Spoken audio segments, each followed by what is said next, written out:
2018 and taking the Panthers to now 7 bowl games. Pitt is his first head coaching position, but he has had a long coaching career, and that, in fact, started in the MAC as he began on staff at Miami before moving to positions at Rhode Island, Northern Illinois, Cincinnati, and Michigan State, most of those on the defensive side of the ball. Speaking to the media earlier this week, Coach Narduzzi said that while the season did not end the way that anyone on his team wanted, he was still impressed with their effort throughout. There's a lot of teams that like to be bowl eligible right now, and I know our guys weren't satisfied with just 7 wins in bowl eligible, but it is an accomplished based on what we did last year compared to where we were this year. And again, we got the injury bug, as you guys know. Des wasn't here today. I thought that was critical, not having him. Probably the number one playmaker. Kanate had a heck of a game. Gavin played well. But really, Nate Yarnell got banged up in the first series of the game. The entire game, he's over there with his, I think, when we went out there, he said, I think I broke my wrist. That's what he felt like. But he's a tough son of a gun. And I appreciate, again, our players' effort. They fought their tails off. And as a head football coach, all I can ask for is our guys to play as hard as they can. And again, they gave us as coaches all we asked for. And he also said that he looks at the turnaround that his team made from last season to this season as a mark of success. As a whole, success. We won 3 games a year ago. I think they picked us 13th in the conference. I don't think we finished 13th. Again, I'm always going to look at the glass is half full and not empty. Our kids fought their tails off. Again, I don't think in all my 36 years of coaching, I've ever seen so many injuries. I mean, it starts with the guys up front, and we've been banged up on the O-line all year since the Cal game. Really, I don't think we've been the same as far as what we could put out on the field. So we got to shore that up, get ready for a bowl game, get healthy, number one, and bring the troops together. And that's a few minutes with Pittsburgh head coach Pat Narduzzi. More of the ARC Automotive Group pregame show after this. Still to come in this half hour, we will hear from Rocket head coach Jason Candle. That's coming up right here on the U Toledo Health Rocket Sports Radio Network from Learfield. It's not a matter of if Yark Automotive Group will give 110%. Yark! We give 110% always with our 110% price protection guarantee. If you find a vehicle here and the same model is offered at another Toledo area dealer for less, we guarantee we'll pay 110% of the difference in price. Yark! See how we care 110% of the time at yarkauto.com. See dealer for full details. Come get more! Yark! Your local electrical contractors from NECA and the professional electricians from IBEW Local 8 want to thank the University of Toledo for trusting us to perform so much of their electrical work at the university. We appreciate that we have such a world-class university here in our region, helping to make this a better community to live and work. For all your electrical needs, please visit AskNECA.com or call 1-866-ASK-NECA. We are your local professional electrical contractors. Go Rockets! Some days you hit snooze, but not today. Today you have to go on a run to get burgers for the tailgate. You've got to haul something heavy, a cooler stocked with Bud Light. When you've got beer and football, nothing is hard until the other team scores. Bud Light, easy to drink, easy to enjoy. Enjoy responsibly. 21 plus, copyright 2024 Anheuser-Busch, Bud Light Beer, St. Louis, Missouri. Thousands of our teammates make and deliver 300 of the world's best brands and flavors, locally. From the heartland to the coast, in big cities and small towns. Our products are moving, and our trucks are rolling. We share a passion and a purpose, and we love to refresh and serve our communities. We are Coca-Cola Consolidated, your local bottler.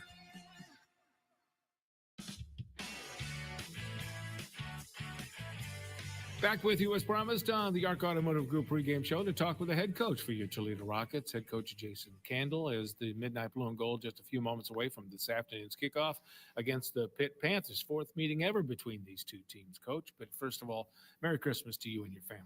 I appreciate it. Merry Christmas to all the Rocket fans out there, especially those who made the trip up here to see us play. And, a good culminating experience for our team to be here together in Detroit over the holidays and, one last opportunity to go try to get a win for the senior class. and an opportunity, Coach, to get healthy and for some young players to get some more practice time. Yeah, I mean, I thought we've done a really good job of, putting a plan together here that would allow our young players to develop at a high level over these last few weeks. And, they've certainly bought into that and done a really, really good job with that. Always a balancing act between, preparing for the game, but yet the time and energy spent on your future team. And I think our staff's done a good job with that. We've got some valuable learning in and some valuable teaching time and, trying to balance that with all the madness that's going on with recruiting in the transfer portal. And will some of those young players maybe get an opportunity in this ball game? Obviously, you want to win it, but it's also a great learning experience for the younger players. Absolutely. I think you'll see a bunch of guys out there that, maybe we were close to a red shirt and a guy, and he's under that 4-game threshold, and he gets his opportunity now to go out and, see what he can do. And the lights are bright here in this stage. So this is a great opportunity for those guys to see what they got, and it kind of gives you sets the table for what you to make your plans on how the offseason is going to go and, as you project your team for next year. How about a scouting report on the Panthers? Well, high pressure team on defense, doing it a long time a certain way, and, they don't deviate much from that. And they want to push the pocket.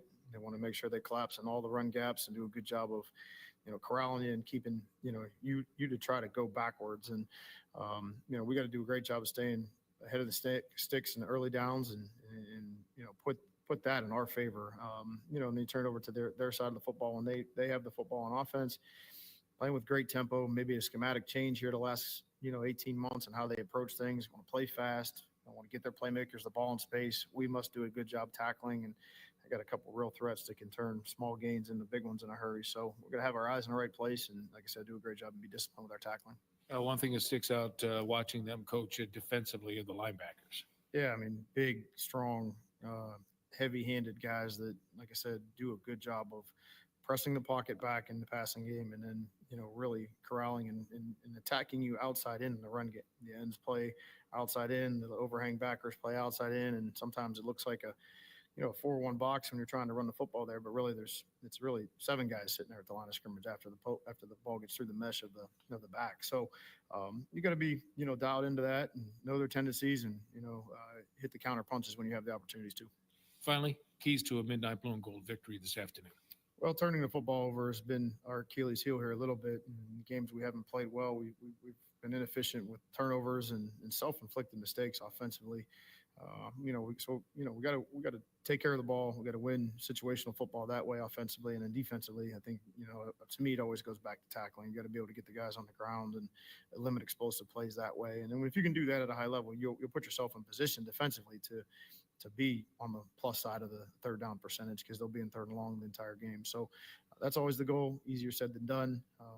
And then want to see our team compete for all 60 minutes. And some of these young guys, when they get their opportunities, go in and really do a good job have a great attitude and give great effort. Coach, best of luck and Happy New Year to you and the staff and the entire football team. I appreciate it. Thanks for all you did all year for us, Mark. Appreciate you. Go Rockets. Head coach Jason Candle, stand by for Midnight Blue and Gold football coming up next, right here on the Toledo Health Rocket Sports Radio Network from Learfield. The time is now. Your chance to take a leap, to do what you've been waiting for, like taking a closer look and making a bigger difference. Because when you become a rocket, you're able to do smart things, to do art things, to do let's roll up our sleeves things. Whatever your thing is, you have the power to do what it takes. The University of Toledo. The power to do. When you do something for over 60 years, you tend to be pretty good at it. That's my friends at Overcashier and Horst. When it comes to heating and air conditioning, they are so good, Trane has named them a Trane Comfort Specialist, a designation only for the best of the best. When you need your furnace or AC service, call Overcashier and Horst, your Trane Comfort Specialist. After all, it's hard to stop a train. Call today at 419-841-3333. When we say we'll give you top dollar to sell us your vehicle, we mean it, and we'll prove it. With YarkBuysCars.com. Selling your vehicle for cash couldn't be easier. Here's all you do. Step 1, get your vehicle appraised online. Step 2, bring your vehicle to the Yark Buying Center or any Yark dealership. And step 3, get paid. YarkBuysCars.com. Come get more. Just what you're looking for. Domino's carryout deal means you can carry out one-topping pizzas for $7.99 each when you order online or by phone. Just in case there's any confusion, we've even set up a helpful website to confirm if today is the day you can carry out one-topping pizzas for $7.99 each. Just go to howaboutoday.com to find out if Domino's carryout deal is valid today. Spoiler alert, it is. Carryout only. Ask for this offer. Availability and charges may vary. Size availability varies by crust type. Excludes XL and specialty. Your local store may charge extra for some toppings and sauces. On the Toledo Health Rocket Sports Radio Network. From Learfield, Rocket Football is on the air. Brought to you by the University of Toledo, the power to do. Also brought to you by Allstate, Dave White Chevrolet, and by Domino's Pizza. Live from Ford Field in the home of Motown, it's the Game Above Sports Bowl. Kickoff is just moments away. Here is the voice of the Rockets, Mark Beyer. Thank you. A happy holidays to one and all. Jack Buhort with me. And, of course, Michael Robinson, our Bud Light sideline reporter down on the field. Michael? Check, fellas. We're having a little bit of connectivity. Yeah, we'll try to get Michael here in just a moment. A little bit of static. All right, how are we working? Toledo will receive the kickoff. Pitt on the EverDry waterproofing coin toss won it and deferred and will go on defense. And their defense is led by their linebacking crew, Kyle Lewis at one edge and Rasheem Biles at the other edge. This is a team that outscored their opponents 124-54 in the fourth quarter, and against Syracuse had 3 pick sixes. And you mentioned it in your conversation with Coach Candle, Mark. Protecting the football is going to be so critical in this game, limiting the self-inflicted penalties, or self-inflicted negatives. What does that look like? Turning the ball over, penalties, other things to get in your way of moving the football down the field offensively. You need to control the things you can control. And we know, like you said, this defense for the Panthers can turn the football over, protect the ball, number one. Ben Sauls will tee it up, and Jock Stewart back deep toward Toledo, standing at the goal line. High end over end kick, deep, headed toward the end zone, and it will be a touchback, 1st and 10 for Toledo at their own 25-yard line. Tucker Gleason, the quarterback, 207 completions and 335 attempts at 62%. He's thrown for 22 touchdowns and 7 interceptions and 2,437 yards. The redshirt junior for the Midnight Blue and Gold, as Toledo with the football from our vantage point, moving left to right in this first quarter of play.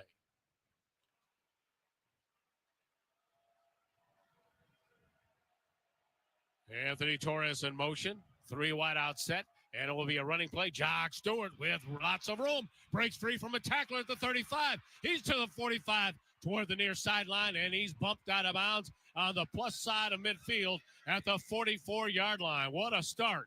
First play of the game. This is a Pat Narduzzi signature cross dog with the 2 middle linebackers inserting in the A-gaps of the Rocket offense. If you get it blocked, it parts like the Red Sea, which is exactly what happened on the first play of the game. Jock Stewart came in with just 230 yards on the ground in an injury-plagued season, averaging 3.8 yards a carry. Juwan Newton in motion on first down for Toledo. Quick toss to the far side. It is Newton on the completion, and he'll race out of bounds over by the Toledo bench near the 40-yard line for a gain of a couple. Spotted at the 42, just outside the numbers. Toledo with their foot on the gas pedal gets right back to the line of scrimmage. A little swing pass off the jet motion out to Juwan Newton. Junior Vanderross throws a nice block out in front for a positive gain on first down. Vanderross and Newton split to the wide side of the football field. Eric Holly split to the far side. 2nd and 8. Gleason looking, throwing, and over the head of his intended target. And that's senior Anthony Torres. who will be going to the Hula Bowl. Yeah, pressure again from the Panthers defense. So that's 2 blitzes in only 3 plays here to start the game. The Rockets up front, once again, did a nice job picking it up. A little bit of an errant throw there. Anthony Torres did have a step on his man. Ball spotted along the far side. Wide side for Gleason to his right. He's got 2 receivers that way. Torres set up as an H-back to his left. Now Stewart in motion out of the backfield. Snap to Gleason. He will throw, and it is incomplete. Here it comes. We got a flag on the play right at the 34-yard line. Yeah, that was a pretty apparent pass interference call. But once again, Pitt dials up another pressure. This pass time, interference. Number 8, defense. The ball will be placed at the spot of the foul. Automatic first down. Toledo doing a nice job blocking the pressure of Pitt early on in this game. That's on Tamron Lineman out of Orlando, Florida. He's called for the penalty. So a fresh set of downs for Toledo inside the 35 at the Pitt 33-yard line. Snap to Gleason, looking to throw. He's in the pocket. He'll fire to the end zone. Caught just shy of the goal line. Dropped at the 1-yard line. That's Junior Vandeross, a beautifully delivered ball by Tucker. And all year, when Tucker has time to step into his throws, he's so accurate. Once again, great job up front by the Rocket offensive line. So first and goal just inside the 2-yard line. Gleason will give it to Connor Wallensack, and he'll be wrapped up in the backfield for a loss at the 5-yard line. Yeah, Pitt, so disruptive against the run game in the backfield. That time, Nate Matlack from his defensive end position comes flat down the line of scrimmage, able to swallow up Connor Wallensack for a negative gain. A transfer out of K-State, 6'5", 280 senior. So it's second and goal at the 5. For Toledo, Tucker Gleason out of the gun. Wallensack off his left hip. Snap to Gleason. He will give Wallensack the ball, and Wallensack will get back to the line of scrimmage, and that is it.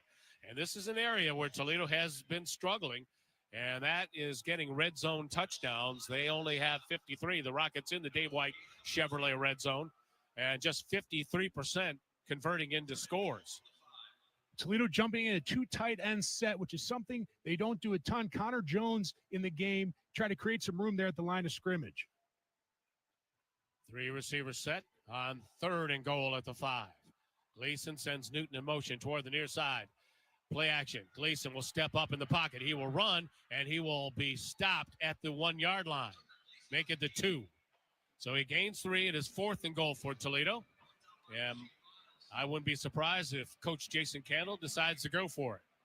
Yeah, this Pitt pass rush already has their ears pinned back, rushing upfield hard. Tucker recognizes it right away, able to evade a man all over him and picks up a few tough yards there. That's a big body in our guy, Tucker Gleason. Connor Jones and Jock Stewart check back into the ball game for Toledo. Ball spotted on the far hash mark, wide side for Gleason to his right at the 2-yard line of Pitt on fourth down. This drive started back at the Rockets 25. Play action, toss, end zone, caught, touchdown.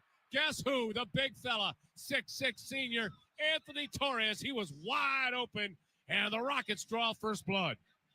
Beautifully drawn up play and even better executed by this offense. Once again, Pat Narduzzi dials up a cross dog, pressure at the line of scrimmage. It's picked up. Tucker Gleason just dumps it right over their heads to number 88, Anthony Torres. A 75-yard drive. Completion from Gleason to Torres.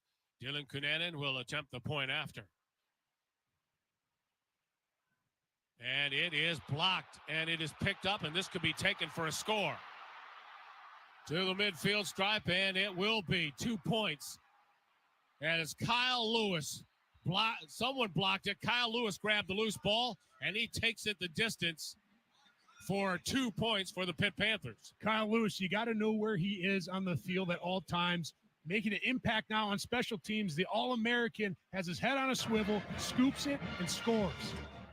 Timeout on the field. Kicking game has been an issue for the Midnight Blue and Gold. And if you recall, it was last year in the MAC championship game against Miami. And here at Ford Field, it rears its ugly head once again. Timeout. Rocket 6, Pitt 2. Back after this on the Toledo Health Rocket Sports Radio Network from Learfield. Right here, every day, we go the distance. to do breakthrough treatments and innovative procedures, to do life-saving kidney transplants with shorter wait times, to do more to fight cancer with personalized precision medicine, selflessly and across specialties. We take a comprehensive approach to do all we can to help you live your best life. We're you, Toledo Health, the power to do.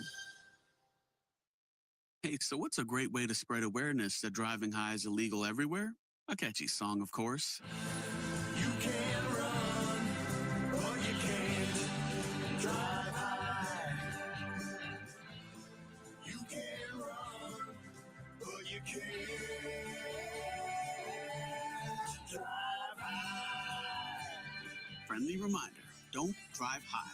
If you feel different, you drive different. Brought to you by NHTSA and the Ad Council.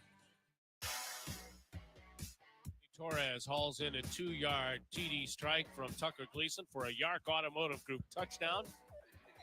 6 points for Toledo, but the point after attempt blocked and taken the distance for 2 points for the Pitt Panthers by linebacker Kyle Lewis. And we have a 6-2 ball game with 11:42 left to go in this first quarter of play.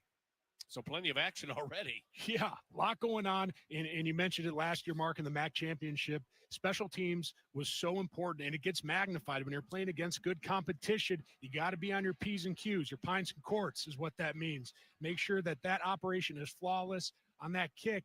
Just too many bodies for the Rockets to block. And we talked about it at the break. That ball wasn't tipped. It was swatted like Dikembe Mutombo. Well, here's the thing, too. Dylan Cunanan, who, of course, had that very difficult ball game at Akron to finish the regular season, his first kick this afternoon is blocked. You start to worry about, where his head's going to be at the rest of the football game. Yeah, and the kicking game, especially when you are the kicker, is such a finely tuned movement. I mean, there's so much of the mental side that goes into it. So now all of a sudden, when your last 4 kicks have not gone the way that you wanted them to, all of a sudden you start worrying about the guy, his mentality. But you know what? This Rocket sideline, I know they're going to get their arm around Dylan Cunanan and say, we got your back. He just needs to stay with it. It's like when you're on the golf course, right? You hit a bad shot, you just keep hacking away. Hey, the Zep Center's gambling treatment program reminds you that sports are fast, but betting shouldn't be, which is why it's important to set limits, know the risks, and pause before you play. To learn more, visit zepcenter.org. Toledo with 3 Taylor Automotive first downs in that drive that covered 75 yards. Big toss was from Tucker Gleason to Junior Vandeross. It got Toledo inside the 5-yard line, but it took 4 plays for the Rockets to punch it in. So Michael Denning will tee it up for the Rockets at the 35-yard line. And it's Kenny Johnson back at the 5-yard line awaiting the kick for the Panthers.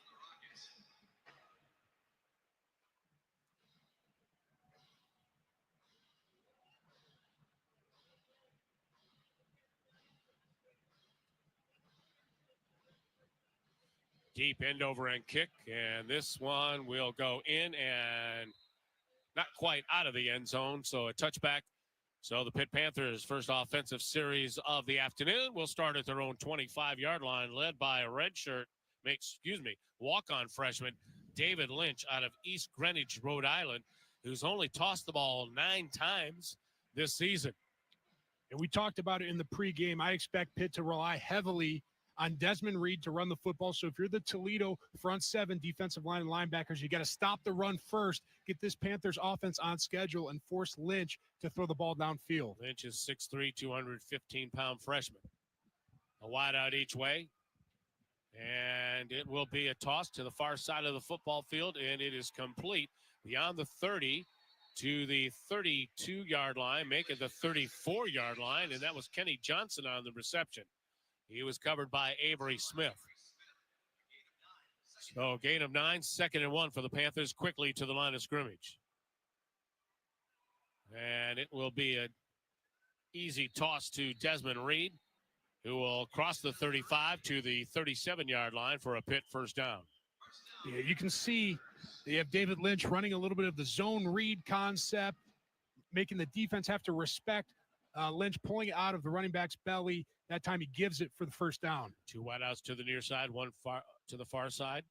As Pitt moves right to left from our vantage point. Snap to the quarterback and bouncing away from a couple of tacklers and finding a little crease is Reed to the 40-yard line, making the 41 for a gain of 4.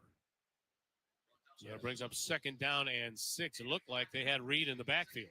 Darius Alexander and Kevon Butler did a really nice job clogging up the middle. Reed actually hesitated, looked like he was dead to rights behind the line of scrimmage, able to find a seam and fall forward for 4 yards. Out of the shotgun formation, Lynch gets a snap, looks to his right, throws, and it is complete short of the first down at the 46-yard line to his running back who curled out of the backfield. Yeah, Lynch showing some poise in the pocket. Already has thrown the ball twice. Darius Alexander actually ended the play in Lynch's lap. Lynch off his back foot was just able to get that thing away in time. Let me correct myself. That was Poppy Williams, a wide receiver who caught that ball. 3rd and 1. Lynch to throw. Got a man wide open. It is caught by Reed for a first down, and he is blasted. And that is Jaden Dotton who made the tackle, but Reed did get a first down just shy of midfield. Yeah, Desmond Reed makes it look like he's going to chip the defensive end, stay in on a blocking assignment, sneaks out at the last second. Lynch able to throw an accurate pass to him. 5 receivers set this time with 3 clustered to the near side of the football field. Lynch looking to throw. Time. Fires far side, and it is caught but out of bounds. Incomplete, actually. Didn't catch it, but he was out of bounds anyway, and that was intended for Poppy Williams Jr. So it brings up 2nd down and 10. Yeah, just a go route over on the red line on the far sideline. Lynch looking to go deep. Avery Smith all over him. Just not enough room to drop that ball in the bucket. Kate Bell, the offensive coordinator for the Pitt Panthers, who come in with a record of 7-5. Winners of their first 7, losers of their last 5. In motion is Jake Overman. Snap to Lynch. Pressured. Now runs out of the pocket, but caught in the backfield. Darius Alexander with the sack. And for Darius Alexander, that is his 3rd sack of the season. Yeah, big Darius Alexander, one of these guys, we didn't know if he was going to play in the bowl game, coming out already, making his presence felt, was able to put a hit on Lynch a couple plays ago, that time tracking him down and finishing the play. All right, 3rd and 12. Rockets looking for a frames, pest, and wildlife control. 3rd down stop here. Ball spotted at the 47-yard line. 4 receivers set for Lynch. Out of the shotgun formation. Gets a snap. Backpedals. Steps up, throws over the middle, and it is incomplete. No flags on the play. Some Pitt Panther fans wanted a flag. The pass intended for Kenny Johnson, and it brings up 4th down and the punting unit for Pittsburgh. Yeah, in-breaking route on 3rd down. Ford Johnson gets his eyes back to Lynch, but Avery Smith just playing so physical, using great technique, making sure to get his eyes back so pass interference flag was not thrown on him. That's just great 3rd down defense by the Rockets secondary. Caleb Guess awaiting the snap, averaging almost 44 yards a boot this season. Bryson Hammer for Toledo standing back at his own 10-yard line. Bryson coming in averaging almost 15 yards a return. Rugby-style kick, high end over end toward the far side of the football field. Hammer will grab it on the fair catch at the 17-yard line. Rocket fans wanted a flag as Hammer was bumped after he made the fair catch, but it will be Toledo football. Timeout on the field. After we take this timeout, Rocket 6, Pitt 2. Back after this on the Toledo Health Rocket Sports Radio Network from Learfield. Whatever temperatures this winter brings, Glow Heating and Cooling, your friendly and knowledgeable day and night dealer, is ready to help. Whether it's fixing your current system or installing a new energy-efficient day and night system, Glow Heating and Cooling will make sure to keep you and your family in constant comfort. Be sure to schedule your appointment today with Glow at glowhvac.com. Day and Night is a proud sponsor of your Toledo Rockets. You might know that State Farm agent Jeff Trout has great service. He is your good neighbor after all. But did you know that State Farm has surprisingly great rates too? Yep, that's right. Along with good neighbor service, State Farm agent Jeff Trout has surprisingly great rates for everyone in the Toledo area. So call State Farm agent Jeff Trout at 473-3276 or go to jefftrout.com for surprisingly great rates today. Like a good neighbor, State Farm is there. All applicants subject to State Farm underwriting requirements. Guy blue and gold with the football and the lead. 6 for the Rockets, 2 for the Pitt Panthers. Rockets scored a touchdown on their opening possession, then had their extra point blocked and taken back for 2 points by Kyle Lewis for the Panthers. Hey, Bud Light, proud sponsor of Toledo Athletics. Easy to drink, easy to enjoy. And our thanks to Perrysburg. Visit Perrysburg, where history lives and adventure awaits. Perrysburg Convention and Visitors Bureau is a proud sponsor of Toledo Athletics. Let's pause 10 seconds for stations to identify themselves on the U Toledo Health Rocket Sports Radio Network from Learfield.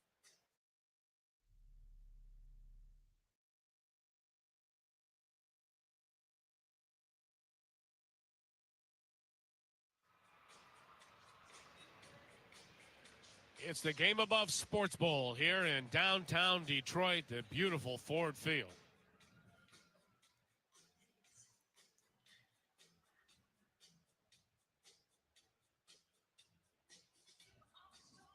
Toledo wearing their midnight blue uniforms this afternoon with gold numerals and gold trim. And the Panthers wearing their gold pants, gold helmets, white jerseys with blue numerals and trim.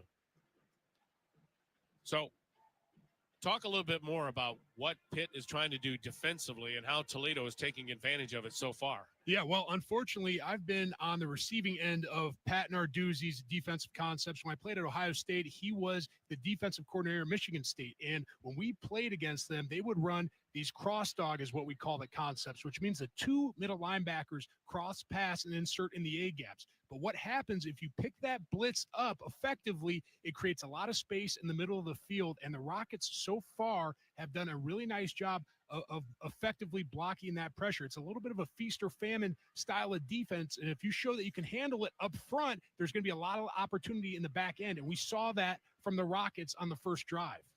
8:28 left to go in this first period. Toledo with the football at their own 17-yard line. Jock Stewart in the backfield with Tucker Gleason. 3 receivers set, including Thomas Zyros, who splits to the near side of the football field. Snap to Gleason, and it will be Stewart on the carry, and Stewart will take it to the 20-yard line for a first down gain of 3. You love to see the Rockets committing to the run. The first play of the game, they come out and rip off a 31-yarder. First play of this series, they do the same thing. They're pounding the football. 2nd and 7. Gleason looking to throw. Does. It is complete to Newton, far side of the football field, and he's bumped out of bounds at the 25-yard line, bringing up a 3rd down and 2. Just unbelievable awareness once again by the Rocket offensive line. Kyle Lewis comes screaming off the edge on a delayed linebacker blitz. It's picked up, gives Tucker time to throw the football. 3rd and 2. Tucker, play action, rolling, throwing, completing Newton, wide open at the 40. Newton in open space to midfield, crosses the 50 to the 45-yard line. A high throw that Newton was able to leap and grab. This is the beauty of having a quarterback who is a threat running the football. Tucker pulls it, rolls out to his right. The Pitt defense has to respect the fact that Tucker can throw the football, loosens up the defense on the back end. He finds Jerwan. Taylor Automotive first down for Toledo at the 46-yard line of the Panthers. Snap. Gleason to throw over the middle. Ball batted down at the line of scrimmage. Incomplete. So it brings up 2nd down and 10. The intended target was Junior Vandeross, whose given name is Jesse. Yeah, this Pitt pass rush, on the first series of the game, they were so hard charging upfield. Previous play, they rushed. They almost stop and get their hands up in the throwing lane. So Sincere Edwards was able to get his hand on the football. So 2nd and 10 for the Rockets, leading 6-2. Snap to Gleason. Quick toss, near side. Vandeross has it. Vandeross breaks a tackle. He's at the 35 to the 34-yard line, and that is another Toledo first down. Yeah, quick passing concept. Over to the right-hand side, it's like a long handoff. Thomas Zyros, the big-bodied wide receiver, out in front, creating some space for Junior Vandeross to pick up some yards after catch. Zyros heads to the sideline. Eric Holly checks back in as a wide receiver. 2 to Gleason's left, 1 to his right. On a first down, Gleason Gives it to his tailback and nothing doing. In fact, a loss of 1 on the play. That'll bring up 2nd and 11. Georgia transfer Savon Clark getting his first carry of the game. Just an inside zone to the right. It's designed to hit in the front side B or A gaps. Savon Clark just hesitates a little bit. There was a cutback lane there, but by the time he realized it, the Panther defense was all over him. So 2nd and 11 for Toledo at the 35-yard line. Wide side for Gleason to his left. Looking to throw that way. Does. Quick screen toss to Junior Vandeross. He's caught in the backfield for a loss. Loss of 3. It brings up a 3rd down and 14 for Toledo. A well-conceived concept here. A little wide receiver screen. Anthony Torres has the block, has the outside seal that looked like the ball was caught just a little too close to the hash marks. If there was an opportunity to get out to the sideline, there was a big running lane there on the left. Kyle Lewis and Javon McIntyre on the tackle. So 3rd and 14 for the Rockets. Leading 6-2. Snap to Gleason in the pocket. Pumps, fires, far side. Torres has it, and he will take it to the 34-yard line for a gain of 4. And it brings up 4th down for Toledo. Now, what do you do here? Well, it looks at first here like the Rockets are going to go for it.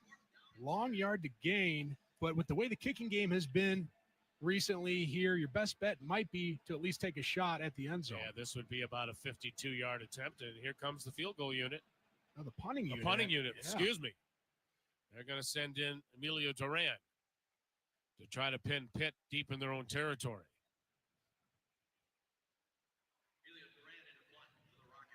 Clock rolling with 4:44 left to go, first period. Toledo on top 6-2. And Toledo may take a delay of game penalty to get a little bit more yardage.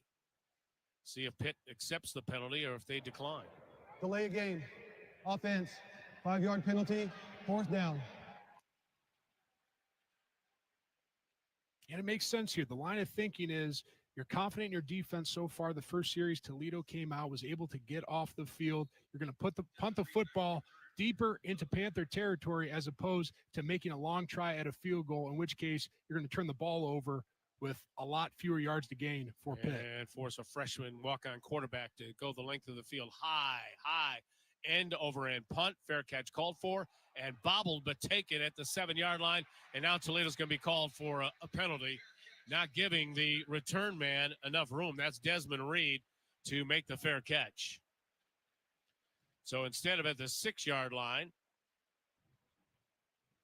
the officials are going to walk off a penalty and give Pitt much better field position. Kick catching interference. Number 12, kicking team. 15-yard penalty from the end of the kick. Ouch. 1st down Pitt. Timeout. With 4:31 left to go, Toledo 6, Pitt 2. We're in the first period of play here in the Motor City. Back after this on the Toledo Health Rocket Sports Radio Network from Learfield. Get the number 1 buy from the number 1 guy, Dave White, Chevrolet. The best deal you will ever see. And standard equipment includes integrity. Get the number 1 buy from the number 1 guy, Dave White, Chevrolet. Give us a try, and you will know why. Folks call Dave the number 1 guy. Cause it's a 4-generation family affair. At Dave White, they really care. Our service is tops, our selection won't stop until you found the right car. The folks who have say there's one thing they know. Dave White's the only way to go. Dave's reputation says it all. For the number 1 guy, from the number 1 guy, the place to go is Alexis and Monroe. Dave White, Chevrolet. Together, let's drive. Visit DaveWhiteChevy.com. Sidelined by an injury, they can have you back in the game at Toledo Health. That means leading interventions in orthopedics. So nothing becomes between you and the power to do your best. Find a provider at health.utoledo.edu. And Renewal by Anderson of Northwest Ohio is the area leader in high-performance windows and doors.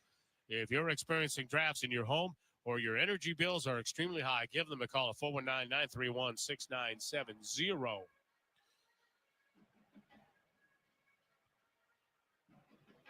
Toledo with 115 yards of total offense so far to just 22 for Pitt, as the Rockets lead this game 6-2. Tucker Gleason, 8 of 10 throwing the football for 82 yards so far, and 1 touchdown. That was to Anthony Torres. Leading rusher for Toledo, Jaquez Stewart, 2 carries, 34 yards. Pitt will have the ball at their own 21-yard line instead of the 6 because of that 15-yard penalty by Avery Smith. Yeah, that was a touch of a head scratcher there. Avery Smith, such a savvy player, leads his team by a large margin, and passes broken up. Looks like he may have just lost track of the football in the air. It almost looked like he was trying to catch the ball himself. But, you know, these are the self-inflicted penalties that Coach Candle alluded to in your conversation with him, Mark. That's 15 yards that David Lynch, the freshman QB with not a lot of experience, is going to get for free. You got to limit those mistakes and make Lynch go the long, hard way. Ball will be spotted along the near side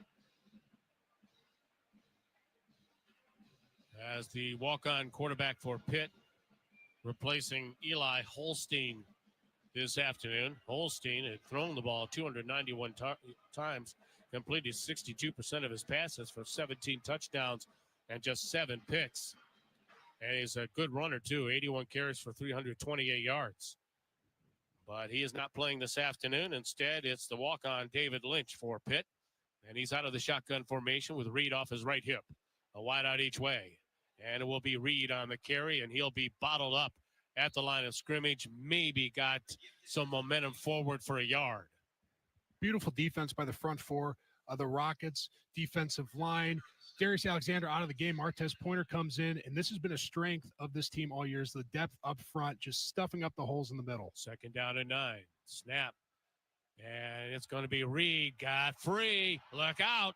He's got a first down and a little bit more on the carry to the 39-yard line. He is very dangerous. All he needs is a crease.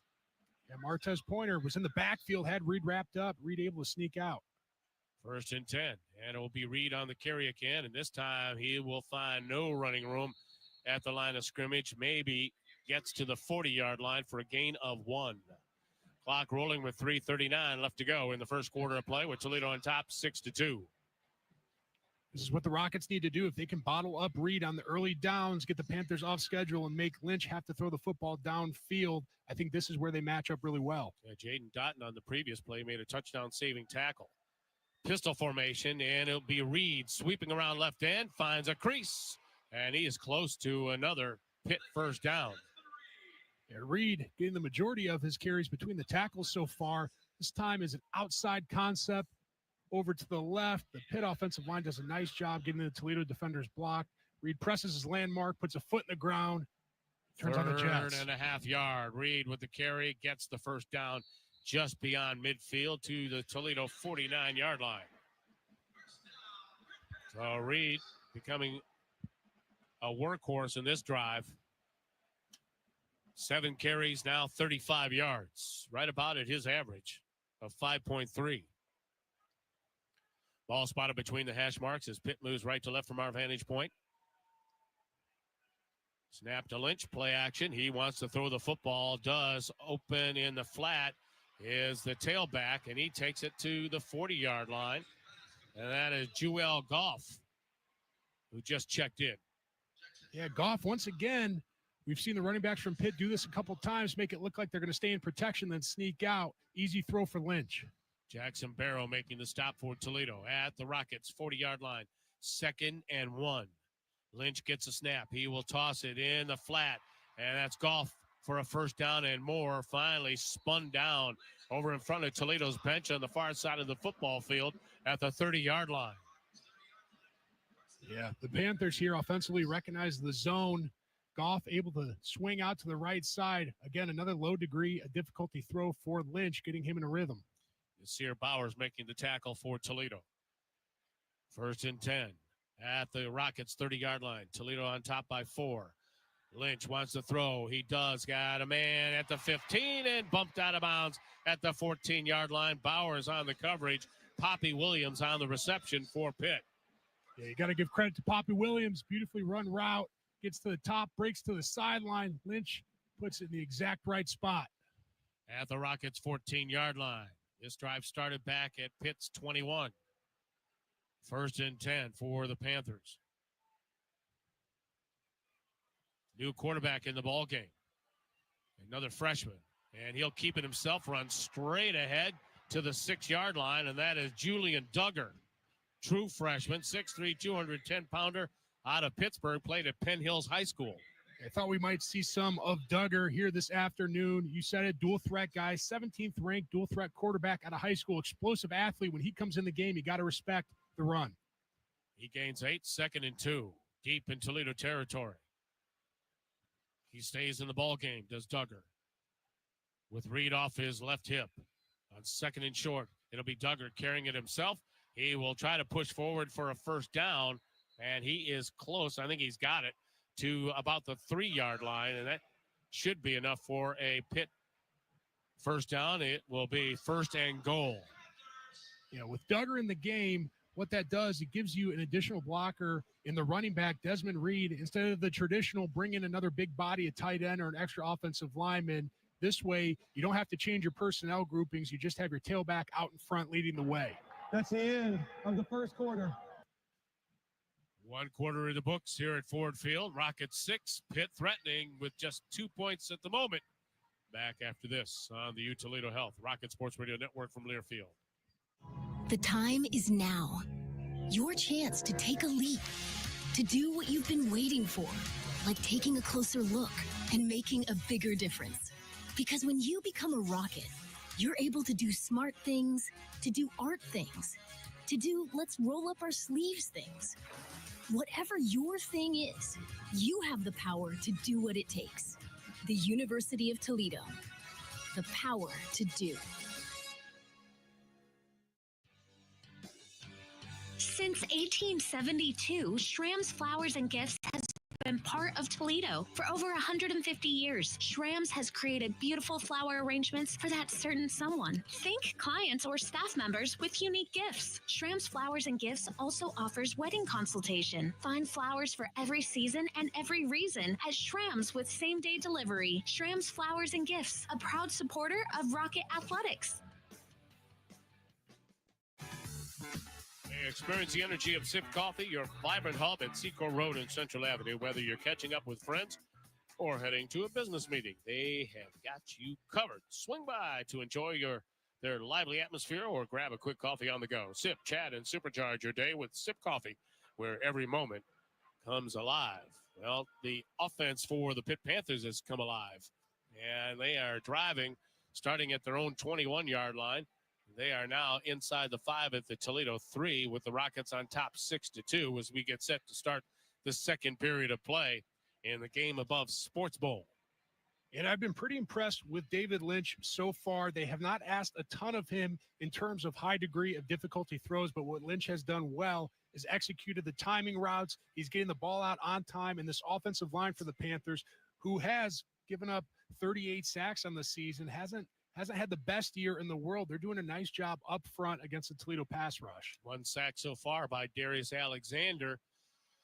You know, the thing is also, Jack Muhort, that the wide receivers are open. It's not like he's throwing into traffic. There are guys with space to catch the football. Yeah, that's right. And with their top receiver in Mumfield out, there were going to be guys that knew they had to step up. And so far, Poppy Williams has kind of been that guy, that safety valve for David Lynch. And Lynch, again, is making a nice job, doing a nice job making it through his reads. And the other thing he's doing is getting rid of the football when he doesn't see an opportunity downfield. He's dumping it to his running backs who are able to make hay in the passing game.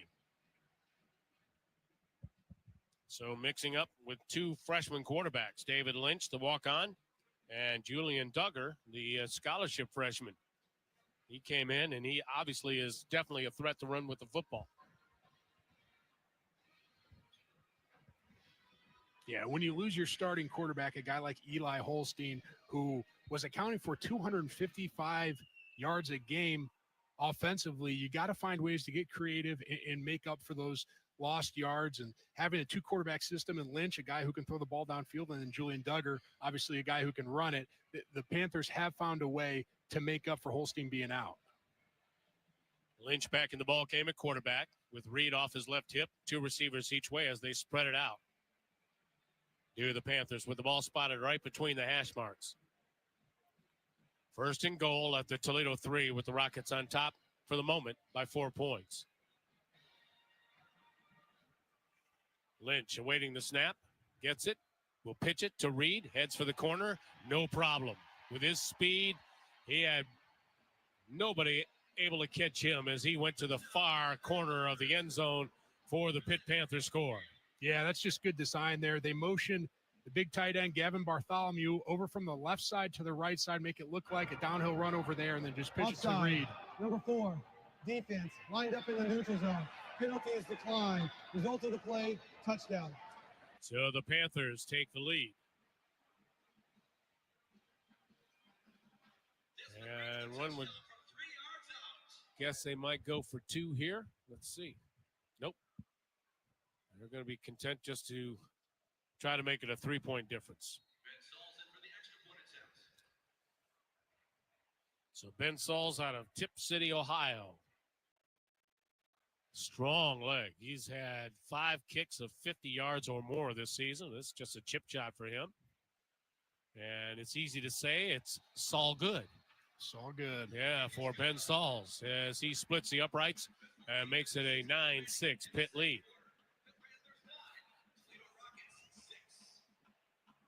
Just underway in this second period of play. Rockets took the opening kickoff and marched right down the field and scored on a 4th and goal at the 2-yard line when Tucker Gleason was able to find Anthony Torres for the score. But on the ensuing point after attempt, it was blocked and taken the length of the field for 2 points for Pitt. And now just moments ago, they ended a drive of 79 yards with Desmond Reed taking it in from 3 yards out. And the Pitt Panthers are on top by 3, 9-6. Hey, Rocket fans, score big for game day meals at Kroger with savings beyond low prices, including digital coupons worth over $600 each week. Kroger, fresh for everyone.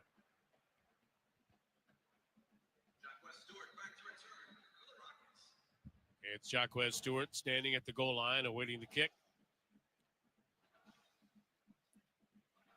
from Ben Sauls.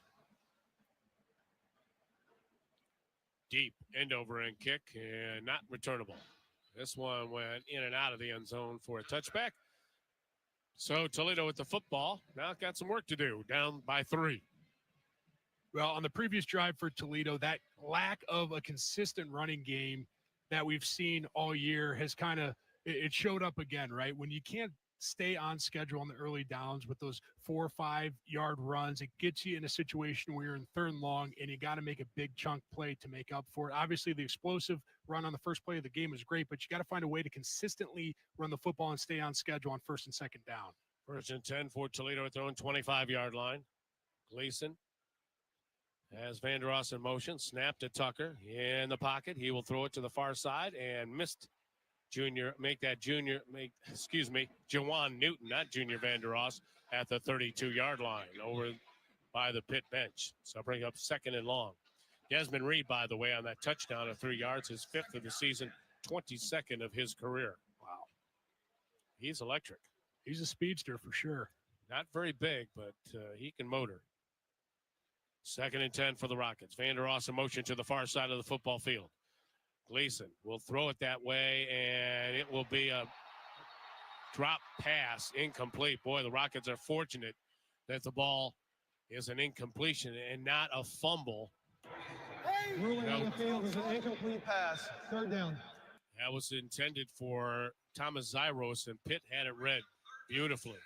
Yeah, and when you don't have that consistent running game, these are the concepts that you have to get to. These quick passes to the edge players like Zyros there, they kind of act as those long handoff type plays. When Pitt can really shut down and not have to respect a running game, they can fly around on the edges. 3rd down and 10 for Toledo at their own 25-yard line.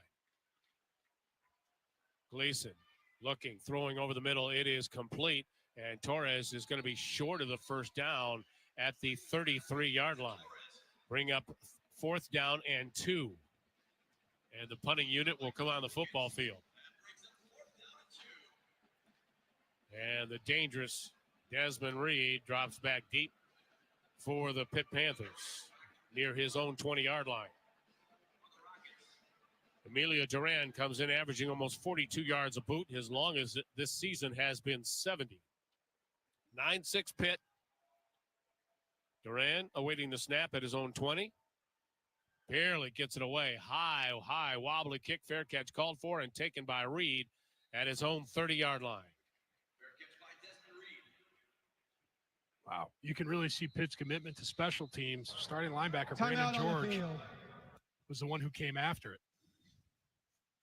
Hey, get 20% off everything when you order Domino's online. Get a taste of variety when you order off the Domino's Mix and Match menu. We'll be back with 14:03 left to go in the first half, and Pitt on top 9-6 after we take this timeout on the Toledo Health Rocket Sports Radio Network from Learfield. At Yark Automotive Group, you'll find just what you're looking for. More than 1,700 new and pre-owned vehicles in stock, 8 locations, and 12 automotive brands. Plus, Yark Cares, included on every new and pre-owned vehicle at no extra cost. With Yark, our customers always get more. Yark! Find your next vehicle and get just what you're looking for at yarkauto.com. See dealer for complete details. Come get more. You're looking for Yark. Are you prepared for an emergency or disaster? Because it's not a matter of if, but when. Don't find yourself saying, when the storm rolls in, my time to find a pet-friendly evacuation center will have run out. The scorching heat wave will leave me powerless to cool my insulin. I'll face a hurricane without meds. Now that's a tough pill to swallow. Let's prepare so we all have a better story to tell. Get started at ready.gov/older adults. Brought to you by FEMA and the Ad Council. And the Toledo Rockets, in partnership with Life Connection of Ohio, encourage all Rocket fans to get on the ball this season and say yes to saving lives through organ donation at lifeconnection.org. Total yardage now. Pitt with 124, Toledo with 101. They're going backwards. Tucker Gleason, 9 of 13 throwing the football so far.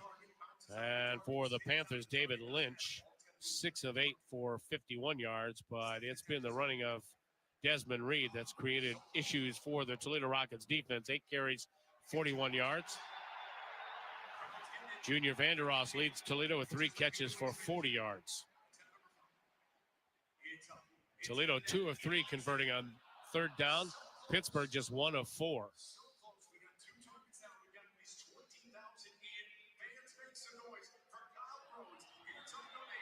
Rockets on the short end, 9-6 so far with 14:03 left to go in this second quarter of play.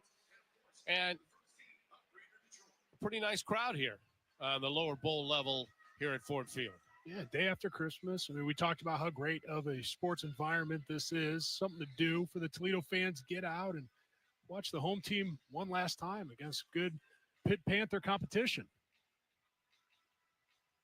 Let's get a Bud Light sideline update and join Michael Robinson. Hey, guys, right back at you. You know, what a great game so far. But with the Rockets, they got a few things they got to clean up on the offensive side. I was just standing behind the offensive huddle. One thing they spoke about is picking up that dog blitz, that twist blitz that you heard Jack Newhart talking about. That has been an issue, but for the past couple drives, they've been able to clean it up. But now they're looking for ways to sneak past it and run right past that blitz, because you saw in the first drive on the first play, if you're able to get past those guys, it is a lot of running room for guys like Jacquez Stewart. So 1st and 10 for Pitt at their own 30-yard line. Lynch in the backfield, hands it off, and room. Look out to the 40 to midfield, and almost broke free did Reed. He's finally dropped just beyond midfield by Nasir Bowers at the 49-yard line. Big hole open up over right tackle. Yeah, and that was just good blocking by the Pitt offensive line. Dan Bolden inserts, reads it, tries to turn it back inside. There's just too much room to cover. And it will be Reed on the carry again, straight up the middle. And he breaks free from one tackler and finally is spun down at the 40-yard line. I tell you what, for a $175, that young man runs very hard. Yeah, and we said it in the pregame, he runs bigger than he is. You can't look at his stature, the way he keeps his legs moving after first contact. He knows how to pick up tough yards. So it's second and short at the Toledo 40-yard line for the Panthers. And it'll be Reed again, eluding a tackler in the backfield and gets a first down to the 35-yard line. And that was Braden Alls out of his safety spot making the tackle. Yeah, there have been a handful of plays already here this afternoon where the Rockets have had, it looks like they have Reed in the backfield, and he's just able to slip out of the tackle and pick up a bunch of yards after first contact. Lynch wants to throw, does. Down the near sideline, well covered and incomplete. Avery Smith did an excellent job of shadowing Kenny Johnson down the near sideline, and that'll bring up second down and 10 with Pitt leading 9-6. After establishing the run, David Lynch looking to take a shot to Kenny Johnson. As you mentioned, Avery Smith is with him step for step, and once again plays with great technique, makes sure not to use too much hands on Johnson, gets his eyes back, plays the football. So at the 35-yard line of Toledo, second down and 10 with the Panthers up by 3. 3 receivers clustered to the near side, and now we got a penalty. And it's going to be on the Panthers, and I believe that will be their first of the False afternoon. start. Number 74, offense, 5-yard penalty, second down. It's on Terrence Enos Jr., the right tackle out of Redford, Michigan. Yeah, who I'm sure has quite a bit of family here today. Yeah, and that was all the Toledo defensive line did was a little pre-snap shift. Enos saw that, got a little nervous, and jumped off sides. So back it goes to the 40-yard line. Second and 15 for the Panthers. Zion Fowler split to the far side of the football field for the Panthers. And it will be a running play. It'll be a Reed this time. And it isn't a Reed, excuse me. It is Jewel Goff. And Goff is only able to get a yard, and that is it. So it brings up third down and 14. Pitt goes to the outside perimeter run to the right. Deshaun Holt from his defensive end position does a nice job as he's getting blocked, setting an edge on the defense and getting Goff turned back to his defenders in the middle. Pitt 2 of 3 converting on third down so far. Lynch awaits a snap on a third and long. Snap in the pocket. He'll dump it off in the flat to Reed. Reed is tackled. A beautiful open field tackle made by the Toledo Rockets. Outstanding. Zeke Blake, the transfer from Youngstown State, makes the stop, and it brings up fourth down on the Frames Pest and Wildlife Control. Third down stop for the Midnight Blue and Gold. What a series here from the Toledo defense. This needs to be the game plan. Get the Panthers off schedule, get Lynch into third down and long. Zeke Blake does a nice job reading that football, little swing pass out to the running back. They try to sneak him out again. Blake sees it all the way. Great form tackle to finish the play. Well, here we go. Ben Sauls will try a 57-yard field goal. He had a 58-yarder against Cal earlier this season. And now we got a timeout called for by Pitt. Looks like they forgot to run an offensive lineman out for the field goal unit. Pitt, they're first of the half. This will be a 30-second timeout. Panthers 9, Toledo 6. Rockets scored on their opening drive. 2-yard touchdown catch from Tucker Gleason to Anthony Torres. And Desmond Reed, a 3-yard touchdown run for Pitt. Pitt's also scored on a blocked extra point attempt and took in the length of the field for 2 points. So Saul certainly has the leg, especially indoors. No wind to worry about here. Ball be spotted on the far hash mark. So the goalpost slightly to his right. Left footer, 18 of 21 on the season, 5 of 6 from 50 yards or more. Ball down, kick is away. It is long enough, and it is perfect. What a kick by Ben Sauls. It's all good for Ben as he gives the Toledo Rockets a 6-point deficit now. As Pitt leads 12-6. Well, the thing that's so impressive about that is the trajectory. You got to get that thing up high enough to clear the defensive line with the distance, and Saul does, man. He is a heck of a kicker. Plenty of leg, and it was dead center. Timeout, 11-12 left to go in this first half of play. Pitt now leads it 12-6. Back after this on the Toledo Health Rocket Sports Radio Network from Learfield. Ace Sanitation is proud of its long history as part of the Toledo metro community and the University of Toledo Rockets. Ace offers a large inventory of temporary restroom facilities, luxury bathroom trailers, temporary fencing, crowd control barricades, and septic tank service.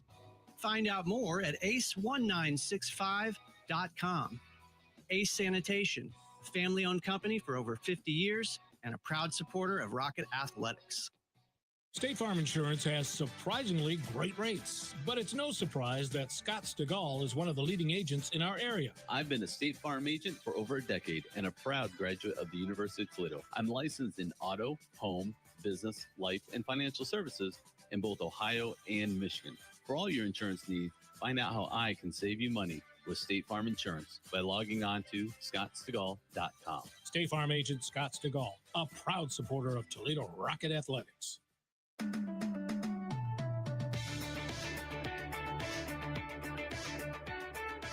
Along with Jack Newhort, let's get a Bronny's Ford Toledo, Bronny's Ford Lincoln Amami scoreboard update and join the Rock, Dan the Rocket. Thanks, Mark. Still 2 games to come later on this afternoon, just a pair of bowl games. That's pretty much about what's going on in sports in general today. 5:30 kickoff at the Rate Bowl out in Phoenix. They're playing that one at the home of the Arizona Diamondbacks. That'll see Rutgers take on Kansas State. And then Maction for the nightcap as Bowling Green takes on Arkansas State out of the Sun Belt. That is the 68 Ventures Bowl down in Mobile, Alabama. Mobile, not the greatest place for the Falcons. They are 2-3 overall in bowl games down there in Mobile, Alabama. Send you back out to Ford Field. Hey, with Brondy's Easy Buy, you can pick your payment, apply for financing, and order your new Ford 100% online at Brondy's.com. Brondy's Ford and Secor, Brondy's Ford Lincoln Malmy. Nobody beats Brondy's. Nobody. It'll be Toledo football. When action resumes, 11-12 left to go in the second quarter of play. Pitt with 12 unanswered points. Jack Newhort. Yeah, Panthers rolling a little bit, and you and I at the break talked a little bit about the Pitt defensive philosophy, coming out very aggressive, bringing a lot of different looks based on that cross-dog pressure, have backed off of it a little bit, have not shied away from continuing to bring pressure, just a little bit more of single linebacker inserts as opposed to the all-out 7- and 8-man looks that we saw early in the game that Toledo, quite frankly, did a really nice job of picking up. But, you know, you got to find a way, Toledo, to consistently win on first and second down to avoid those third and long scenarios. Asterisk free checking, presented by Huntington, where banking just clicks. Try Asterisk free checking with no monthly maintenance fee. No matter what, it's your money, so keep more of it. Make the switch today at huntington.com/your money.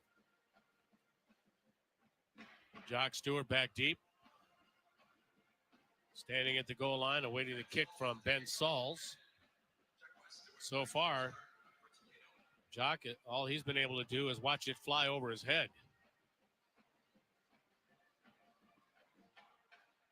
High end over end kick. And again, another one deep and into the end zone for the touchback.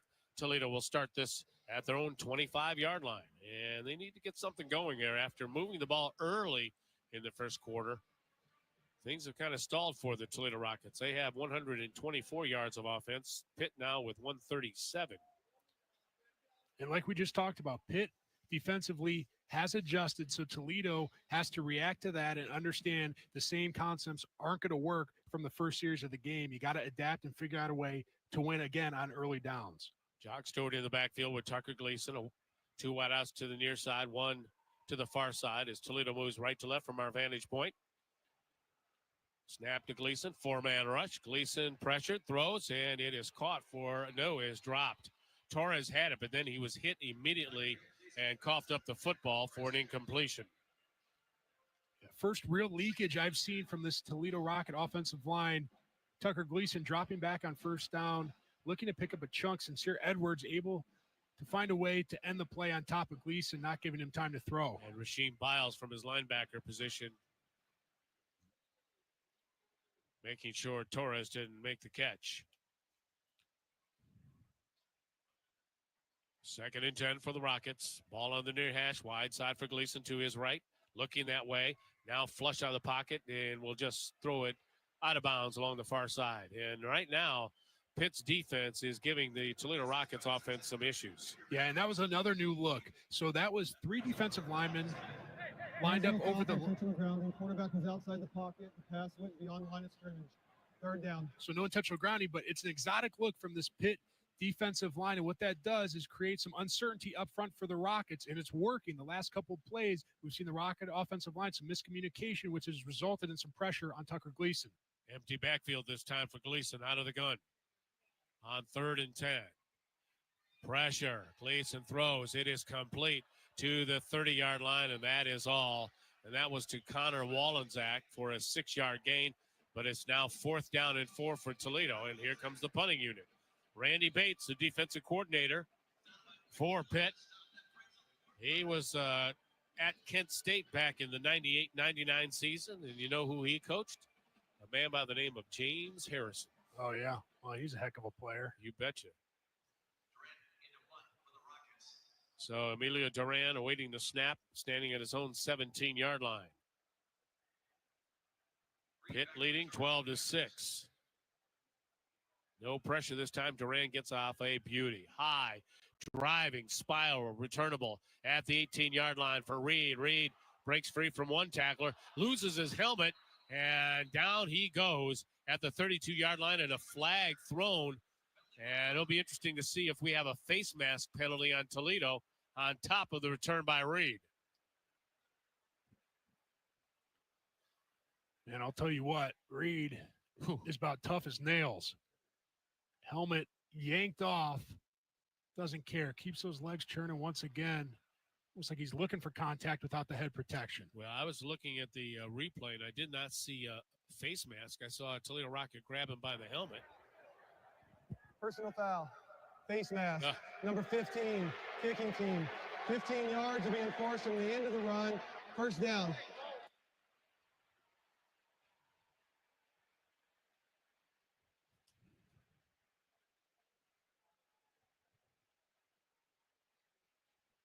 Questionable call there.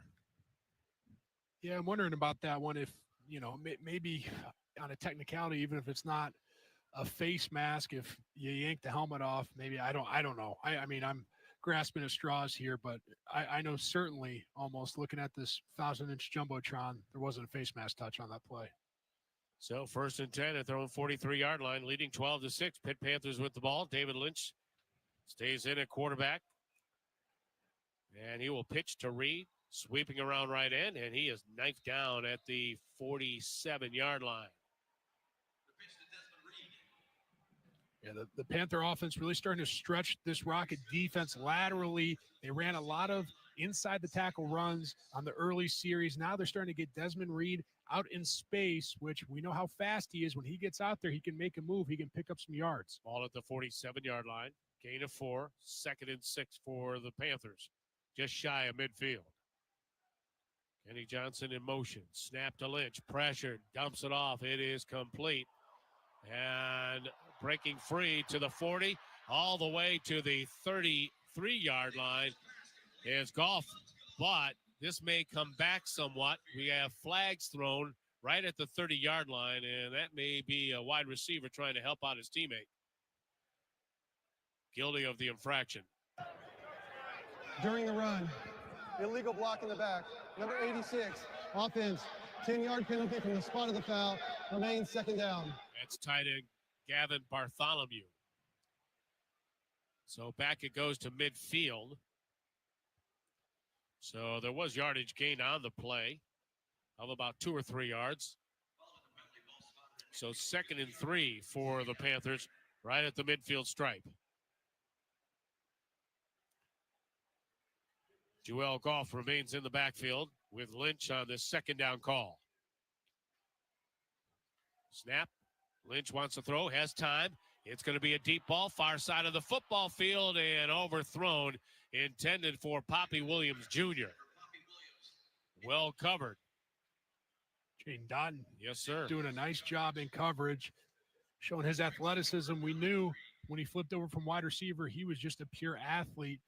Running step for step. The Rockets bring blitz, so there's one fewer man in coverage on the back end. Jaden Dotton picks up the slack, makes sure no completion for the Panthers on that one. So 3rd down and 3 at midfield for the Panthers, leading 12-6. And 9:05 left to go in the first half of play. Lynch with Reed off his right hip. He'll send Kenny Johnson in motion to the far side of the football field. Looking, hit as he throws, and the ball falls harmlessly at midfield. And that was Lance Dixon out of his linebacker position. Now they're going to, Rockets pick it up, and they're taking it to the end zone. They're going to say it was a fumble. Why not? And it's going to be a touchdown for the Toledo Rockets. Jaden Dotton. Is a fumble. Result of the play is a touchdown. How about that? The ball fell harmlessly. It looked like Lynch's arm moved forward, but Jaden Dotton wisely picked up the football and took it in for the score. That's 2 great plays in a row for Jaden Dotton. The ruling on the field of a fumble is under further review. Head on a swivel, savvy play by Dotton. So it's a full turn protection for the Panthers. So their whole offensive line is sliding left. Lance Dixon comes on the blitz off the right side of the Pitt Panther offensive line. He's a free runner right in the face of David Lynch. Tomahawks him. That ball falls to the ground. Everybody thinks the play is dead besides Jaden Dotton. And me. And Mark, you stayed with it. Jaden Dotton, it looks like it might be 6. It's close. It's really close. It looked like Lynch's arm was starting to move forward. And I'm cautiously pessimistic that this one's going to be a touchdown for Toledo. Let's hope. Keep our fingers crossed. It's very close. It looked like his arm was just starting to move forward as Dixon hit him. Ooh, that is about as close as it gets. Yeah. And the ball did move forward. So, yeah, the Toledo Rockets were standing there, and Jaden Dotton wisely picked it up. There was no whistle. And I'll give the officials credit for not blowing the whistle. Let the play go, and then see what happens. Right. You always got the replay to lean on. We've seen it too many times go against Toledo with a quick whistle that cost the Rockets an opportunity to turn the ball over on their opponent. Well, I hate to say it, but seeing it from a few different angles, it looks like the ball was going forward. That was certainly the impression I got watching the play in real time. And they are still reviewing the play. And let's see who starts coming on the football field. We'll know in just a minute without even the official announcing. Here we go. After review, it has been determined that it was an incomplete pass and to be 4th down at the 50-yard line. Well, that's probably the right call. But I'll tell you, the net effect of that play is still David Lynch thinking about Lance Dixon. Yeah. Laying that lumber on him at the end of that play. That one is going to be rattling around every time he drops back for the rest of the game. Lance Dixon, the transfer from West Virginia, senior linebacker. So Bryson Hammer back deep for Toledo at the 10. Waiting the punt from Caleb Guess.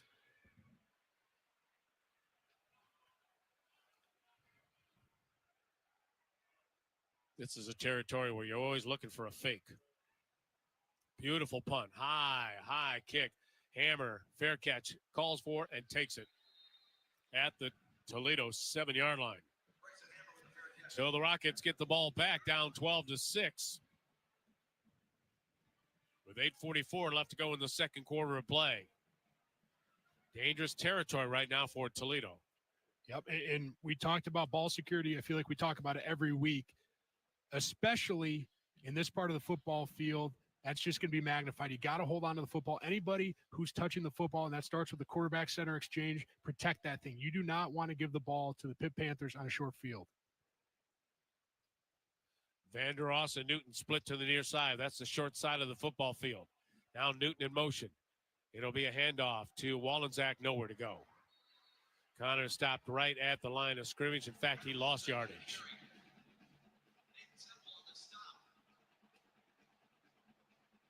Yeah, these front 7 players for the Pitt Panthers, so disruptive against the run. Talk about it. 3rd nationally in tackles for loss. Actually, 4th nationally in tackles for loss. 3rd nationally in sacks. So 2nd and 11. Back at the 6. Snap to Gleason. Looking to throw in the pocket. Does. Wide open is Torres. He's got it at the 20 to the 25 between the hash marks and finally dropped at the 33-yard line. The big 6'6" senior headed to the Hula Bowl. Torres runs right down the seam, makes a move, breaks to the inside. Tucker finds him, steps into it. Great play. Snap to Gleason. Quickly throws, and it is incomplete over at the 39-yard line, intended for Jawan Newton. Gleason didn't have a whole lot on that throw. So brings up second down and 10, stopping the clock with 7:48 left to go in the second quarter. Toledo down 12-6. Gleason looks to the sideline. And he'll set up shop with two receivers each way and a running back off his right hip on this second down call. Out of the shotgun formation, gets a snap, looks, throws. It is caught far side of the football field, and down the sideline he goes. This may go all the way. Junior Vandeross to the 20, to the 10, to the 5. Touchdown, Rockets. How about it? And the celebration at the end. Guarantee he's been working on that one all week. Junior Vandeross is going to get credit for the score, but I'll tell you what, number one, Jawan Newton blocked two guys to give Junior the sideline, who just turns on the Jets and goes the rest of the way. Once he got by those two defenders, nobody was going to catch him. And we have a tie ball game. Junior Vandeross does the Marshawn Lynch as he crosses the goal line. The refs are going to call that every time. Vandeross with his 5th touchdown grab of the season, 9th of his career. The junior out of Tampa, Florida.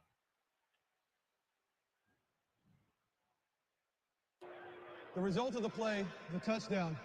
After the play is over, unsportsmanlike conduct. Number 2, Toledo. That 15-yard penalty will be enforced on the kickoff. That's number 2's first unsportsmanlike toward disqualification. We will try the down. 67 yards on the pitch and catch from Tucker Gleason to Junior Vandeross. And actually, it was a very short pass that Vandeross turned into a home run. Well, I got to tell you, we got to get Jawan Newton in a 70s jersey, because he pancaked a guy, kept going, and then blocked another body. That was just a selfless play by Jawan Newton. Point after is up and by Dylan Cunanan, and it is good. And the Toledo Rockets retake the lead. 13 for the Midnight Blue and Gold, 12 for the Pitt Panthers, 7:38 left to go until halftime. Back after this, the U Toledo Health Rocket Sports Radio Network from Learfield.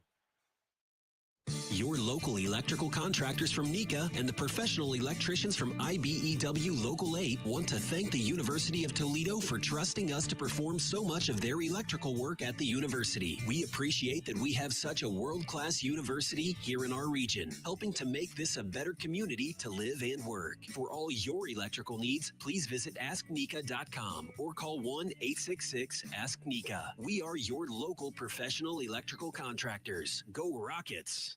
Right here, every day, we go the distance to do breakthrough treatments and innovative procedures, to do life-saving kidney transplants with shorter wait times, to do more to fight cancer with personalized precision medicine, selflessly, and across specialties. We take a comprehensive approach to do all we can to help you live your best life. We're U Toledo Health, the power to do. An electrifying pitch and catch from Tucker Gleason to Junior Vandeross, but all set up by an incredible job. Jawan Newton. He didn't block one. He blocked two guys to free up Vandeross for that long touchdown gallop. I mean, that was a staggeringly good block. And I said to you at the break, Mark, that may have been the best blocking on a single play I've ever seen from a wide receiver at any level. Just phenomenal. Let's get a Bud Light sideline update and join Michael Robinson. Guys, one thing we talk about is the receivers here on this team. We know they're super athletes. And one that went on the opposite side is definitely a super athlete. And we're talking about Jaden Dotton.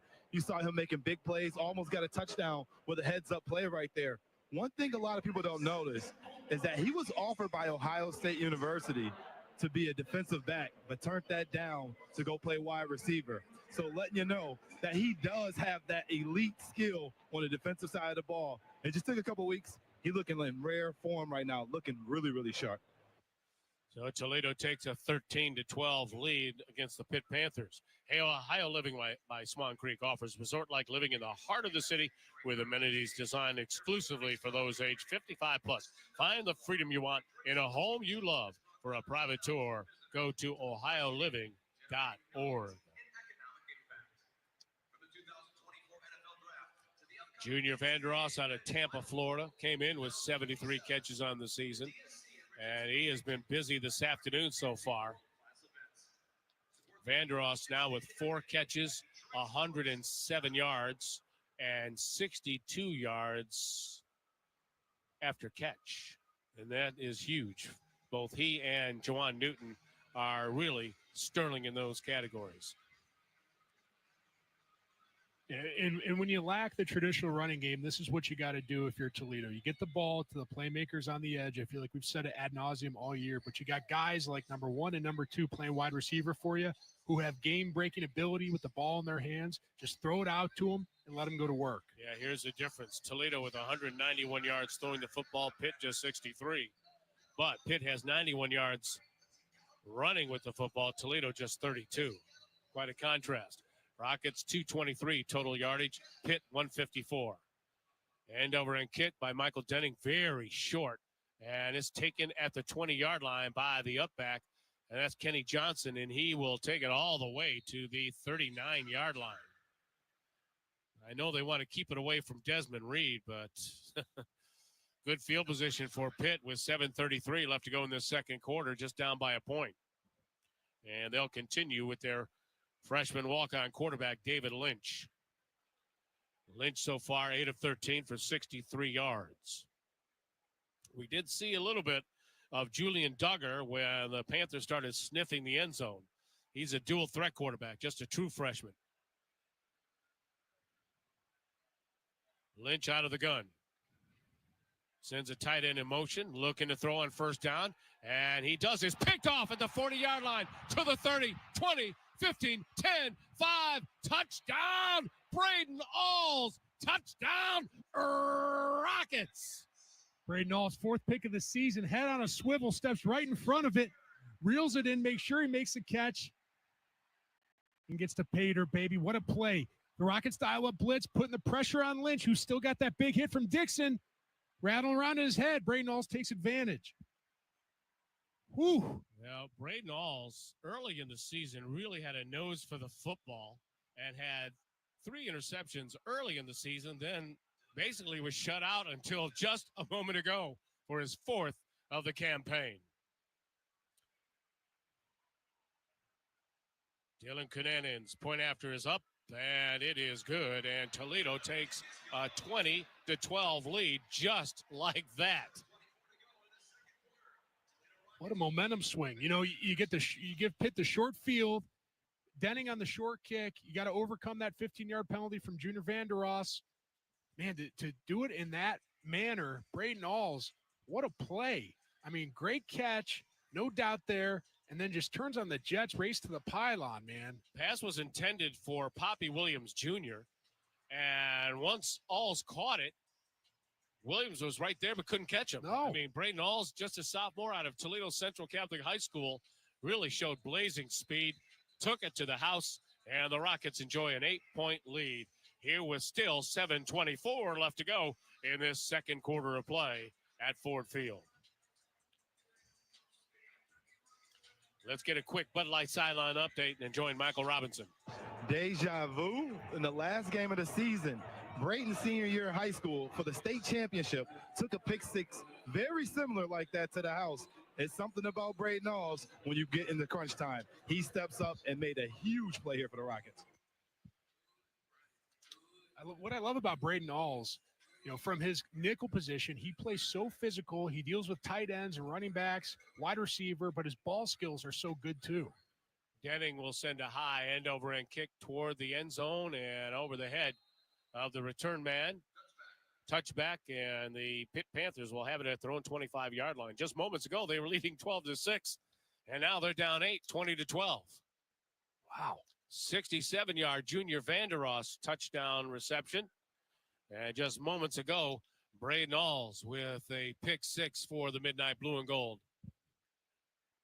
And this has been the Rockets all year, right? It's the flash plays, overcoming some of the self-inflicted stuff with some of these big explosive plays with lack of a consistent running game in the offense. That's how you got to do it. And so far, they're up to the task. For Alls, that was a 42-yard return. It'll be the running back turning the corner slightly, and we're going to get a flag on Toledo, I think, for another face mask penalty. Desmond Reed, just a hard young man to bring down, and the Rockets had him contained, but someone reached into Personal foul. Face mask. cage. Number 12. Defense. 15-yard penalty. Automatic first down. That's on Avery Smith.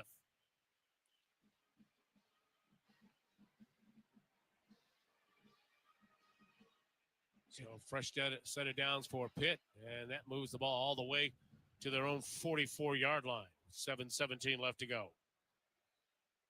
We're in the second quarter of play here at Ford Field in the game above Sports Bowl. Toledo on top by 8. Reed on the carry, runs into traffic, and will push forward. Man, he has some strong pistons as he pushes the pile backwards to the 48-yard line. And that's a gain of 4 on first down. Yeah, and Pitt has jumped into this 2 tight end set with Jake Overman and Gavin Bartholomew, both in line on the edges of the line of scrimmage, just trying to pound the football, chew up some of this clock, and limit the opportunity that they're going to leave for the Rockets. I want to correct myself. That was Jewel Goff on the carry. And play action this time. And pressure. Lynch is tackled from behind. Dropped back at the 35-yard line by DeAndre Reagan. This Rockets pass rush heating up. DeAndre Reagan does a great job working against the left tackle. Ryan Baer stays with it.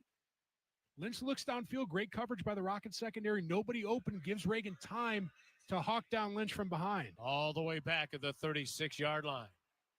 Third down and 18 for the Panthers. Toledo 20, Pitt 12 here in the second quarter. Lynch backpedals into the gun. 4 receiver set, 3 to the far side. Snap to Lynch. He will give it to his tailback. Caught right at the line of scrimmage and spun down for no gain on the play. Darius Alexander. Yes, sir. Man, I mean, this is a guy who could have easily sat out of this game, but he said, I'm going to come out here and showcase my skills in a Rocket uniform one more time. He's actually double-teamed on the play, sheds the blocker, and makes the solo tackle for a loss. For Reagan, he now has 4.5 sacks on the season. That's 2 sacks so far this afternoon for the Toledo defense. Back deep, awaiting the kick is Bryson Hammer for Toledo out of Fremont, Ohio. And Caleb Guess out of Akron, Ohio, awaits the snap and swings his right leg into it. A short, wobbly kick. Hammer comes up on it, grabs it at the 30, tries to elude a tackler, can't. But good job by Bryson Hammer not allowing that ball to hit the turf. Yeah, great concentration. Bryson, just a freshman. I think all year he's done a great job making sure that he possesses the football, not putting it on the ground, obviously giving this Rocket offense an opportunity. We're just watching the highlight again of that Juwan Newton blocking 2 Pitt Panthers to allow Junior Vander Ross to streak down the sideline. Incredible play. So Toledo has it 1st and 10, up by 8. Still plenty of time left to go in this second quarter of play. Tucker Gleason with Newton off his right hip out of the gun. Anthony Torres has an H-back. It'll be a carry by Stewart and maybe a yard as he crossed the 30 to the 31-yard line. That is it. Yeah, not much there. The Rockets haven't tried the interior of this Panthers front 7. They do there, just not much room on the inside. Rasheem Biles making the tackle. 2nd and 9. Pressure. Ball thrown over the middle. It is complete to Vander Ross, and he is spun down short of the first down at the 38-yard line. Yeah, as Pitt continues to be aggressive with their defensive scheme, inserting their linebackers against the Rocket offense, there's opportunity in the void left by those blitzers in the middle of the football field. Junior Vander Ross takes full advantage. Javon McIntyre with the tackle for Pitt. 3rd down and 3 for Toledo at their own 37-yard line, leading 20-12. Snap to Gleason. He will run it himself. And Tucker, big 6'3", 245-pound QB, pushes forward for a first down to the 42, maybe the 43-yard line. That's a straight quarterback draw for Tucker Gleason. Yeah, that's a tough run by Tucker. He's a big man, puts his head down, keeps those legs moving, and picks up a tough first down. That'll keep the clock rolling with 3:44 left to go in the half. Ball at the Toledo 42-yard line. Spotted between the hash marks as the Rockets move right to left from our vantage point. Snap. Tucker, play action. Throws a deep ball and way over the head of his intended receiver. And that was Jamarian Lang, the freshman. So it brings up a second down and 10. Lang out of Sarasota, Florida. Good-looking young receiver. Yeah, Lang's a heck of an athlete. Silky smooth, kind of a strider type. Double covered there, but the Rocket offensive line did a nice job picking up the blitz that the Pitt Panthers threw at him. Savon Clark in the backfield with Gleason on 2nd and 10. Two receivers each way. Gleason will give it to Clark. Clark will fall forward for a couple to the 44-yard line. And that'll bring up a third down for Toledo, 3rd and 8. Anthony Torres, a 2-yard touchdown catch. Junior Vanderos, a 67-yard catch and run for a touchdown.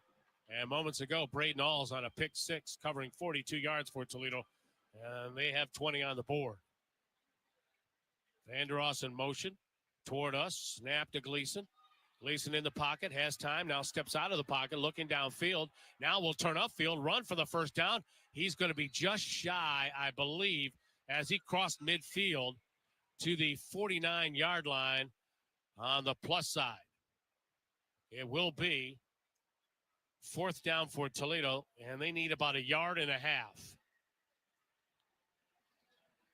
Yeah, good savvy there by Tucker. The Toledo tackles run those hard charge and pass rushers upfield. Tucker breaks contain, doesn't see anybody open, just pulls it down. Another tough run by your quarterback. Well, Rockets have to run a play before the 2-minute timeout. I think they're going to let the clock roll, and Jason Candle may burn a timeout. That's exactly what he did with 2:06 left to go. Timeout. Toledo, they're first of the half. This will be a 30-second timeout.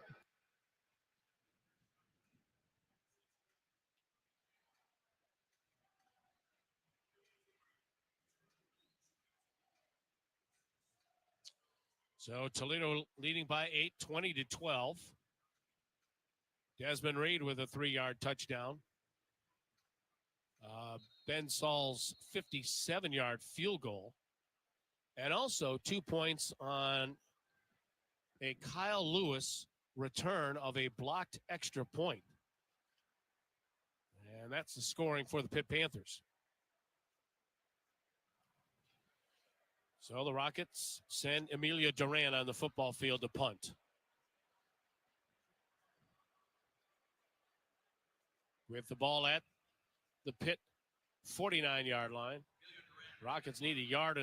Duran awaiting the snap at his own 37-yard line. Gets it and sends a high end over end kick. Fair catch called for and taken, bobbled, and then handled at the 13-yard line by Desmond Reed. Ooh. Yes. James Rowe, the long snapper, was right there. This is the 2-minute timeout. We'll take a timeout. Back after this with the Midnight Blue and Gold on top, 20-12 with 1:59 remaining in this first half of play. You're listening to the U Toledo Health Rocket Sports Radio Network from Learfield. When you do something for over 60 years, you tend to be pretty good at it. That's my friends at Overcashier and Horst. When it comes to heating and air conditioning, they are so good, Trane has named them a Trane Comfort Specialist, a designation only for the best of the best. When you need your furnace or AC service, call Overcashier and Horst, your Trane Comfort Specialist. After all, it's hard to stop a train. Call today at 419-841-3333. It's not a matter of if Yark Automotive Group will give 110%. We give 110% always. with our 110% price protection guarantee. If you find a vehicle here and the same model is offered at another Toledo area dealer for less, we guarantee we'll pay 110% of the difference in price. Yark! See how we care 110% of the time at yarkauto.com. See dealer for full details. Come get more. Yark! Toledo with 3 Yark Automotive Group touchdowns so far in this first half, lead at 20-12. Let's get a Bud Light sideline update and join Michael Robinson. Guys, one of the best experiences for college football players is going to bowl games. I'm sure Jack can speak to that.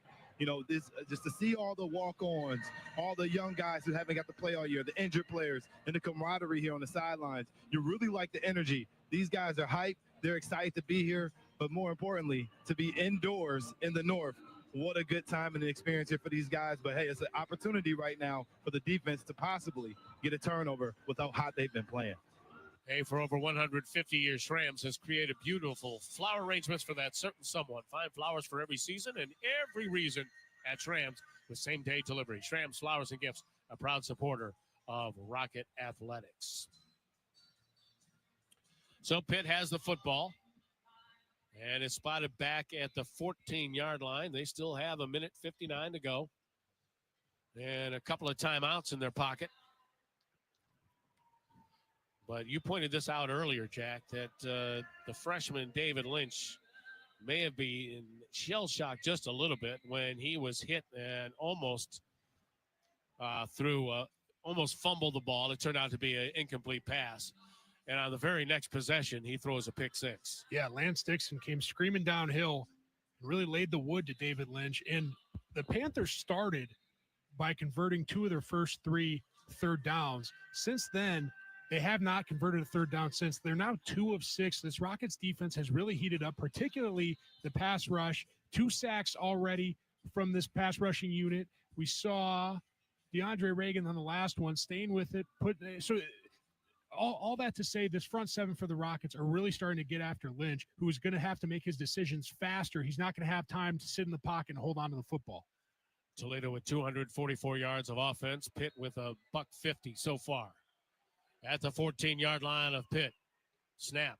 Lynch will give it to his tailback. Bounces it to the outside, heads toward the sideline, and is run out of bounds at the 17-yard line. And that's by Avery Smith. I wondered if Pitt might be really conservative deep in their own territory here. Yeah, knowing that they're getting the ball after halftime, You're kind of playing, like you said, the conservative game. Don't make a mistake. Live to fight another day. Come out of the locker room, adjust, and hopefully score some points after half. We'll see. 4 receivers set, 3 near side for Lynch. And it will be Desmond Reed for a first down as he is spun down at the 26-yard line. Jaden Dotton making the tackle, and Pitt quickly to the line of scrimmage. Reed is closing in on 100 yards here in the first half. Gets the carry again, straight up the middle, and Reed, with a little help from his friends, is pushed to the 29-yard line for a gain of 3. Tell you what Reed is so good at, and I watched him do this on the previous play, is he does what's taking the slack out of the concept. So he gets up tight to the line of scrimmage. The linebackers have to make a decision. Then he makes a cut from there. Lynch throws far side. That's to Reed, and he is hit and dropped for a loss. What a job by Toledo defensively that time. And that was linebacker Lance Dixon making the tackle. And it brings up a 3rd and 8 for the Panthers with 1:06 left to go in the half. Toledo by 8. Out of the shotgun, David Lynch with a running back off his right hip, gets a snap. Here comes the pressure. Lynch will throw it over the middle, and it is almost intercepted. In fact, 2 Toledo Rockets almost ran into each other. It should have been picked. Ooh. Wow. Lynch drops back. He feels that pocket collapsing once again. No, he has to get rid of the football. Throws right into double coverage off the fingertips of Avery Smith. That was Nasir Bowers who had it, and Avery Smith had it, and Nasir Bowers knocked it out of his hands. Just 2 guys playing fast, trying to go after the football. Sure. So that stops the clock with 46 seconds left to go in the half, and Pitt has the punt. The ball spotted back at their 28-yard line. Bryson Hammer awaiting the kick. Standing at his 30. 20 for Toledo, 12 for Pitt. Pitt led 12-6.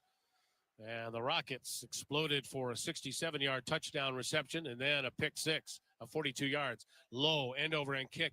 And Hammer grabs it back at the 25-yard line. Hammer heads to the far side, has all kinds of room to the 40. Hammer still on his feet and dragged down in Pitt territory at the 42-yard line. Yeah, we got a flag way back at the 29-yard line. And that, have to wait and see what this one's all about. Could be a block in the back on Toledo. One of the Rockets is pointing in the direction of Pitt. Yeah, unfortunately, on some of these big return plays, it seems like if it's too good to be true, it probably is. So a long conversation now by the officials at the 45-yard line. And a couple different flags down in different spots on the field. And they're walking backwards. That's not a good sign for Toledo. There are multiple fouls on the play, both on the return team. Holding, number 21, return team. That penalty is declined. Legal block in the back, number 39, return team. That penalty is enforced 10 yards, first down, Toledo.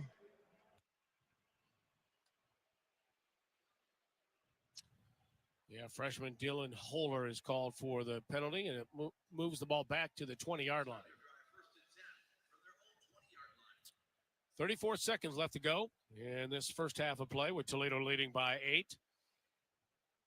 And one would think the Toledo Rockets will be conservative here. But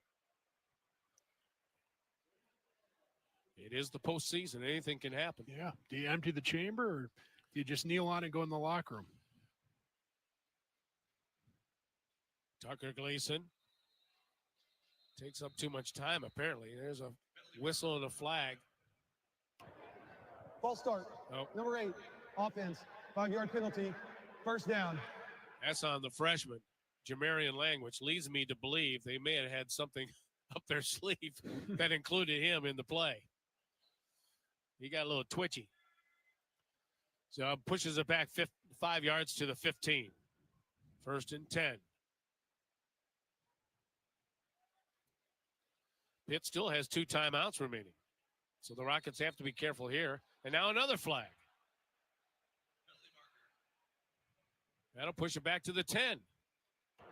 False start. Number 34, offense, 5-yard penalty, remains first down. Connor Jones called for the penalty. Well, that might make the decision for him. Oh, yeah. Make Pitt use their 2 timeouts. And then the Rockets can burn the clock on third down and head to the locker room.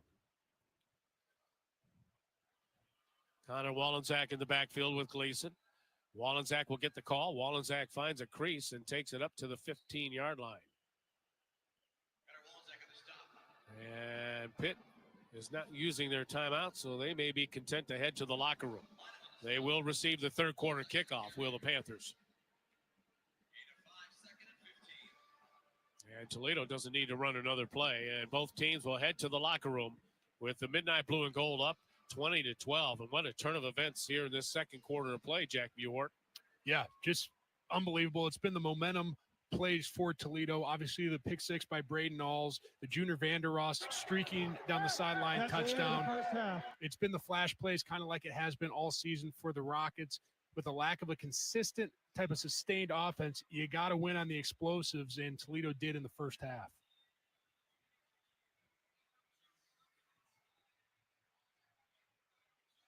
So timeout. Stand by for the ARC Automotive Group halftime report with Dan Naraki. Your Midnight Blue and Gold 20, Pitt Panthers 12. Back after this on the U Toledo Health Rocket Sports Radio Network from Learfield. A job, a well-paying job, a job that's rewarding, a job right in your own backyard. That doesn't sound like a job. That sounds like a career. A career with the Ironworkers Local 55. Building our local communities, building the bridges we drive over, the schools our kids attend, the sports venues where our teams play and we cheer them on. How would you like to make up to $65.36 per hour full money package with living wages and benefits? Find out more at local55jobs.com. That's the number 5. The Ironworkers Local 55. Some days you hit snooze, but not today. Today you have to go on a run to get burgers for the tailgate. You've got to haul something heavy, a cooler stocked with Bud Light. When you've got beer and football, nothing is hard until the other team scores. Bud Light, easy to drink, easy to enjoy.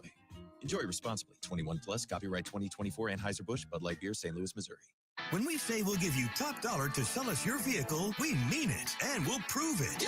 With YarkBuysCars.com. Selling your vehicle for cash couldn't be easier. Here's all you do. Step 1, get your vehicle appraised online. Step 2, bring your vehicle to the Yark Buying Center or any Yark dealership. And step 3, get paid. YarkBuysCars.com. Come get more. Just what you're looking for.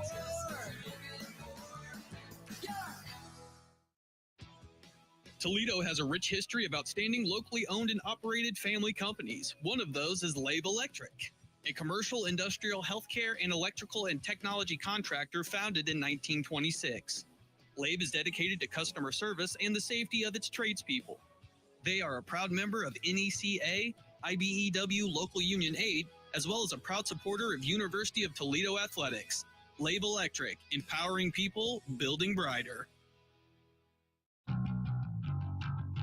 On the U-Toledo Health Rocket Sports Radio Network. From Learfield, this is the Yark Automotive Group Halftime Show. Brought to you by Yark Automotive Group. YarkAuto.com is just what you're looking for. Also brought to you by Allstate, Dave White Chevrolet, Domino's Pizza, and by Huntington Bank. Now, the Yark Automotive Group Halftime Show. It's halftime up at the Game Above Sports Bowl at Ford Field up in Detroit, Michigan, with the Toledo Rockets exploding in the second quarter. They lead the Pitt Panthers 20-12. Welcome back to the Yark Automotive Group halftime report. We're live with you from the downtown Toledo studios of our flagship station, WSPD. Dan Naraki with you, and I just perusing the stat sheet very quickly as Mark and Jack will be back in just a few minutes to go over this one in depth. But there's two things that stand out to me. And besides the points off turnovers off that incredible pick six by Braden Alls, just the two numbers to look at it is the fact that Toledo has dominated through the air with 197 passing touchdowns, both offensive scores coming on the arm of Tucker Gleason. Here's the thing, though, and I think it's something that Coach Candle and his staff will want to emphasize getting cleaned up, although a couple of these flags were on that last drive and the numbers are a bit off. But the Rockets have taken 7 penalties, been pushed back 70 yards. For Pitt, it's only been 3 flags and 24 yards. So I know that should probably be a point of emphasis as they want to make sure they clean those things up, especially those pre-snap penalties. As we move on, let's get a quick check of the Brandeis Ford Toledo, Brandeis Ford Lincoln Amalmi scoreboard. There's a triple header of bowl games this afternoon. Besides us, their next game up is the Rate Bowl at 5:30. That one coming to you from Chase Field out in Phoenix, Arizona. That's the home of the Arizona Diamondbacks. It's very cool, I think, that we've got now, I believe, 3 bowl games, maybe 4, but at least 3 bowl games that are taking place in Major League Baseball stadiums. I think that's just a cool setting for a game like this. Anyway, the Rate Bowl, we'll see Rutgers take on Kansas State. In the second or the final game of the day, it's a 9:00 kick down at the 68 Ventures Bowl in Mobile, Alabama. Arkansas State taking on Bowling Green. The Falcons and Red Wolves both 7-5 on the season. The Falcons making the postseason for just the second straight year after missing out on a bowl game for the previous 7. Arkansas State also with back-to-back bowl appearances after missing out on the last 4 seasons. So 2 teams pushing their programs in the right direction. Now, for Arkansas State, they are very familiar with meeting MAC teams in bowl games. They've done it 5 times already. They're 2-3. They lost to the Rockets back in 2014 at the GoDaddy Bowl, as a matter of fact. For Bowling Green, Mobile hasn't been as kind to them. They are 1-2 in Mobile-based bowl games, having lost the 2015 GoDaddy Bowl and the 2007 GMAC Bowl, which at the time had set a record for the largest blowout in that game. I believe it's been beaten since then. They were winners all the way back in 2004. Take a quick timeout in the Arc Automotive Group halftime. It is halftime. We are midway through the Game Above Sports Bowl with the Rockets leading 22-12. But you got up on some more news from the sports world when we come back right here on the Toledo Health Rocket Sports Radio Network from Learfield. The time is now. Your chance to take a leap, to do what you've been waiting for, like taking a closer look and making a bigger difference. Because when you become a rocket, you're able to do smart things, to do art things, to do let's roll up our sleeves things. Whatever your thing is, you have the power to do what it takes. The University of Toledo. The power to do. When you do something for over 60 years, you tend to be pretty good at it. That's my friends at Overcashier and Horst. When it comes to heating and air conditioning, they are so good, Trane has named them a Trane Comfort Specialist, a designation only for the best of the best. When you need your furnace or AC service, call Overcashier and Horst, your Trane Comfort Specialist. After all, it's hard to stop a train. Call today at 419-841-3333. You might know that State Farm agent Jeff Trout has great service. He is your good neighbor after all. But did you know that State Farm has surprisingly great rates too? Yep, that's right. Along with good neighbor service, State Farm agent Jeff Trout has surprisingly great rates for everyone in the Toledo area. So call State Farm agent Jeff Trout at 419-473-3276 or go to jefftrout.com for surprisingly great rates today. Like a good neighbor, State Farm is there. All applicants subject to State Farm underwriting requirements. This is your captain. We are going to be experiencing some slight turbulence. Please fasten your... Oh, hold on. Just got a video of my cat. Imagine the pilot of an airplane was as confident as you are texting and driving. Seems kind of crazy when you put it like that. Visit StopTextStopWrecks.org. A message brought to you by the National Highway Traffic Safety Administration, Project Yellow Light, and the Ad Council.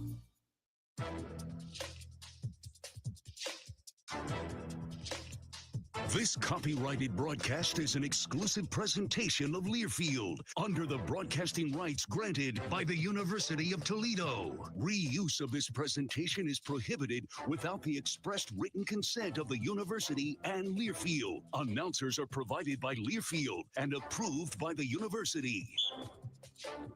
A pair of touchdowns from the arm of Tucker Gleason and a pick six.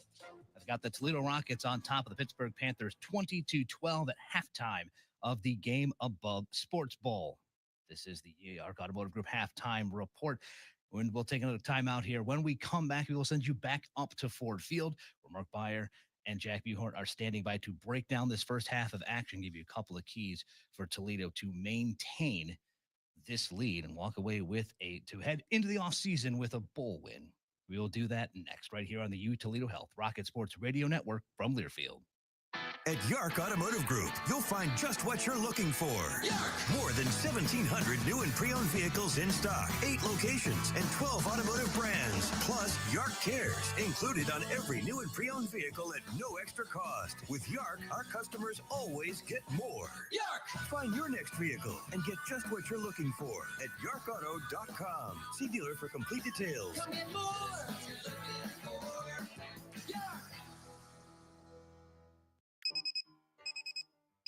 Some days you hit snooze, but not today. Today you have to go on a run to get burgers for the tailgate. You've got to haul something heavy, a cooler stocked with Bud Light. And you've got beer and football Nothing is hard until the other team scores. Bud Light, easy to drink, easy to enjoy. Enjoy responsibly. 21 plus, copyright 2024, Anheuser-Busch, Bud Light Beer, St. Louis, Missouri. Right here, every day, we go the distance to do breakthrough treatments and innovative procedures, to do life-saving kidney transplants with shorter wait times, to do more to fight cancer with personalized precision medicine, selflessly, and across specialties. We take a comprehensive approach to do all we can to help you live your best life.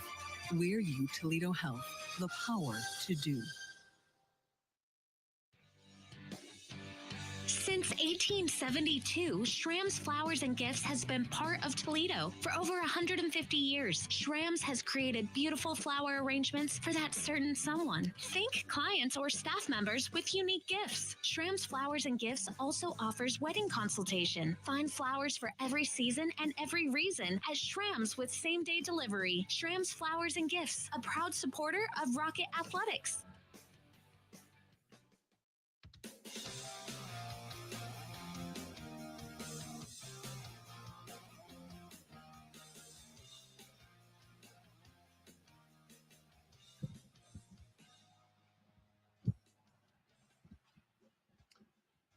Halftime at Ford Field, and the Midnight Blue and Gold on top 20-12.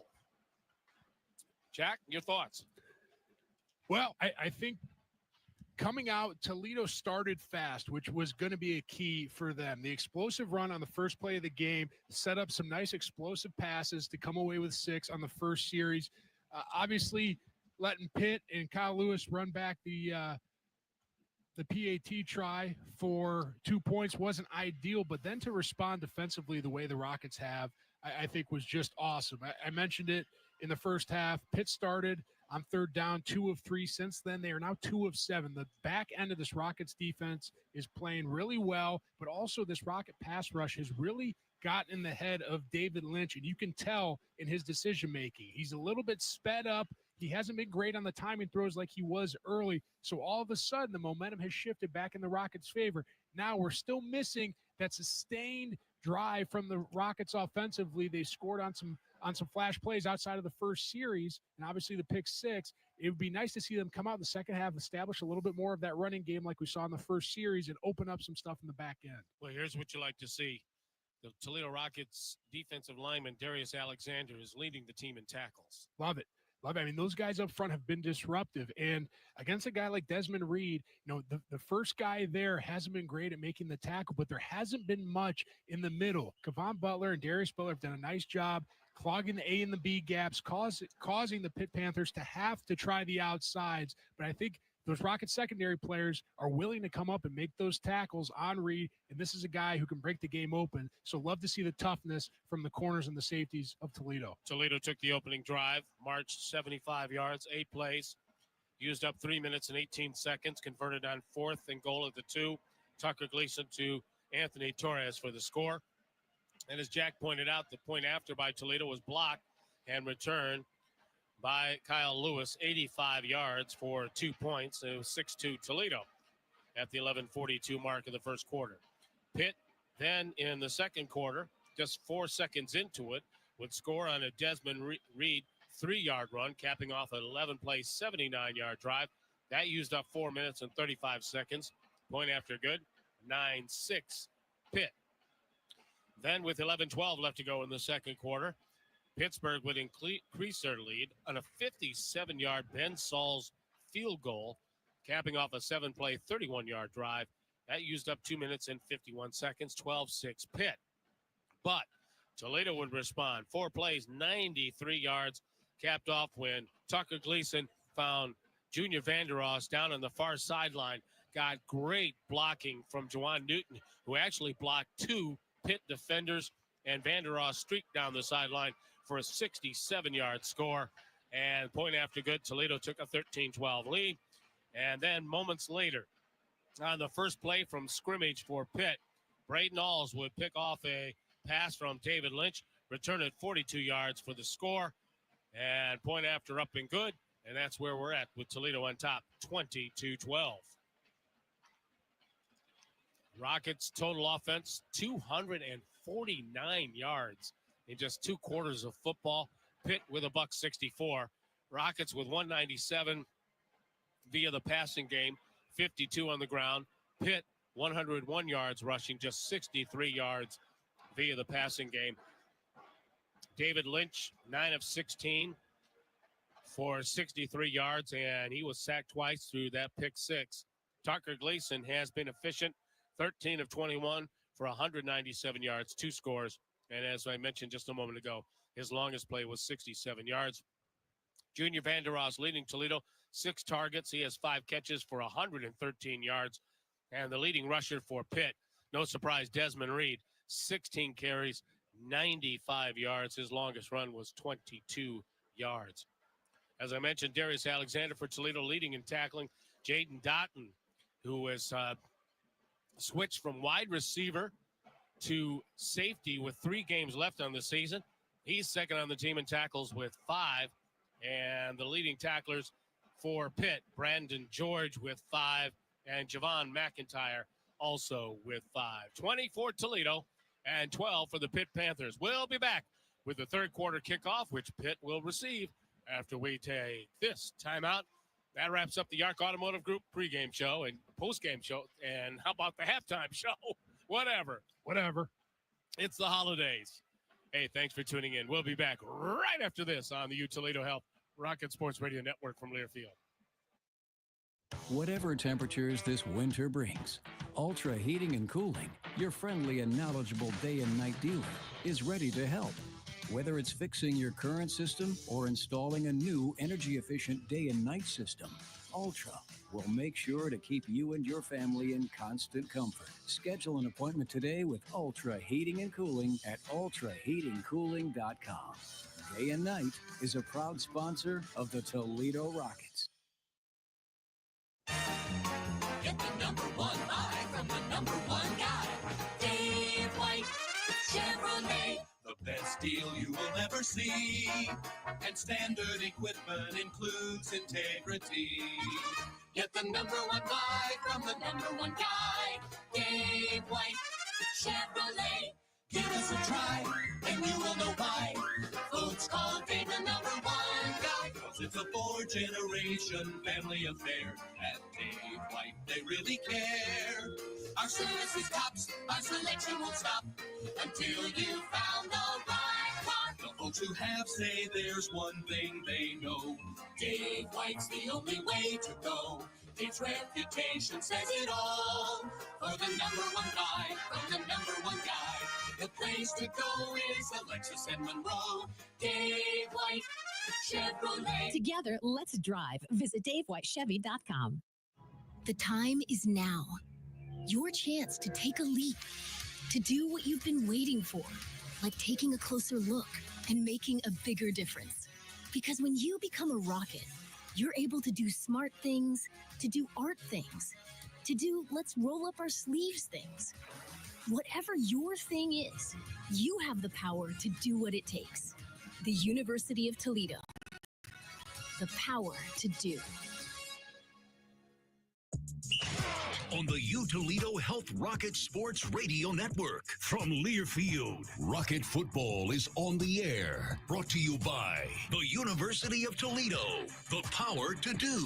Also brought to you by Allstate, Dave White Chevrolet, and by Domino's Pizza. Now, with the call of the second half, here is the voice of the Rockets, Mark Beyer.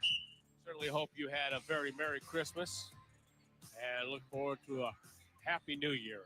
If you're a Toledo Rockets fan, you have to be happy with what you've seen so far after 2 quarters of football here at Ford Field in downtown Detroit. The Midnight Blue and Gold on top of the Pitt Panthers, 20-12. Yeah, and the second half here is going to be protecting the football, right? You're up 1 in the turnover margin. You got to take great care of the football. Anybody who's touching the football, both hands on it. Don't give that thing up. Don't give Pitt opportunity. And the second thing is the penalties. A few too many penalties by the Rockets in the first half, able to overcome a bunch of them, but you got to play smart football. You give the Panthers opportunity here in the second half, they're going to find a way to get back in this thing. So if you're the Rockets, it's all about flawless football, play within yourself, continue to block these guys up front. I think this Rocket offensive line has done a good job against a lot of these exotic looks that the Panthers have thrown at them, but just continue to play your game and don't do too much, protect the football. Pretty decent crowd for this day after Christmas here in downtown Detroit in beautiful Ford Field. It's a Game Above Sports Bowl. Last time the Toledo Rockets were here for a bowl game in Detroit, they played FIU. And that was a game they lost in the very last seconds. Well, in fact, it was the last game that Tim Beckman coached for the Toledo Rockets. He ended up taking the job at Illinois, and Matt Campbell would replace him and lead the Toledo Rockets to a victory over Air Force in the Military Bowl just a month later. And folks, he's not reading off anything right now. This is coming straight from memory. Cesspool of knowledge, like I always say. Exactly.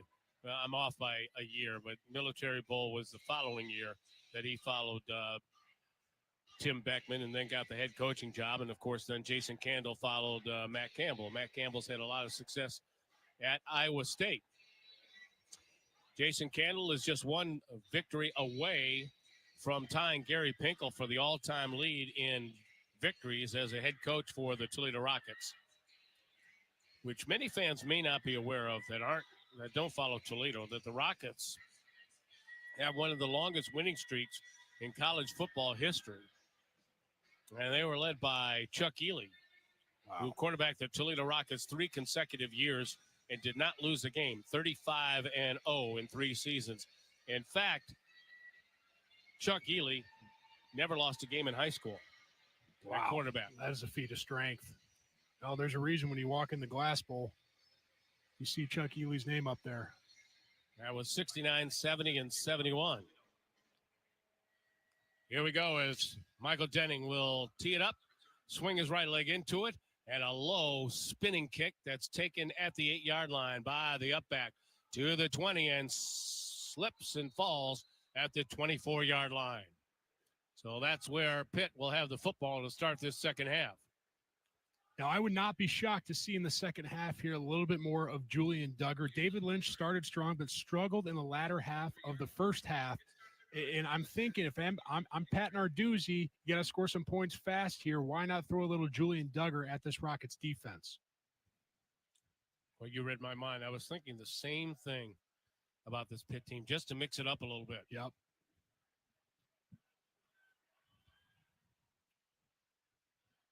So 1st and 10 for the Panthers at their own 23-yard line.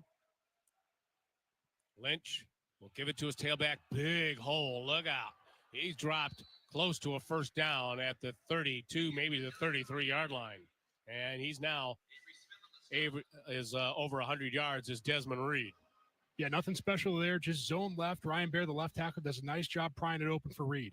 Reed will get the call again, straight up the middle this time, and will be stuffed at the 36 after a gain of 3.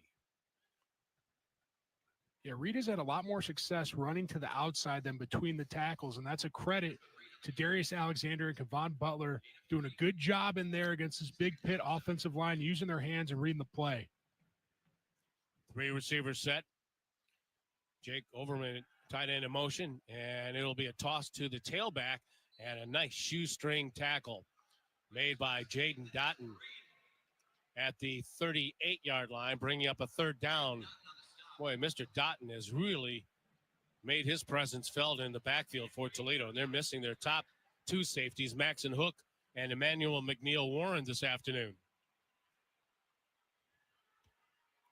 3rd and 5 for the Panthers at their own 38-yard line with Toledo leading 20-12.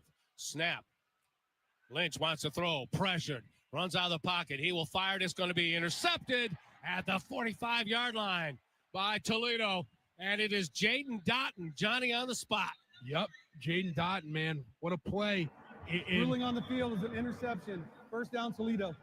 David Lynch continues to struggle against the pressure. I'm telling you, ever since that big Lance Dixon hit in the first half, he's been bad in his decision-making, throwing on the run there. That thing just sails, and Jaden Dotton, former wide receiver, showing his stuff. Had Jaden been able to stay on his feet, he would have had a touchdown.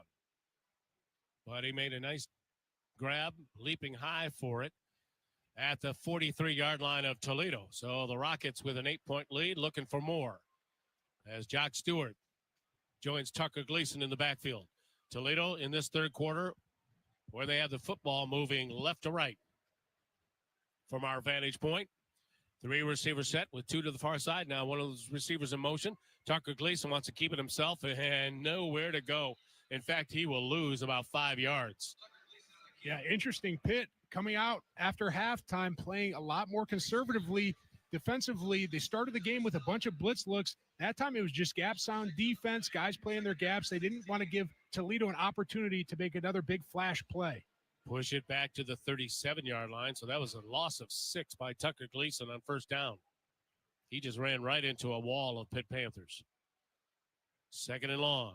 Gleason, play action in the pocket. He'll throw it deep downfield in triple coverage and incomplete at the 10-yard line, intended for Jawan Newton.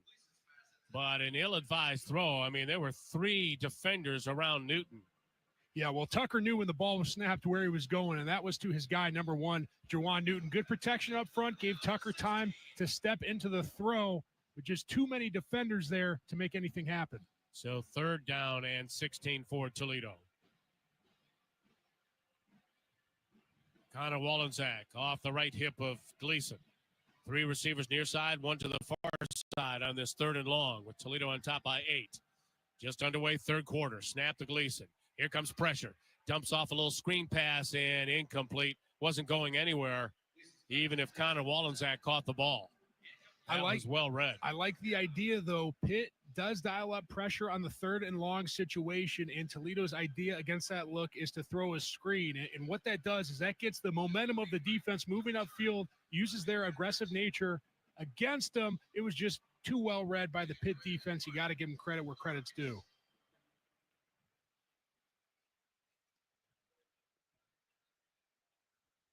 So Emilio Duran awaits the snap, standing at his own 23-yard line. Kicking to a dangerous Desmond Reed at his own 21. Pressure, but Duran gets it away, and it takes a Toledo bounce at the 20, picked up by Reed at the 15, and he's buried at the 17-yard line.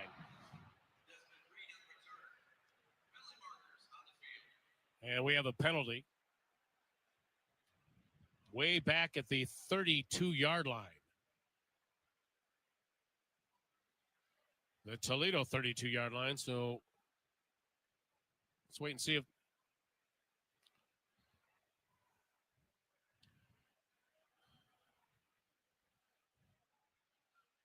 so the officials having a long conversation.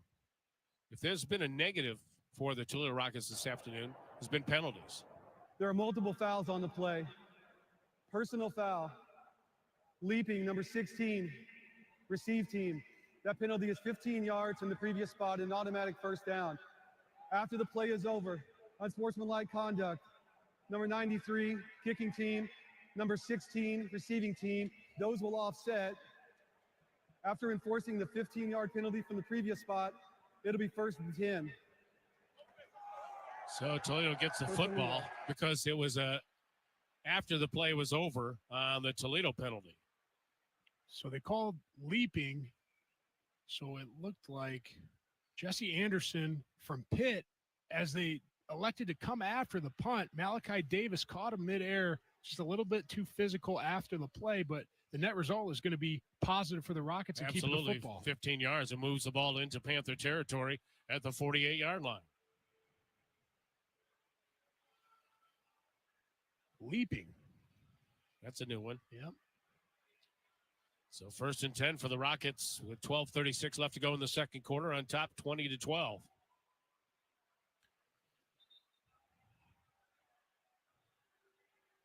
Gleason with Stewart in the backfield with him.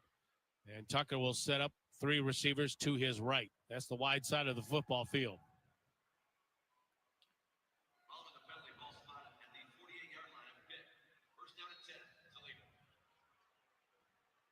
So a fresh set of downs for the Midnight Blue and Gold as Gleason sends Stewart in motion out of the backfield. Snap to Tucker. Over the middle. It is complete. Newton Newton over the 40 to the 38-yard line, close to Toledo Rockets first down. Yeah, Pitt once again rolls the dice, brings their two interior linebackers in the A-gaps. Toledo picks it up and creates that void again in the middle of the defense. A Taylor Automotive first down for the Midnight Blue and Gold. Out of the pistol formation this time. Stewart behind Gleason on first down. And it will be Stewart on the carry. And he will maybe reach the 35. Nope, the 36-yard line for a gain of 2.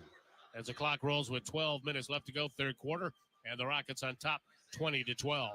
Hey, need a ticketing partner for over 35 years? Stage Front has been transforming the way the world buys and sells event tickets and premium hospitality services. Check them out at stagefront.com. 2nd and 8 for the Rockets, just shy of the Pitt Panther 35-yard line. Gleason sends Torres in motion. The tight end now sets up as an H-back. Snap to Gleason. He will throw it. Ball's tipped high in the air and falls harmlessly incomplete. Over on the far side of the football field at the 36-yard line, intended for Thomas Zyros.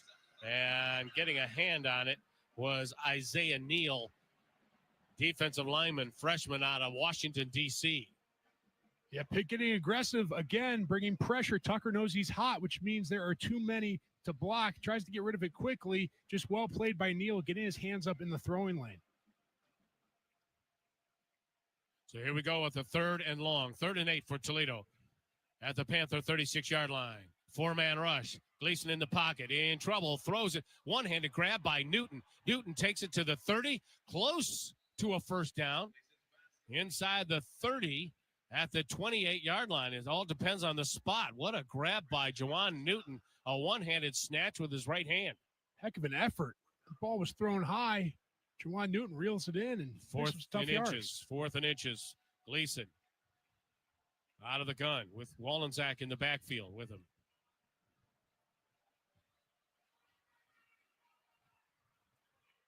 Tucker out of the gun. He'll send Vandeross in motion. Snap to Gleason. He'll give it to Wallensack. Wallensack, I think, got the first down. Yep, with a little help. Maybe not. Boy, that's close. It all depends on the spot. Pitt defensively thinks they got to stop. Yes, they did meet the running back, Connor Wallensack, in the hole. And it will be maybe a measurement here. Let's see how close where they spot it. Needed to get beyond the 28, and they did Ruling not. on the field as the ball carrier's down short of the line to gain. First down, Pitt. Wow. Yeah. Timeout on the field. Timeout as the Pitt Panthers defense holds the Toledo Rockets. Midnight Blue and Gold lead 20-12 with 10:42 left to go. Third quarter back after this on the U Toledo Health Rocket Sports Radio Network from Learfield. Ace Sanitation is proud of its long history as part of the Toledo metro community and the University of Toledo Rockets. Ace offers a large inventory of temporary restroom facilities, luxury bathroom trailers, temporary fencing, crowd control barricades, and septic tank service. Find out more at ace1965.com. Ace Sanitation, a family-owned company for over 50 years and a proud supporter of Rocket Athletics.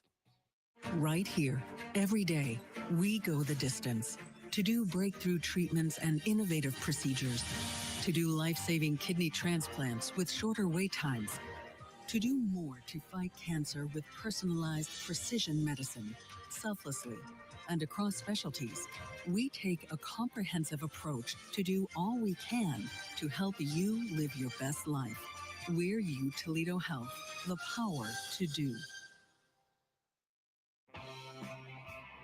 Toledo at top 20-12 with 10:42 left to go third quarter. Ironworkers Local 55, building better, building stronger, building communities throughout Northwest Ohio and Southeastern Michigan for 118 years strong. Their members, along with their signatory contractors, live and work in the very same communities they serve. Take a look around at the schools, the offices you work in. Chances are a member of IW Local 55 has had a hand in building them. Boy, Toledo did not take advantage of the turnover, Jack Newhort. They did not, and disappointing fourth down attempt there, but got to give Brandon George, number 30, Mike linebacker for the Pitt Panthers, credit. He read that thing. This second level for the Pitt Panthers defense is so good at sniffing out plays. Just a downhill run. It looked like there was a seam there for Connor Wallensack. Brandon George flows over the pile at the last second to meet Wallensack in the hole and stand him up. So there wasn't much to that besides just good defense from the Panthers. Let's get a Bud Light sideline update and go down to the field and join Michael Robinson. Sitting here listening again behind the offense, trying to find a way to just get this thing going. I think you made mention to it earlier. The Russian attack has really been dry, to say the least. They got to find a way to open it up. Obviously, Jerwan Newton, one of the best football players in college football, in my opinion, when it comes to catching it. He has been open all night long, but they got to loosen this defense up and find a way to run. Maybe it's getting Tucker involved a little bit more here. Yeah, Toledo rushing in the ball game just 65 yards. Let me correct myself, 47 yards, 216 via the passing game. They have 263 to $179 for the Pitt Panthers. Yeah, and the issue becomes when you're one-dimensional offensively, it allows the defense playing against you to just defend that one aspect of your offense and not have to worry as much about the rushing attack. And so you have these great players on the edge like Junior Vander Ross and Jerwan Newton, but you can commit more resources and more bodies to defending those guys, knowing that there's not much of a rushing threat there from the Rockets. Hey, Zep Center's Gambling Treatment Program is here to help you tackle problem gambling. Bet responsibly by setting limits and knowing the risks. Seek support at zepcenter.org. And Bud Light, proud sponsor of Toledo Rocket Athletics. Easy to drink, easy to enjoy. Pitt with the ball at their own 28-yard line with Toledo on top, 20-12. All the scoring coming in the first half of play. Toledo with 2 offensive touchdowns, 1 defensive score. David Lynch at quarterback, sends a man in motion. He will give it to his tailback, who bounces it to the outside, has the speed to turn the corner, and does at the 35-yard line for a 6-yard gain. And that is Desmond Reed. Boy, once he gets to the outside, so dangerous. He's spectacular. It was a designed just inside run. He tries it, bounces it all the way to the outside, runs a huge loop, has the speed to get the edge, as you mentioned. He's a speedster. Second down, Reed buried at the 37-yard line. That'll bring up a third down and about 2 for the Pitt Panthers. Ball spotted between the hash marks as the Panthers move right to left, and we got an injured Panther down. Offensive line. Timeout on the field for an injury to the offense.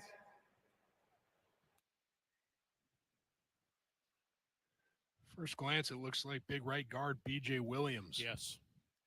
Williams out of Lawrenceville, Georgia, 6'4", 315-pounder sophomore. He is laying flat on his back. This will be extended into a full media timeout. So we'll take a timeout with Toledo on top, 20-12, and 10:03 left to go in the third quarter of play. You're listening to the Toledo Health Rocket Sports Radio Network from Learfield. State Farm Insurance has surprisingly great rates, but it's no surprise that Scott Stegall is one of the leading agents in our area. I've been a State Farm agent for over a decade and a proud graduate of the University of Toledo. I'm licensed in auto, home, business, life, and financial services in both Ohio and Michigan. For all your insurance needs, find out how I can save you money with State Farm Insurance by logging on to scottstegall.com. State Farm agent Scott Stegall, a proud supporter of Toledo Rocket Athletics. It's not a matter of if Yark Automotive Group will give 110%. Yark! We give 110% always with our 110% price protection guarantee. If you find a vehicle here and the same model is offered at another Toledo area dealer for less, we guarantee we'll pay 110% of the difference in price. Yark! See how we care 110% of the time at yarkauto.com. See dealer for full details. Come get more if you're looking for Yark!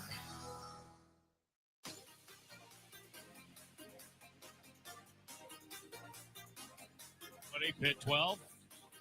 We're in the third quarter with 10:03 left to go in the period. Let's send it back to the studio for a Brandeis Ford. Mommy, Brandeis Ford Toledo scoreboard update. Enjoying the rock, Dan the Rocky. All right, we are the first of a triple header of bowl games today.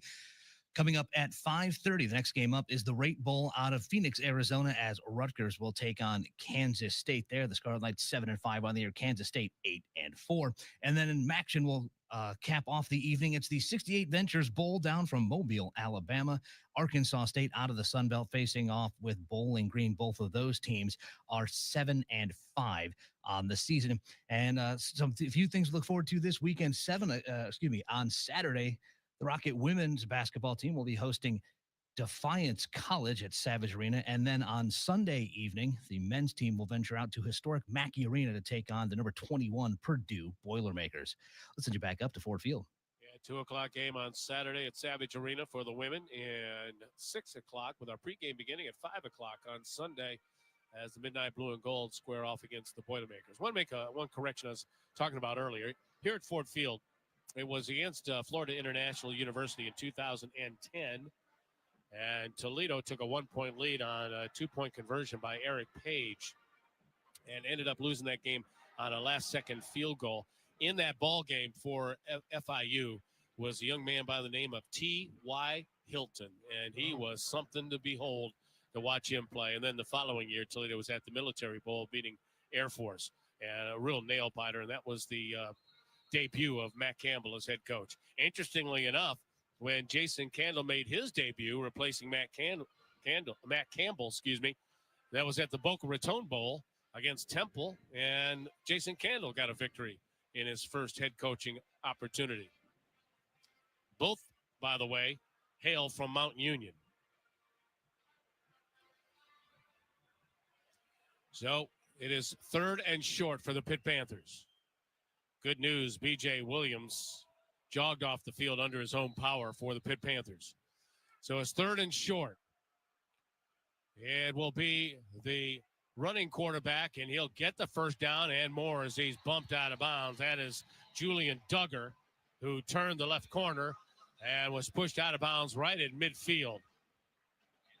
We may see him a little bit more before this afternoon is complete. Yeah, he's a mobile guy. Saw him in the red zone in the first half, but with wheels like that, having another blocker in phase with a running quarterback is always a positive for an offense. Spotted at their own 47-yard line, 1st and 10. Duggar remains in the game. He will run on the quarterback draw, and he is met by Lance Dixon and dropped at the 49-yard line in Toledo territory.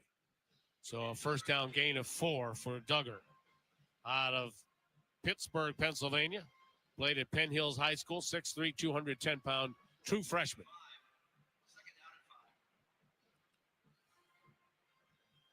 Second down and 6 for the Panthers. And this time it'll be Duggar keeping it himself and trips and falls as the old turf monster got him at the 48-yard line. Yeah, the turf monster, thank goodness he showed up. He's got a Rocket uniform on because Duggar got to the edge and showing his speed. There was more daylight for him to run there, but just falls down. So it is 3rd down for the Panthers, 3rd and 5 at the Rockets' 48-yard line. Duggar remains in the game. He will keep it straight up the middle and spins forward for a first down and more. And check that. That was not Duggar. That was Kenny Johnson from his wide receiver position. He was in the Wildcat, and he got a first down for the Panthers straight up the middle. A few wrinkles here from Pitt in the second half. Yep. Now Duggar back at quarterback. Fumbles the snap, backpedals, wants to throw, and does complete to Kenny Johnson. Short of a first down, but in Toledo territory at the 26-yard line. Yeah, Duggar, he's been a run-first guy this afternoon, but his high school career, he had a great arm, threw for almost 5,000 yards. Duggar gets a snap. He will pitch it, and it'll be Reed turning the corner, gets a great block, and is chased out of bounds, but not before he gets a first down inside Toledo's 20-yard line. Boy, when he gets to the outside, that's a problem for the Rockets. Yeah, his vision is so good. You know, even on the inside design plays, when he finds a way to get to the edge, he can just turn on the thrusters. Right at the 20-yard line. Toledo on top 20-12, but Pittsburgh threatening here with 7:30 left to go in the third period of play. Duggar keeps it straight up the middle to the 11-yard line. Boy, the Rockets are having a real tough time with this read option. Yeah, a lot of weapons to defend. for Pitt right now, they fake the jet sweep to Kenny Johnson. What that does is gets the defense flowing, opens up some room in the middle for Duggar to keep the football. Gain of 9. 2nd and 1 at the Toledo 11-yard line. Duggar out of the gun. Reed off his left hip. Duggar wants to throw the football. He does toward the end zone. Wide open. Touchdown. Touchdown, Pitt. And it goes to Jake Overman, tight end. Yeah, they have a pair of weapons in that tight end room. That time, Overman for 6. And so Pitt on that drive, it was run. So the Rockets defend the run, and Duggar just dumps it over the head of the Rockets secondary. And for Jake Overman, that's his first touchdown reception of the season. Out of Yorba Linda, California. There's some laundry on the field. Result of the play, touchdown. After the play is over, unsportsmanlike conduct, Pitt, number 74, Toledo, number 4. Those penalties offset. That's both players' first unsportsmanlike of the game towards disqualification. So right tackle Terrence Enos mixing it up with Deshaun Holt. Yep. So let's see if Pitt goes for 2 here to try to tie this ball game up. With 6:55 left to go. And that's exactly what it looks like they're going to do, setting the ball up along the near hash mark. So wide side to the right for Lynch, who's back in the ball game at quarterback. 20-18, Toledo.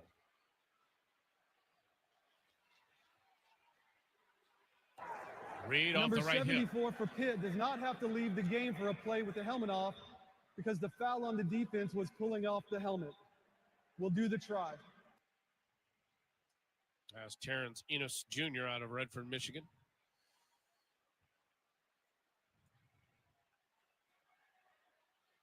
So Lynch out of the gun. Reed off his right hip. 3 receivers to his right, 1 to his left. Going for the 2-point conversion. Snap to Lynch. Quick toss. Easy peasy to the tight end, Gavin Bartholomew, and we are all tied up at 20. So both tight ends getting in on the fun this drive for the Panthers. Overman with the touchdown. Bartholomew with the 2-point conversion. Those guys are weapons down there in the red zone. 6:55 left to go, third period. And the Pitt Panthers tie this ball game up. Now, Toledo had their opportunity to increase their lead and failed on a 4th and inches deep in Pitt territory, and the Panthers made them pay. That's right. Yeah, that was a disappointing no-get for the Rockets. You know, you're knocking on the door of the red zone, and all you got to get is 1 yard for the 4th down conversion. You know, there's been some opportunity there in the run game. It's just about straining another half a second for these guys up front for Toledo. There's been daylight. There's been opportunity. It's just about, at the very last minute, just straining your guts out to give these guys a little bit more room to run. No hassle and no pressure. Only great deals on pre-owned vehicles at Brondy's Ford and Secor. Brondy's Ford, Lincoln and Maumee. Nobody beats Brondy's. Nobody. Jock Stewart standing at the goal line awaiting the kick from Ben Sauls, who has just been pounding it in and out of the end zone.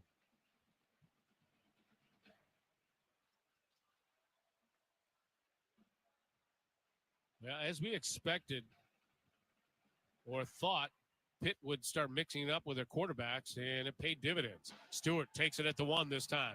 Stewart toward the near side, able to turn the corner.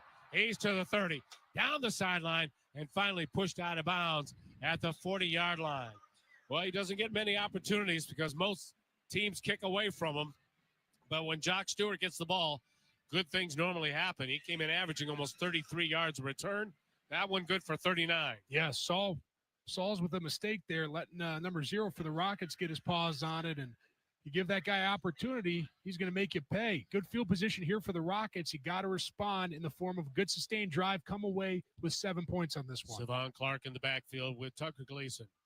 4 receivers, 3 to Gleason's left. On first down, it'll be Gleason keeping it on the quarterback draw. Gleason will fall forward and fumble the football. It's recovered by Pittsburgh. Oh, my goodness. That has been one bugaboo for the Tucker Gleason quarterback story, and that is being careless with the football. Yeah, Michael Robinson mentioned we might see a little bit more Tucker The ruling on the Gleason field is a fumble recovered by the defense. First down, Pitt. carrying the football, but coming into the second half here, playing with a lead, you got to minimize these mistakes. Turnovers are number one. You give the ball back to Pitt on a short field. The way they're playing right now, especially with Duggar at quarterback making explosive plays, you got to limit the opportunities you give those Panthers. Brandon George caused the fumble. And Philip O'Brien recovered it out of Pompano Beach, Florida. So the Pitt Panthers, this is a mirror image of the second quarter, only it was Toledo that was taking advantage of turnovers and opportunities. This time it's Pitt here in the third quarter, and they can take the lead. 1st and 10 at their own 44-yard line. And it is Reed, stopped right at the line of scrimmage by DeAndre Reagan. And also Jaden Dotton there to help out.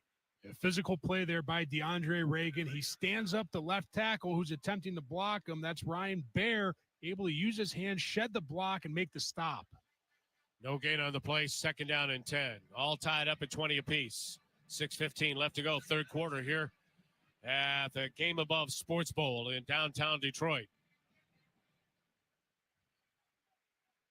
Duggar at quarterback.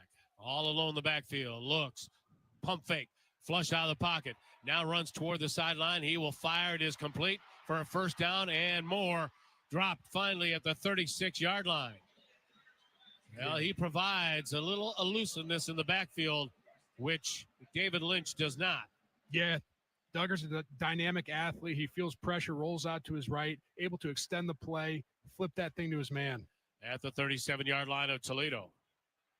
Duggar gives it to Reed. Reed to the outside, and another face mask penalty on Toledo. Are you kidding me? This one's going to be on Jaden Dotton, who is reaching high for Reed, and Reed's helmet flew off.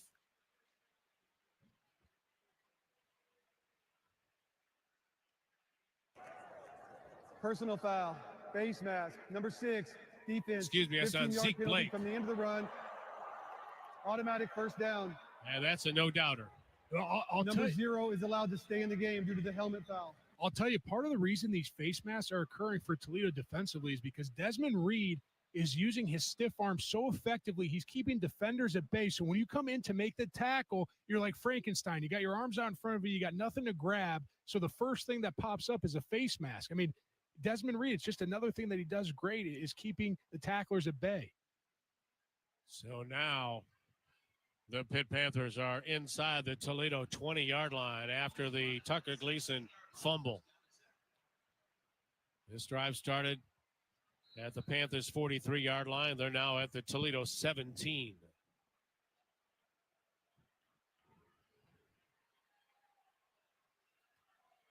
Duggar remains in the ball game at quarterback. It's a snap. Pump fake. In trouble. Running to his left. And is dropped back at the 28-yard line.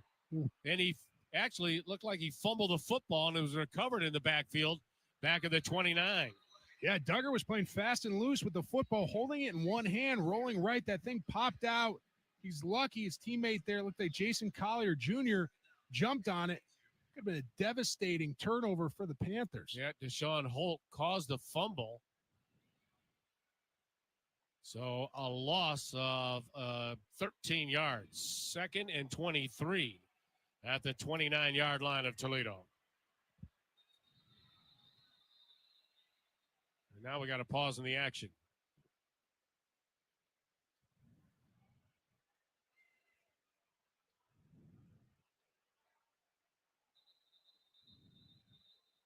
And both teams head to their respective sidelines. After discussion, the ruling on the field is confirmed. Pitt's ball.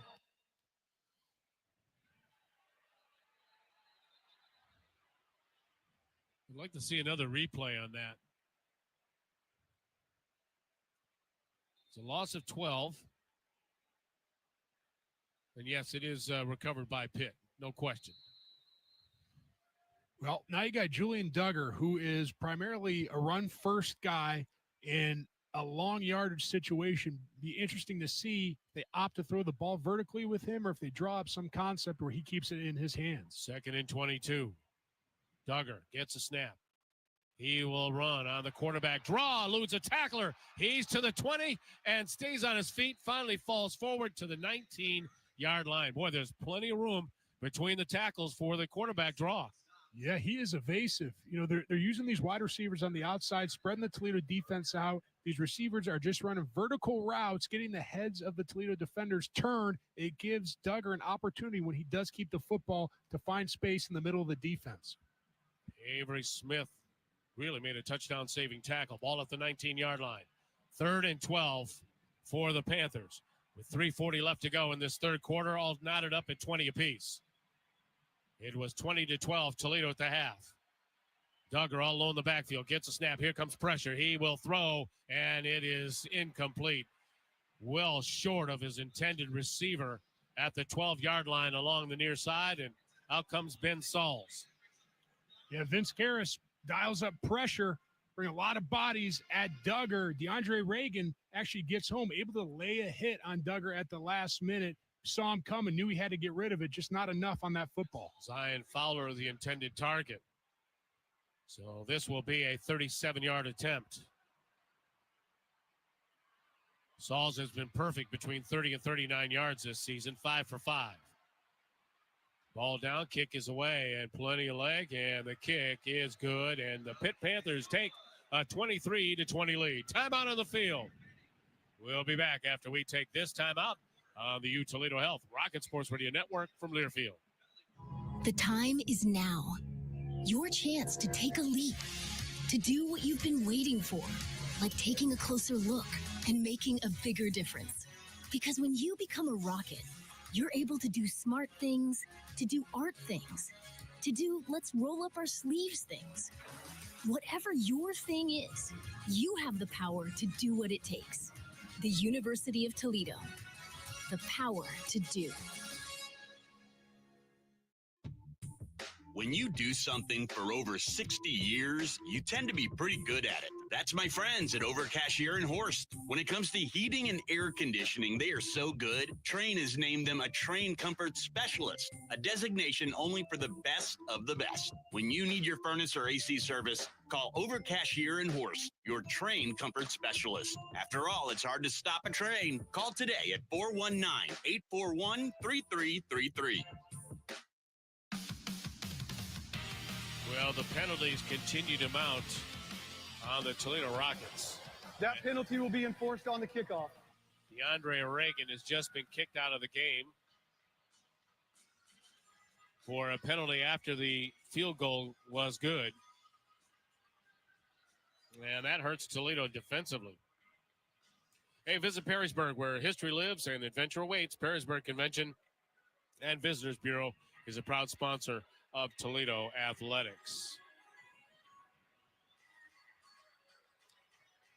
Rockets have just been guilty of too many unsportsmanlike type penalties in this ballgame. Well, it's just disappointing because DeAndre Reagan has been doing, I think, a really good job setting the edge against the run, pursuing the quarterback. He's had an impact on this game. So to see him get ejected for a silly penalty like that, it's just so disappointing, especially from a guy who's had production like that, been around. He knows better, right? Let's get a Bud Light sideline update and join Michael Robinson. All right, I'm no rules official here, but like conduct foul. About this foul here, it has to be something extreme for it to be getting, such as spitting on an opponent or having two persons. So whatever happened, the refs thought that it was an. Indeed, and so now Toledo's guilty of 9 penalties for 100 yards compared to just 4 for 39 for Pitt. And the Panthers are on top 23-20. It was 20-12 Toledo at the half. But well, it's been all Pitt here in this third quarter of play. When we were on the field pregame, Mark, it was already chippy. These are two teams.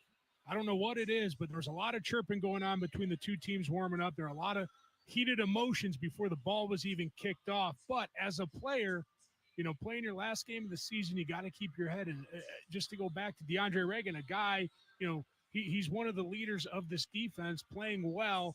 All you do is hamstring your team, committing silly penalties, and now you're ejected from the football game. Hey, the power to do. It's what drives you, Toledo Health, to provide patient-centered care, access to cutting-edge treatments, and expert education to the next generation of physicians.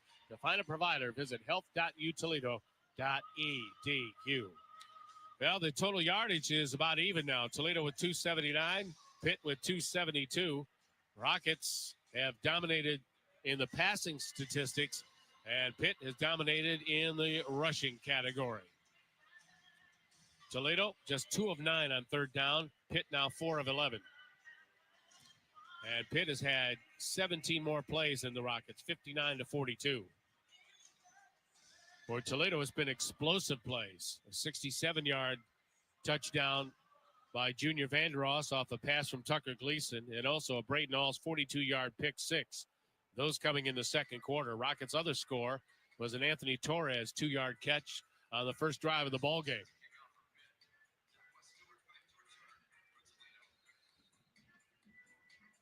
So Pitt now will kick the ball at midfield, and it hits a Toledo Rocket, squibs around, and is covered at the 27-yard line. Why not?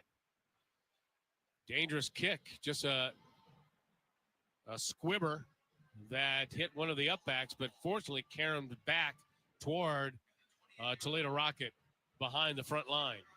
Yeah, Dan Bolden recognized that the ball had hit one of his teammates, able to get his body on it, make sure he possesses the football cleanly to give this Rockets offense an opportunity. So can Toledo respond? Down by 3 now in this football game.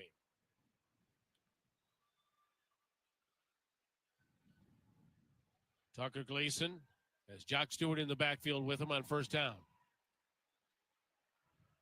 Snap to Gleason. Here comes pressure. Gleason in the pocket will throw. It is complete to Newton, and Newton will turn it upfield for a first down just shy of the 40-yard line.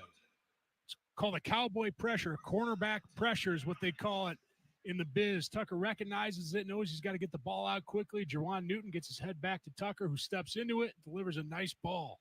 Taylor Automotive first down for the Midnight Blue and Gold at their own 39-yard line.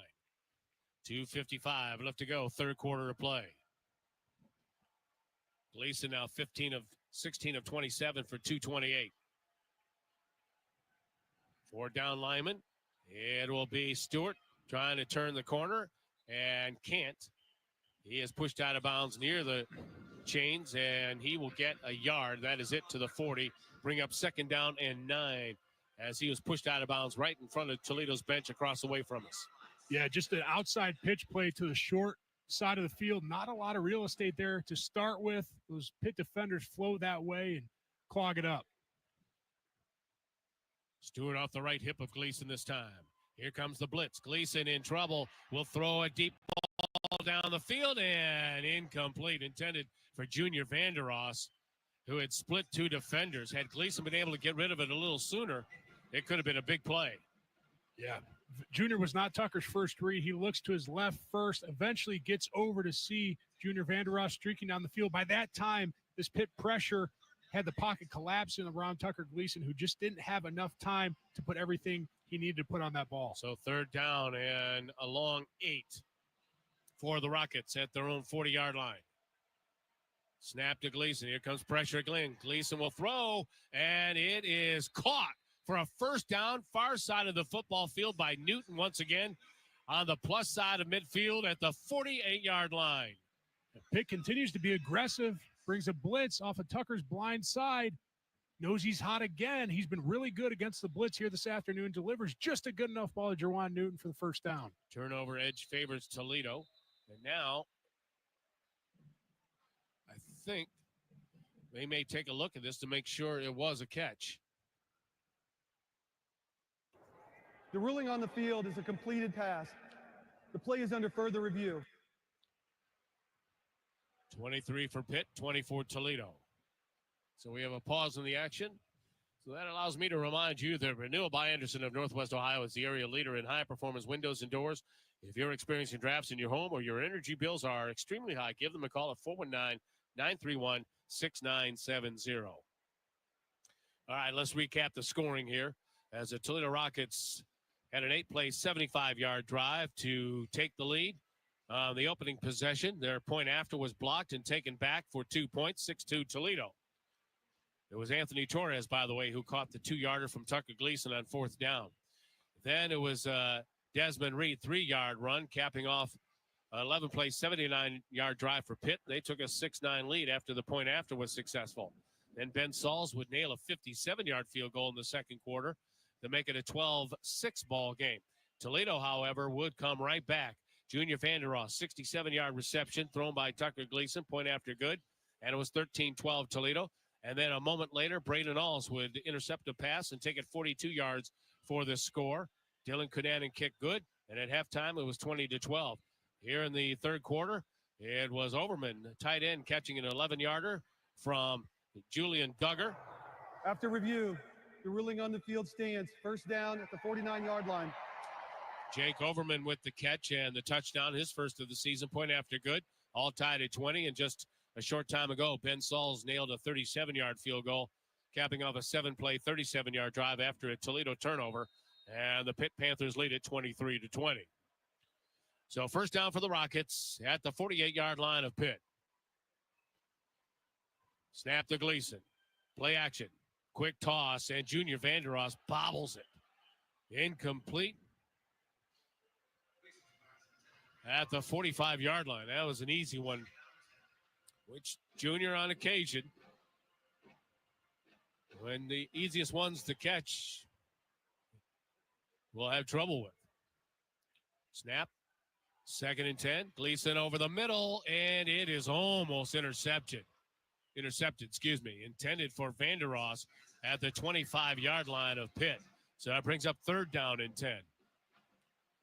Vandeross was right between two Pitt defenders. Ooh, yeah. Oh, that was really close. Yeah, Rockets got away with one there off the play action.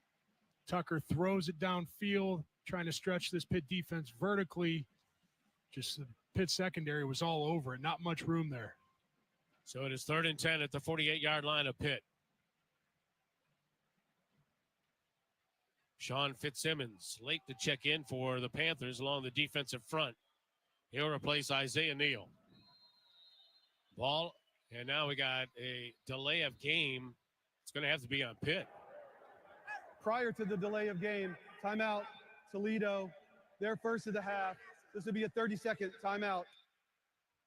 Well, my apologies. Timeout, Toledo. So they have 2 remaining. You know, part of the reason these play action concepts aren't necessarily working the way they should for the Rockets is because there hasn't been a run game established. You know, the concept of play action is to get the defenders to hesitate on their heels for just a count and give those wide receivers a time to get a step on their defenders. And without the establishment of a run game, it's not working. Well, the other part of it, too, Gleason should have had the ball snapped because there were 12 men on the field for Pitt. Yeah. And it could have been a quick 5-yard penalty, an easy 5-yard penalty because of the substitution I just mentioned, Fitzsimmons coming in for Neal. And both were on the field at the same time. Yeah. So that's where Jacob James and Tucker Gleason have to be on the same page. James, the center for Toledo. 3rd and 10. 3-man rush. Gleason in the pocket. Hit as he throws. It's intercepted at the 40-yard line in Toledo territory on the return. And down the sideline, finally pushed out of bounds, shy of the 30. Gleason threw it into all kinds of traffic, and the Pitt Panthers made him pay. Cruz Brookins with his 2nd interception of the season. Yeah, the Toledo offensive line largely this afternoon has done a really good job picking up the pressures and the exotic looks that the Panthers have thrown at him. That time, Stephen Gale's playing left tackle. The man he was blocking just got a quick jump on him, not quite able to catch up. Defender is able to reach over the top, get a hand on Tucker, affect that throw just enough for his man in the secondary to come in and pick it off. So Gleason with a fumble in this third quarter and now an interception thrown. So back to even in the turnover margin. Yes, sir. And that's been a bugaboo for Toledo. They came into tonight even Steven as far as turnover margin.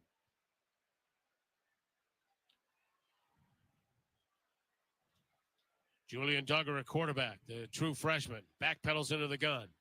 He's got Reed with him in the backfield, and it will be Reed on the carry. Eludes a tackler in the backfield and is dumped, but not before he gets to the 25-yard line. It was Darius Alexander who pinched in and had a shot at Reed, but he is so elusive. Wow, I would hate to be the first guy trying to make a play on Desmond Reed, because usually if you're the first man there, you're not going to make the tackle. Darius Alexander beats his block, has Reed dead to rights, who just puts a stutter step on him and keeps going. At the 26-yard line, second and short. It'll be Duggar keeping it himself, and he's wrapped up right at the first down marker.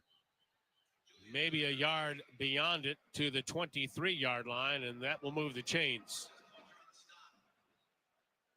Pitt continues to go to this jet motion pre-snap in hopes that it's going to get this Toledo defense flowing sideline to sideline and give Duggar an opportunity to keep it and knife right up the middle. That will do it. 3 quarters in the books. Pitt with a 23-20 lead over the Midnight Blue and Gold. Back with the fourth quarter after we take this time out on the Toledo Health Rocket Sports Radio Network from Learfield. When we say we'll give you top dollar to sell us your vehicle, we mean it, and we'll prove it. With YarkBuysCars.com. Selling your vehicle for cash couldn't be easier. Here's all you do. Step 1, get your vehicle appraised online. Step 2, bring your vehicle to the Yark Buying Center or any Yark dealership. And step 3, get paid. YarkBuysCars.com. Come get more. Just what you're looking for. Comes to a gun suicide attempt, all it takes is a moment. Heather and I had an argument just like any other couple. I was lost. I had snapped. I had a gun and I was going to take my own life. Heather helped me realize that there was still a life to live for the better of myself, my family. My weapon is now safely put away. A moment of crisis can happen to anyone. Store your guns, locked, unloaded, and away from ammo. Hear more safe stories at endfamilyfire.org. Brought to you by Brady and the Ad Council.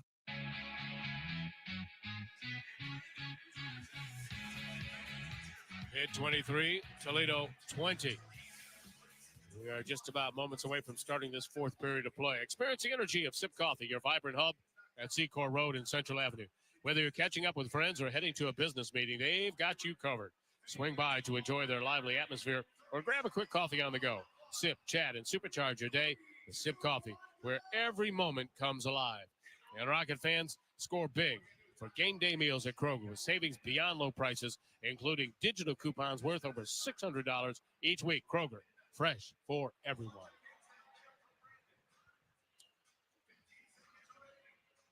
Turnovers now even. Gleason 17 of 32 for 239, but he has thrown a pick and he's also lost a fumble. And that's been the difference in this second half. Rockets had a 20-12 lead. And oh, by the way, after holding Pitt on their opening possession of the second half, drove right down the field and had a 4th and short inside the 25-yard line and could not convert. It was 4th and inches. And then Pitt responded by going right down the field and tying this ball game up. And, of course, they've also, after a turnover, got a field goal by Ben Sauls. And now, after another Toledo turnover, they are setting up deep in Rocket territory once again. Yeah, and that 4th and inches could result to be the difference maker in this game. That was such an important moment for this Rocket offense. And, you know, the bad news is that if the Panthers play to the numbers, they're outscoring, Mark, I know you mentioned this in the pregame, outscoring opponents 124-54 in the fourth quarter. So this Rocket D has to find a way to contain Julian Duggar, who looks like he's going to go the rest of the way at quarterback with David Lynch on the sideline. Yeah, Lynch threw 2 interceptions.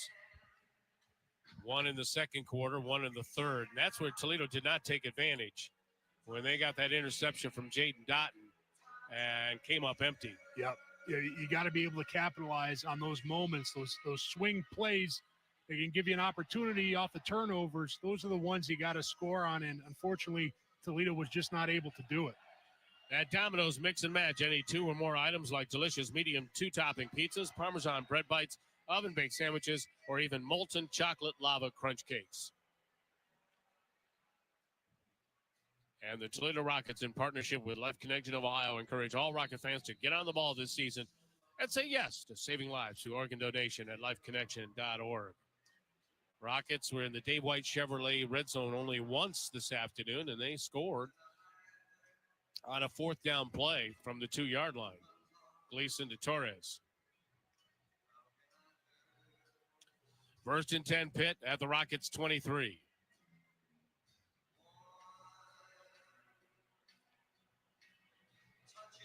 The freshman Julian Duggar remains in the ball game at quarterback, with Desmond Reed joining him off the right hip of Duggar.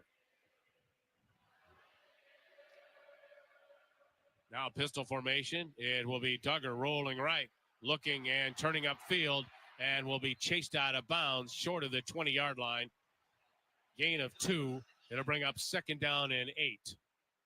Keep an eye on these big tight ends for Pitt down here in the red zone. Last time the Panthers were down near the goal line, these are the guys that made the difference. Julian Duggar seeing extended playing time. 6'3" freshman. Gets a snap, and it's going to be a reverse around right end, and it's Williams. He'll get the 1st down to the 10-yard line. Boy, it looked like, Kenny Johnson.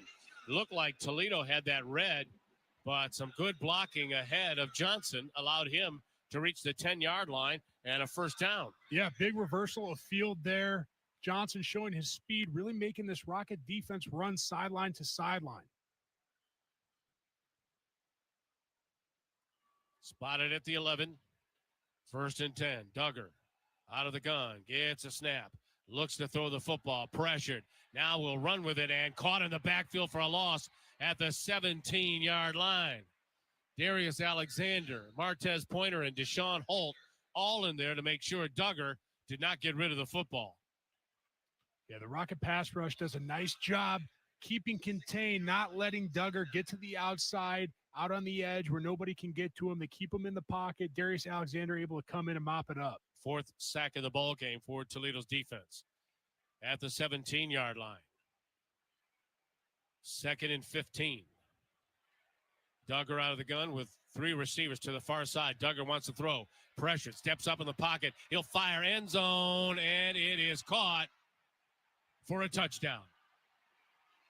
He found Poppy Williams Jr. open between 2 Toledo Rockets standing right at the goal line.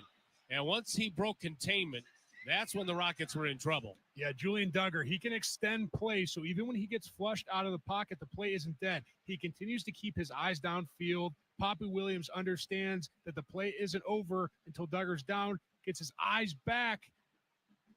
And man, it's a good toss. It's improvised, but it's an athletic play by an athletic guy in Julian Duggar. Nasir Bauer is just a step late to break that play up. It's too long to cover, right? Yep. It's too long if you're a secondary player.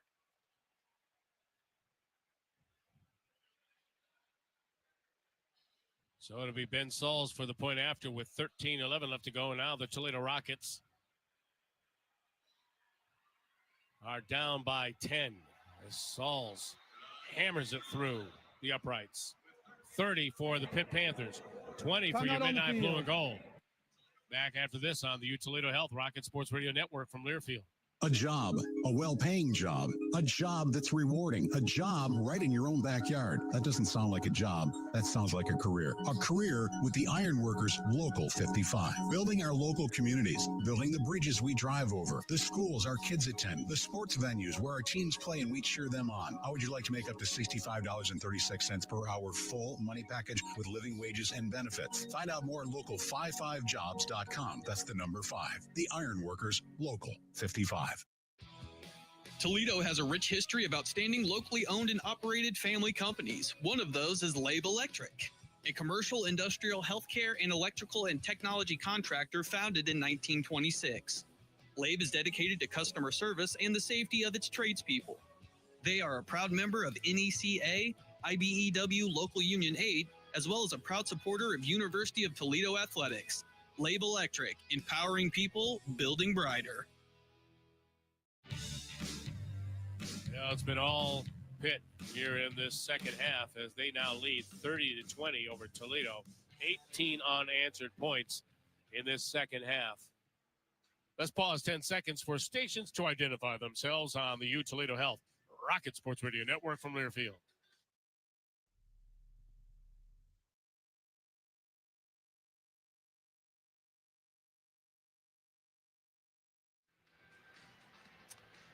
13-11 remaining in the football game. Hey, presented by Huntington, home of early pay. You could get paid up to 2 days faster, and there's no cost. It's your money, so stop playing the waiting game. More at huntington.com/your money. Direct deposit and eligibility requirements apply. Toledo with 304 yards of offense. Pitt now 306. And Pitt with 187 yards on the ground.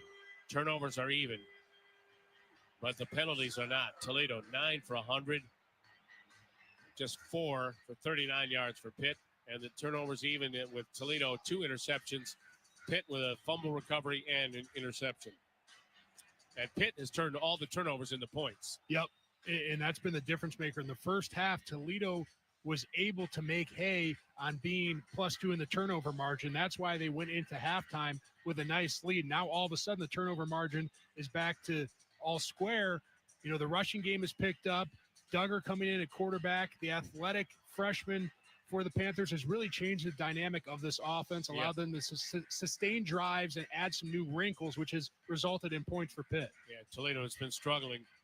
And it is tough to defend a running quarterback, as Mid-American Conference teams know, and they had to go against the Toledo Rockets over the last couple of years. Yeah. When they had a running quarterback who could also throw the football. Yeah, and that's what we said in those scramble drill type plays in which Pitt scored here on the previous series. It's too long if you're a secondary player. When you have a guy scrambling around like that, if you're covering a guy, they're eventually going to find a way to get open if you give them 10 seconds to do so.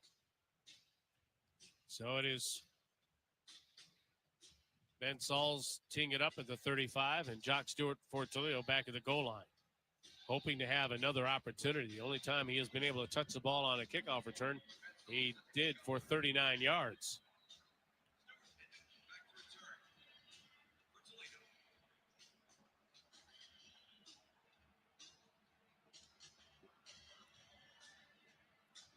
Sauls with a low kick that bounces and grabbed by Stewart at the 5. Stewart to the 10. Stewart has a turn to the outside and has the speed to the 20, far side of the football field, and finally tracked down at the 32-yard line. The Florida 100-yard champ almost was able to turn that into 6. Well, Sauls was doing everything he could to not let that ball get into the hands of Jock Stewart, who still is able to pick it up off the bounce, reverse field, and get a nice return off of it. So anytime you can get Jock Stewart into space, good things normally happen. Stewart remains in the ball game. He is with Tucker Gleason in the backfield. Check that. Stewart now on the sideline. Gleason, quick toss. It is complete. Vander Ross turns it upfield at the 40. Spins away from a tackler and finally is dragged down by 3 or 4 Pitt Panthers near midfield. Well, the Rockets have made Pitt pay on this same blitz multiple times here this afternoon. It's that cross dog pressure. They insert both guys in the A-gaps in a crossing pattern. There's nothing in the middle. Tucker sees it. Junior's wide open. At midfield, Toledo down 10 has a first down. A Taylor Automotive first down. A running play straight up the middle. Savon Clark will take it close to another Toledo first down. The Georgia transfer, as he is stopped at the 44-yard line, gain of 7. Yeah, it's good blocking up front, creating a seam for Savon Clark, just running downhill. Pistol formation. Gleason has Clark behind him, and a confusion. Little quick toss to the far side, and Vander Ross was able to elude one tackler in the backfield, but not the other. That play was very slow developing. And Vander Ross didn't have a chance, and now he is down. Looks like he's injured. Field for an injury to the offense. He'll come off the field under his own power. So now Toledo's faced, instead of a 3rd and short, potentially, it's 3rd and long, 3rd and 9 at the 49-yard line of Pitt, with the Panthers on top 30-20 and 11:53 remaining. Yeah, this has been Toledo's issue this year, is getting off schedule on the early downs results in 3rd and a long way to go. Rockets are 3 of 11 on 3rd down. Gleason, time, now throws it over the middle, and it is almost intercepted. Ill-advised throw intended for Thomas Zyros, as Gleason was throwing off his back foot. And the Rockets are very fortunate that ball was not picked off.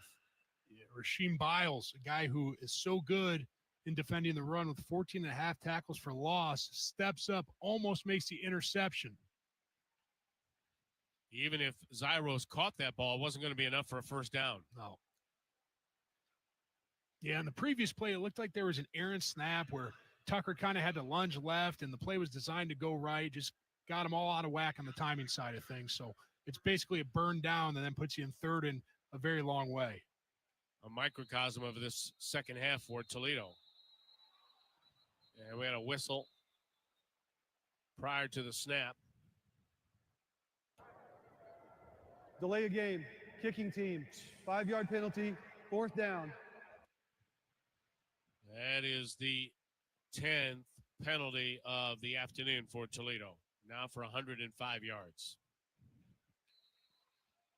Kind of penalty really doesn't hurt that much. It gives Amelia Duran a little bit more room to try to get it inside the 20-yard line. But the Rockets better be very careful. Pitt may be coming after. They are. And Duran gets it away. A very short kick. Taken at the 20. And dropped is Kenny Johnson at the 22-yard line. Now, Duran had to get rid of it quick. Yeah, Pitt was getting aggressive. They've come after it a few times, once with that leaping penalty, but they're trying to get that ball back in a short field. So timeout. Pitt 30, Toledo 20. A critical time for the Toledo defense to come up with a stop. We'll find out after we take this timeout on the U Toledo Health Rocket Sports Radio Network from Learfield. Right here, every day, we go the distance to do breakthrough treatments and innovative procedures, to do life-saving kidney transplants with shorter wait times, to do more to fight cancer with personalized precision medicine, selflessly, and across specialties. We take a comprehensive approach to do all we can to help you live your best life. We're U Toledo Health, the power to do. The International Brotherhood of Electrical Workers Local 8 represents over 2,000 members of the electrical industry that have logged hundreds of thousands of man-hours at the University of Toledo over the past decade. Recent projects include current and future work at the University of Toledo Medical Center. IBEW Local 8 has a nationally recognized training program and provides supervised on-the-job training. For more information, go to IBEW8.org or call 419-666-8920.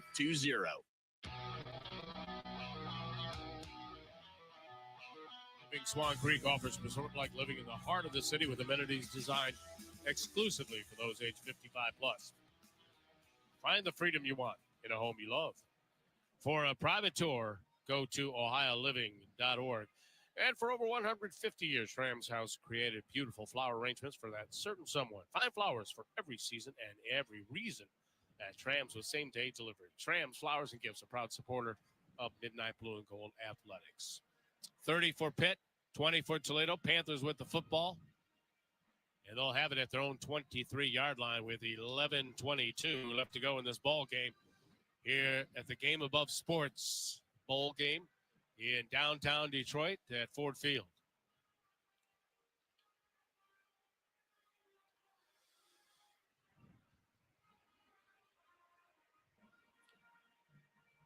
Toledo with 324 yards of offense. Pitt with 306. Total plays, Toledo has 53. Pitt, 12 more at 65. It's been a contrast. Toledo, 253 yards passing to only $119 for Pitt. But the Panthers have 187 yards on the ground compared to only 71 for Toledo. And that really is the difference. That and the penalties that Toledo has committed.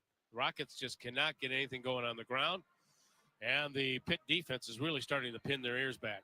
Yeah, and running the football efficiently is a core value of football, right? And when you can run the ball and pick up yards on early downs, it allows you to do so much. You can control the clock. It allows you, when you do get into third down, to have a lot of different concepts drawn up. When you're constantly in third and a long way like Toledo has been, it limits what you can do offensively if you can't win on early downs. So 1st and 10 for the Panthers. Ball spotted on the far hash mark. Wide side for Duggar to his right. That's toward the Panther sideline. Duggar with a running back off his left hip. That is Desmond Reed. Reed has had quite an afternoon running with the football. Snap, and it's going to be a little jet sweep around left end and well read by the Toledo Rockets. Damon Ollinson from his linebacker spot making the tackle. Number 50 for Pitt has to leave the game for one play for helmet off. 5-0. Desmond Reed, by the way, 24 carries, $137 and 1 touchdown. Yeah, Reed has been great. In this jet sweep concept we saw in the last play, Damon Allison sniffed it out, but the Panthers continue to try to stretch the Rockets sideline to sideline. They really are not testing them in the middle. Darius Alexander and Kevon Butler have done a nice job clogging it up, so the hay has been made on the edges. So second down, and we'll call it 7 at the 26-yard line. Duggar gets a snap, but we got a whistle and a flag thrown. We got a 5-yard penalty against Pitt. False start. Number 24, offense. 5-yard penalty.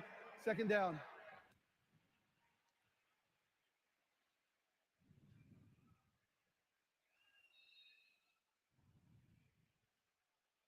Tyreek Robinson, a wide receiver, split to the near side, just must have flinched. So that moves the ball back to the 21-yard line. Makes it second down, and we'll call it 13. Snap to Duggar. He will give it to his tailback, and the Rockets were ready for it, and a gang tackle right at the line of scrimmage for no gain on the play. So the Panthers do go back to the inside run, and there's just nothing there. Credit to Darius Alexander, who's not in the game. It's Eshawn Carter and Kevon Butler, who have done a great job. Eshawn Carter comes in when Darius Alexander is not in the game and has had a great season, but they just do a nice job clogging up the middle. Former wide receiver Don Munnerlin, now as a defensive end for Toledo, is in the ball game. Third and long. Pressure. And eludes the pressure. Does Duggar. Starts heading for a first down, and he will get it and more all the way to the 42-yard line. He lost his helmet. He's going to have to come out of the game for a play. Result of the play is a first down. Number 12 for Pitt must leave the game for one play for helmet off. First down. 3rd and 13, and the Toledo Rockets could not keep Duggar in the pocket, and he was able to outrun Dan Bolden. No contest there, and finally Braden Alls would chase him down, but not before Duggar got a first down at the 41-yard line, and that keeps the clock rolling with 9:30 left to go. Yeah, Dan Bolden comes on the insert pressure, and Duggar is one of those guys, you better get him down in the backfield or else he's going to make you pay. So David Lynch back in for at least one play. He'll give it to his tailback, breaks free, and the Rockets defense starting to wear down as the running back, Jules Goff, rushes for another first down, this time into Toledo territory at the 49-yard line. Yeah, I make the comparison all the time. When you establish the running game, it's like a boxing match. In the first half, they're like body shots. And then the second half, like you said, you start to wear the defense down, and those short gains start to pop for larger ones. Well, you mentioned it earlier. Pitt has outscored their opponents this year 124-54 in the fourth quarter. Duggar throws, and it is caught for a minimal gain as a receiver fell down after he caught the football at the 45-yard line. So a gain of about 3, second down as the clock continues to roll. Now very much of a factor after Duggar converted on that third down. Yeah, the Panthers really controlling the clock. And again, the reason they're able to do so is that they're staying on schedule with the run game on the early downs. At the 45-yard line, second down, and 6. Snap to Duggar. Looks to throw the football. Backpedals, now being chased. Headed toward the sideline. He will throw it incomplete as he just threw it away. Over by the Toledo bench, stopping the clock with 8:01 left to go. So now it is 3rd down and 6, and this is really a critical down for Toledo to try to get them off the football field. And you got to be careful if you're the Rocket defensive ends. On the previous play, Malachi Davis got away with it, but you cannot let Duggar break contain. He was able to on that last play. Luckily, the Rocket secondary in the back end had everybody covered up, but you got to key Duggar and not let him get out of the pocket and blow this down wide open. 3rd and 6 at the 45-yard line of Toledo. Snap to Duggar. In the pocket, throws it over the middle. Is intercepted at the 42-yard line. And it is Darius Alexander down the sideline to the 20, to the 10, to the 5. Touchdown, Rockets. Are you kidding me? Big man touchdown. There's nothing better in all of sports than a big man touchdown. Darius Alexander in his last game as a Rocket walking out of here with a pick 6. That is beautiful. Oh, my goodness. Oh, my Over gosh. 300 pounds rumbling down the sideline for the touchdown. Silky smooth. He drops back. He doesn't even rush the passer. He's spying the quarterback, which is perfect. Gets right in the passing lane, showing his athleticism, using his hands, and streaking down the sideline. Even eluded Duggar, who tried to make the tackle along the sideline. Man, there's nothing better. Oh. Well, the zone blitz really paid off.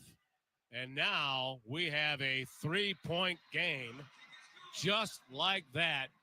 30 for Pitt, 27 for the Midnight Blue and Gold. Their second pick 6 of the afternoon.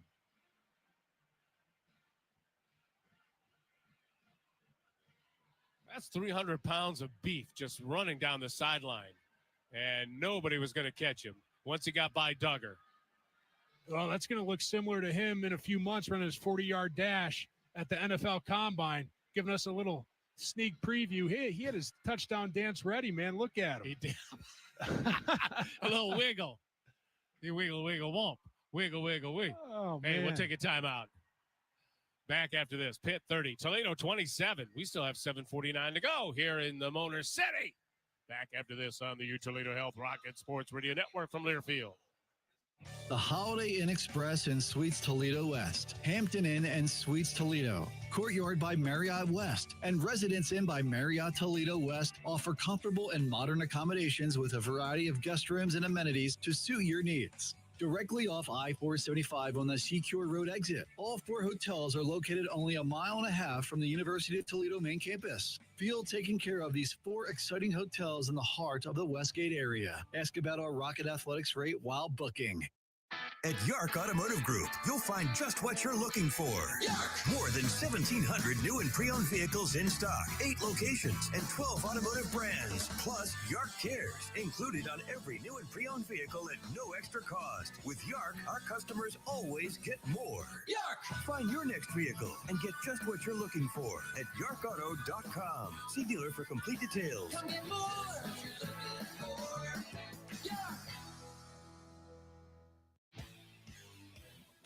Pitt 30, Toledo now 27 after the pick 6 by a defensive lineman for the Toledo Rockets. Are you kidding me? Unbelievable.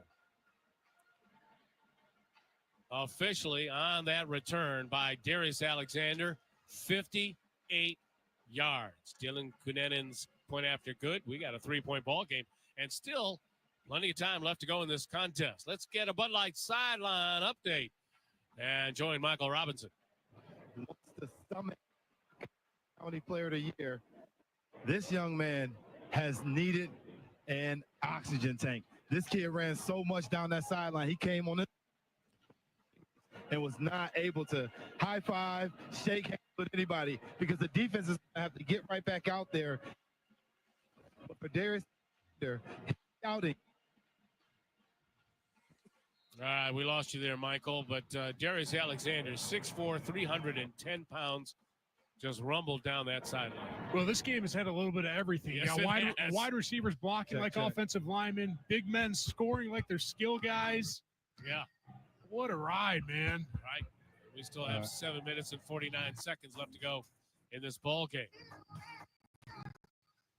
Well, it's exactly what Toledo desperately needed because it was starting to look pretty dire as the Pitt Panthers were marching down the field and burning up clock in the process.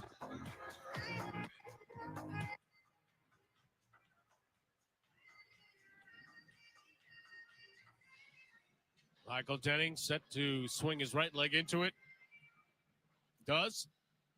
It's returnable. Taken at the 1 and up to the 10-yard line on the return. There's a crease. Look out. down the sideline, and a good tackle right at the 30-yard line. And that was Connor Wallenczak who came up. Otherwise, that return man still could be running. That was Tyreek Robinson. So first down for the Pitt Panthers, leading by 3 at their own 31-yard line.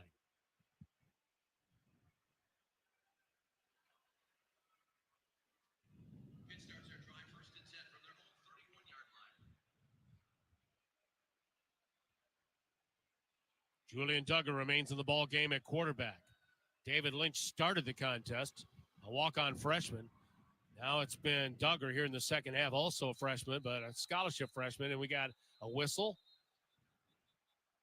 And not sure, I don't see any flags on the field, but Prior to the snap, timeout. Pitt. Be a 30-second timeout. So the Pitt Panthers burn a timeout. Each team has 2 remaining.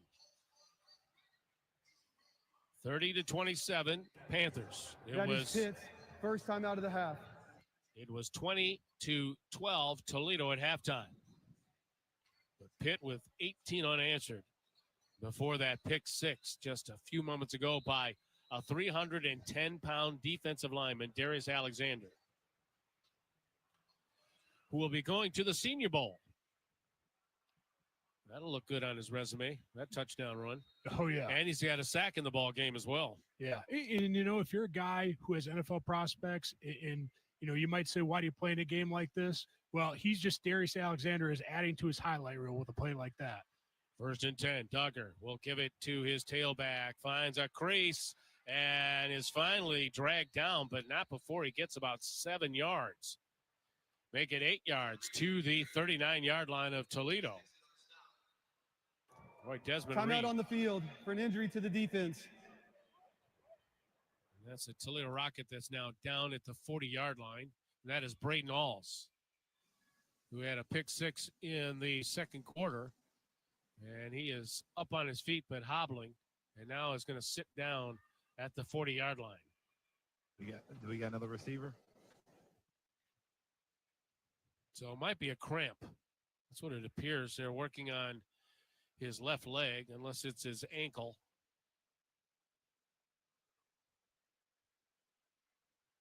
Yeah, Toledo already thin in the secondary this afternoon. Obviously, Maxton Hook not playing, and then the loss of Emmanuel McNeil-Warren earlier in the season. Braden Alls stepping up and picking up the slack on the back end. Hate to see him go down. So Alls is up and being assisted as he hobbles off the field. So I can't tell if that was a cramp or if he may have suffered a left ankle sprain. Boy, he's an exciting young man, only a sophomore. He's really had a breakout season this year after playing just special teams his freshman season. Yeah, he's been great. So decisive in the way he plays. You don't see it a lot out of a young player, a guy who's just so good in his decision making. He's got so much instinct for the game, and I think that's why he's got 4 interceptions this year. Leads this team is because when he sees something, he keys it. He makes the move. He's decisive about it, and he makes big plays. And having a young guy like that on your roster and your defense, he's such an integral part of this Rocket defense moving forward. Second down and 2 for the Pitt Panthers at their own 39-yard line. Well, you think about all the great players that have worn the Pitt Panther uniform. Oof. Tony Dorsett, Dan Marino, Aaron Donald. Aaron Donald. Snap, and it will be Duggar keeping it himself and get the first down. Boy, he has been a problem for Toledo, a running quarterback, and has thrown just enough to keep Toledo honest as he stopped at midfield, and the clock continues to roll with just 7 minutes left to go. Spotted actually just shy of midfield at the 48-yard line. Well, Toledo's got to respect the zone play that Reed has been so good on this afternoon. The whole defense gets flowing one way, and Duggar just keeps it. Duggar out of the gun. Duggar will keep it himself, run straight ahead for 2 to midfield. Jackson Barrow on the tackle for Toledo.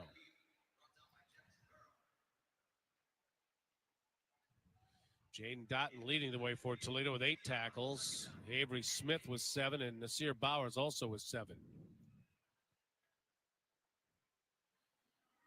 Second and 8. Again in the backfield is Reed and the quarterback. And it will be Reed trying to turn the corner. Rockets will not allow it. Good job by Toledo. And it's going to be a 3rd and long for the Pitt Panthers. Right at midfield. Yeah, well defended, specifically by Deshaun Holt from his defensive end position. He blows up the right tackle, causes Reed to have to bow out, and by the time Reed gets his feet back under and moving in the right direction, the rest of the Toledo defense is there. 3rd and 9 at the 49-yard line of Pitt with 5:40 left to go. Dogger out of the gun. Gets a snap. Will keep it himself. Try to bounce it to the outside. Rockets are there. He fights hard and is dropped at the 46-yard line in Toledo territory. When he hit the turf, it looked like the ball came free, and a Toledo Rocket has it, but I think he was already down. Yeah, Dan Bolden setting the edge on this defense, able to turn Duggar back inside to the rest of his Rocket defenders. Jackson Barrow comes in and lays his shoulder on Duggar. Yep, and he was down. It would not have been a lost fumble even if Toledo had recovered it. So the punting unit comes on the field for Pitt. And again, they're in that area where you just got to be so cautious.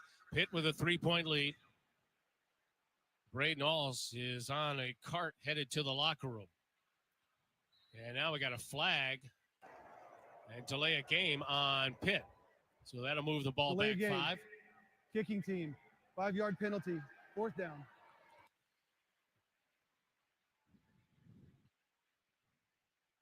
So back to the 49-yard line, 4th and 9 for the Pitt Panthers.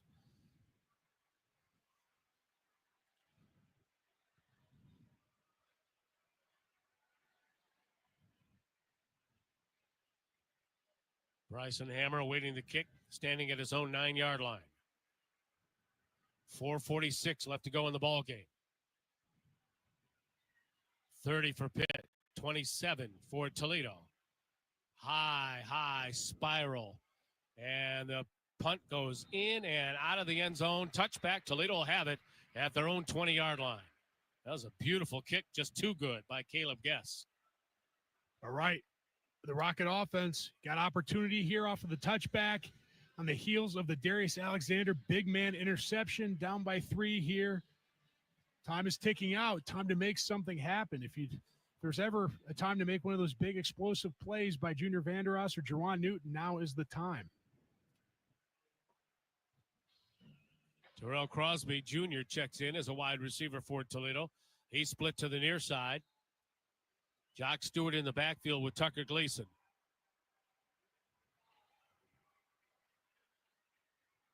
Gleason on 1st down gets a snap. Wants to throw it. Steps up, fires, sideline, and it is caught. Just shy of a 1st down at the 28-yard line by Junior Vanderos. Wow, great job by Junior coming back to the football, showing those strong hands, get both hands on it, both feet in bounds. Nice chunk on 1st down. For his 8th catch of the afternoon for over 130 yards. Clock rolling with 4:15 to go. 2nd and 2. Gleason, empty backfield this time. Now Stewart will join him off the right hip. Gleason, quick toss, and it is complete for a 1st down up to the 36-yard line as the Pitt Panthers played soft on the coverage, and Junior Vanderos with another grab. Yeah, Junior just takes what the defense gives him on the soft coverage. Like you said, Tucker recognizes it, gets him the ball right away for the 1st down. Now, ball security, as it always is, has to be number 1. You cannot turn this football over. This could be your last opportunity on offense. 3 receivers near side on 1st down at the 36-yard line. Here comes the blitz. Gleason in the pocket, throws, and it was almost intercepted, and we got flags in the backfield.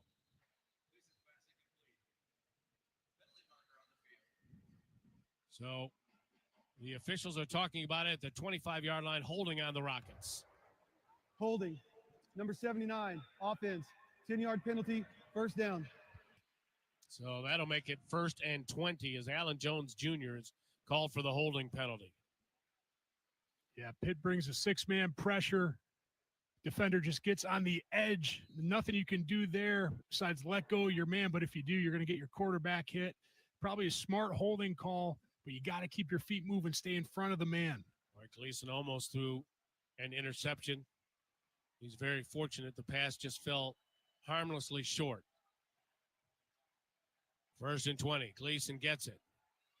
Looking, throwing, far side, and it is caught by Vander Oss crossing the field, and he's out of bounds at the 40-yard line, and he got 10 plus 4 more back. It brings up 2nd down and 6. Beautiful on the crossing route. There's a lot of defenders over there. Junior Vander Oss still finds a way to get open, and Tucker Gleason just drops it in the bucket. 2nd and 6 for Toledo at their own 45-yard line. 3:05 left to go in the football game. Stewart in motion. Gleason all alone, and Orphan in the backfield. Gets a snap, throws, and it is broken up. Almost intercepted by that terrific linebacker, Kyle Lewis. It was intended for tight end Anthony Torres. Yeah, just a timing type throw. Tucker releases the ball before Torres even gets his eyes back. Defender reads it. It's All-American Kyle Lewis. Almost steps right in front of that thing, picks it off. 3rd and 6 for Toledo at their own 40-yard line. Stewart off the left hip of Gleason. Tucker gets it. Backpedals. Steps up. Now throws and misses his target at the 45-yard line. It wouldn't have been enough for a 1st down now. With 2:51 left to go and 2 timeouts remaining, Jason Candle has a decision to make. 4th and 6.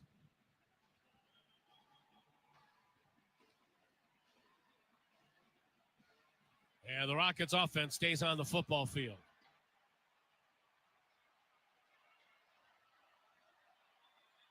Stewart off the right hip of Gleason. 3 receivers to the far side. Snap to Gleason. Has time. He's going to throw a deep ball far side, and it is caught at the 33-yard line. Wow. What a throw and what a catch by Junior Vander Oss. Pitt throws the kitchen sink. Great cover, protection, great protection. It was unbelievable protection, especially considering how exotic that blitz look was from Pat Narduzzi. Picked up flawlessly by the Rocket offensive line, allows Tucker Gleason to throw a dime downfield. At the 33-yard line, 1st and 10, Toledo. Running play, nothing doing. And that will probably take us to the 2-minute timeout. It will. Pitt 30, Toledo 27. Rockets, when we return, faced with a 2nd and 10 at the 33-yard line of the Panthers. You're listening to the U Toledo Health Timeout. Rocket Sports Radio Network from Learfield. Whatever temperatures this winter brings, Commercial Comfort Systems, your friendly and knowledgeable day and night dealer, is ready to help. Whether it's fixing your current system or installing a new energy-efficient day and night system, Commercial Comfort will make sure to keep you and your family in constant comfort. Schedule an appointment today with Commercial Comfort Systems at commercialcomfort.com. Day and Night is a proud sponsor of the Toledo Rockets. Kids ask their parents a lot of questions. Why can't people fly? Gravity. Is the moon really made of cheese? Yep, cream cheese. When can I move into a big kid's car seat? For some questions, parents may not have the answer, but that's okay. They can't know everything, but knowing the right seat for their age and size will help protect them in a car crash. Find out more at nhtsa.gov/the-right-seat. Where do babies come from? Good luck, Dad. A message from NHTSA and the Ad Council.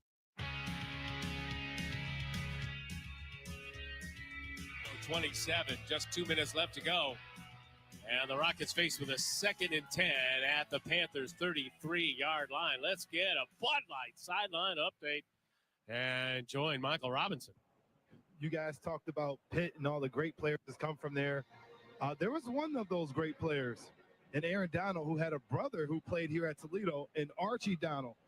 Archie played linebacker at Toledo, and one thing that he used to do to get his brother ready, obviously everybody knows who Aaron is, he woke him up every morning at 4:30 a.m. can be as good as he is today. So he credits a lot of his success to his older brother who played right here in Toledo, Archie. Archie definitely was a terrific linebacker for Toledo. Not as big as his brother Aaron. Well, you talk about guys going down to Mobile, the Senior Bowl, or some of these postseason Senior Bowl games. I can tell you, after I was done in school, I had the opportunity to go down to the Senior Bowl, and I remember the first bragger. Well, I remember that I'm not a bragger. I'm going to be a little self-deprecating here next.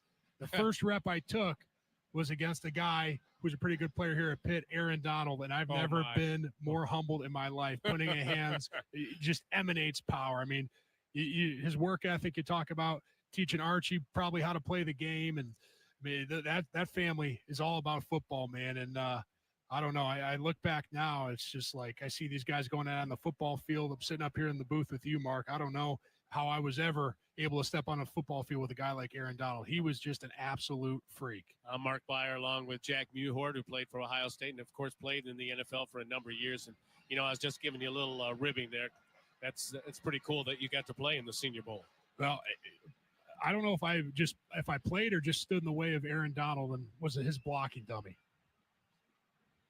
All right, here we go for Toledo with 2 minutes left to go in the ball game, and down 3, faced with a 2nd down and 10 at the Panthers' 33-yard line. Tucker Gleason in the backfield. He's joined by Jock Stewart, who now jogs toward the sideline. Snap to Gleason. Gleason looking, throwing, and missed a wide open receiver. That was Junior Vandeross going across the middle, right at the line of scrimmage. I'm not sure how much yardage he would have gained. Yeah, good protection up front once again by this Rocket offensive line. They have really carried the water here on this drive. That 4th down conversion did an awesome job. Previous play, same thing, giving Tucker time to throw the football and keep his eyes downfield. Let's see what Pitt dials up defensively here on a 3rd and 10. At the Panther 33-yard line. Gleason, empty backfield. Gets a snap. 4-man rush. Gleason has time, still has time, now throws, and right through the hands of his intended receiver. That is Thomas Zyros, right through his hands at the 25-yard line. He was wide open, and he just let it go right through his mitts. Ooh, that was a close call. It was just a dart by Tucker. Almost too much heat on that for Zyros to handle. So now it'll be a 51-yard field goal attempt by Dylan Cunanan from the 41-yard line to tie this ball game up. Snap, ball down, kick is away. It's long enough, and it is good! Redemption for Dylan Cunanan. Wow. Wow, Dylan Cunanan, you said it. Redemption, washing away all the sins of that Akron game a month ago, coming up clutch with a kick like that. Unbelievable from the young man. So there's still 1:45 left to go in this football game. And keep in mind that Pitt has quite a weapon themselves in kicker Ben Sauls, who has kicked a 58-yarder this season and also nailed a 57-yarder in this ball game.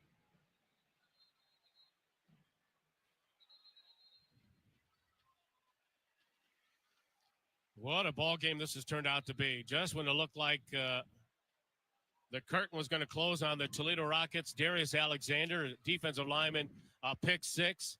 And then the Rockets get a stop and get deep enough for Dylan Cunanan to connect on a 51-yard line drive field goal. They had plenty of leg. Just a question whether or not it's going to be between the uprights.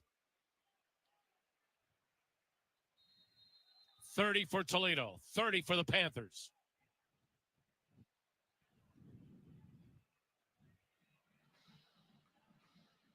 It has been 2 defensive touchdowns that has made the difference for the Rockets.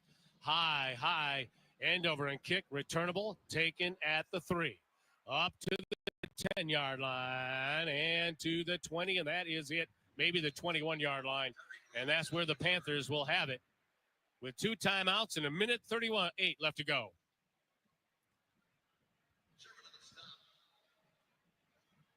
Great coverage there by Stan Weber's kickoff unit.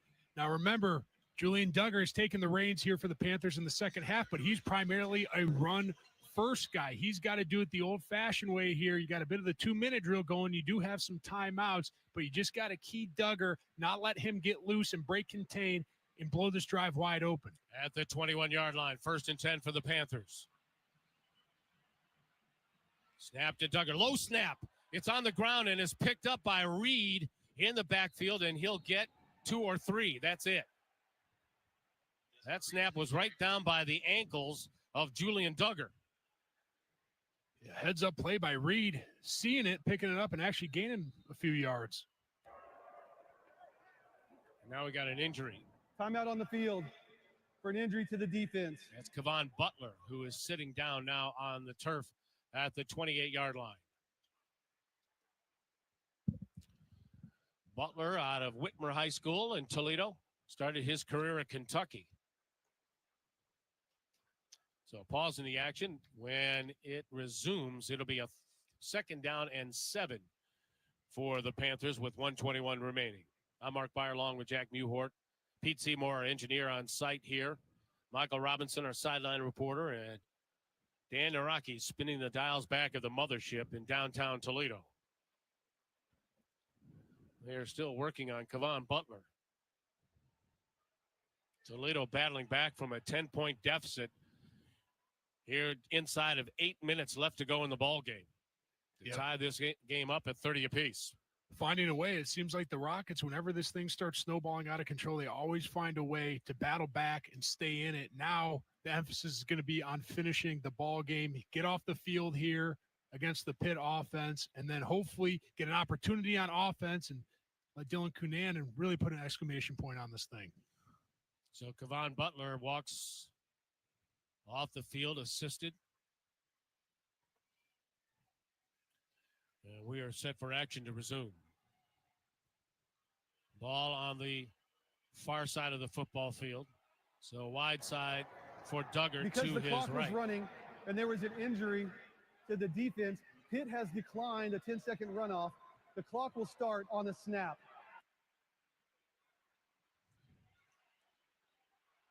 .121 remaining. Duggar and Reed in the backfield. Snap. Duggar will pitch it to Reed. He'll try to turn the corner, heads to the sideline and out of bounds, short of the 1st down, out at the 29-yard line. So it is 3rd down and 2. Just using that speed of Desmond Reed. Yeah, Reed has really been great when he gets the edge here this evening. And again, I mean, 2-minute drill, traditionally you pass the football downfield, but when you have speed like this out of the backfield, you really don't need to. 3rd and 2 at the 29-yard line.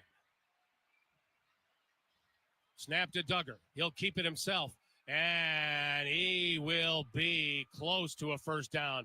It all depends on the spot. Looks like he's got it. Yep, he's going to get it by about a foot.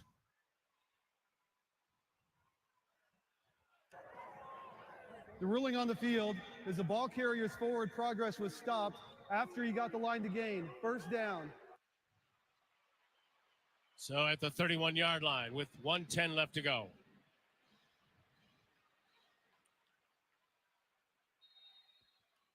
Again, it's Duggar and Reed in the backfield. Snap. Duggar wants to throw. Backpedals. He will fire deep downfield, and it is incomplete at the 27-yard line. No flag on the play. Excellent coverage by Nasir Bowers.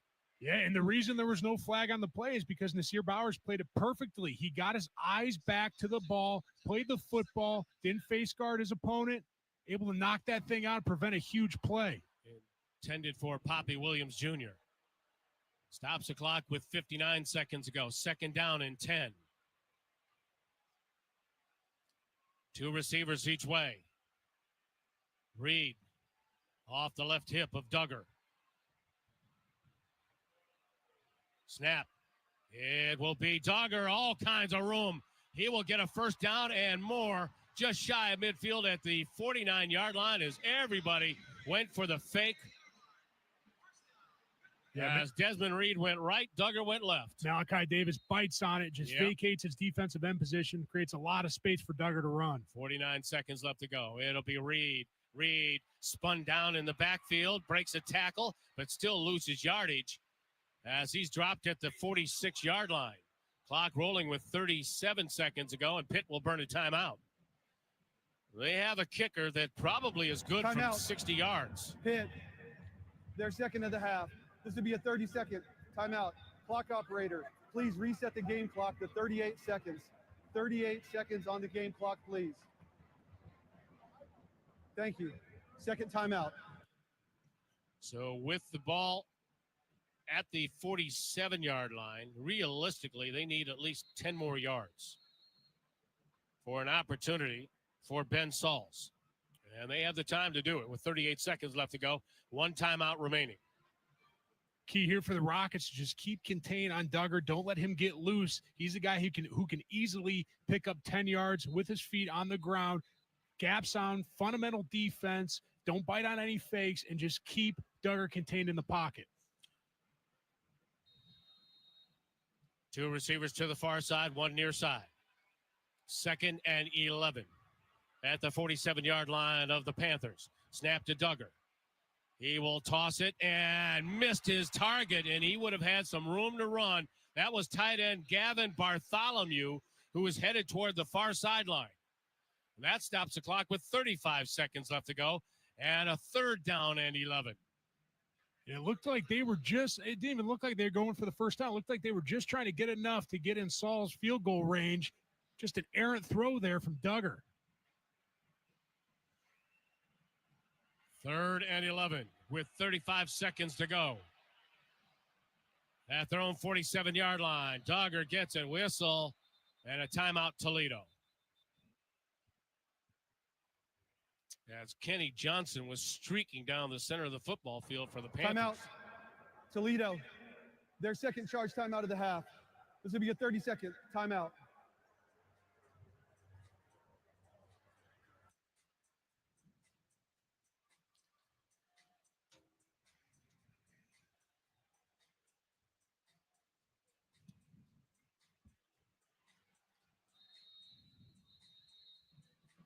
.35 ticks left to go. 3rd and 11 for the Panthers. Rockets led 20-12 at the half. 18 unanswered by Pitt before Toledo with 10 unanswered here in the 4th quarter to tie this ball game up. Ball's on the near hash. Wide side for Duggar, who's left-handed to his left. He's got Reed off his left hip. 2 receivers each way. A big 3rd down for the Panthers and for the Rockets. Duggar will keep it himself, runs, and he's way short of a 1st down. Stopped at the 49-yard line with 28 seconds left to go and the clock rolling. Wow. Great gap sound defense by this Rockets defensive front. Little fake there to Reed. The Rockets don't bite on it. They keep Duggar contained and get him down short. You ready for a little extra football? We are going to overtime. Wow. As the clock rolls. Or are we? No, they're going to leave 1 second on the clock. Or are we going to overtime? Just waiting to see what Pitt. Timeout. Pitt. Their 3rd and final of the half. Be a 30-second timeout. You know what they're thinking. Thank you for putting 1 second back on the clock. Timeout, Pitt. Yeah, no, I was a little premature. Now, do they try basically a 68-yard field goal or a 67-yarder, or do they just try a Hail Mary? You know, that is that's a good question, because you do have a guy with a howitzer of a leg like Ben Sauls. I don't know, man. And you know, Duggar has been the guy in the second half. He's not a guy that you think of throwing the ball deep downfield on a Hail Mary play, but it looks like that's what they're going to try. Yep. At the 49-yard line of the Panthers with 1 tick left on the regulation clock.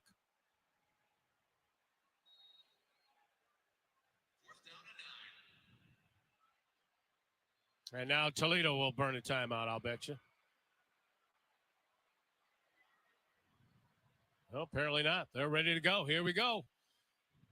From the 49-yard line, Duggar gets a snap. Pressure, in trouble, and dropped back at the 39-yard line. And that will end regulation. And, you know, I've had this conversation with Jason Candle about Hail Mary situations and how so many teams use 2 rushers or 3 rushes, allowing the quarterback to have all kinds of time to throw the football and allow the receivers to get all the way down the field. Now, Toledo decided just to put the pressure on the freshman quarterback. Wisely so, had no chance. And for the Toledo Rockets, that, I believe, is their 6th sack of the ball game. Yeah, Dan Bolden comes on the pressure, commits right away as the ball snapped, runs straight downhill, is decisive, and is able to wrap up Duggar in the backfield for the sack. You didn't have anywhere to go, did you, Special? No. Stick around a little bit longer? There's no place else I'd rather be. And there's nothing else I would rather do than bring you Midnight Blue and Gold overtime football. Now, the key always is to win the toss, so you can go on defense first. Now, keep in mind, with the rules, things have changed for some of you fans that may not be aware of it. The first possession for each team, they can kick the extra point if they score a touchdown. Second, they have to go for 2. And then in the third overtime, both teams just go for 2 points.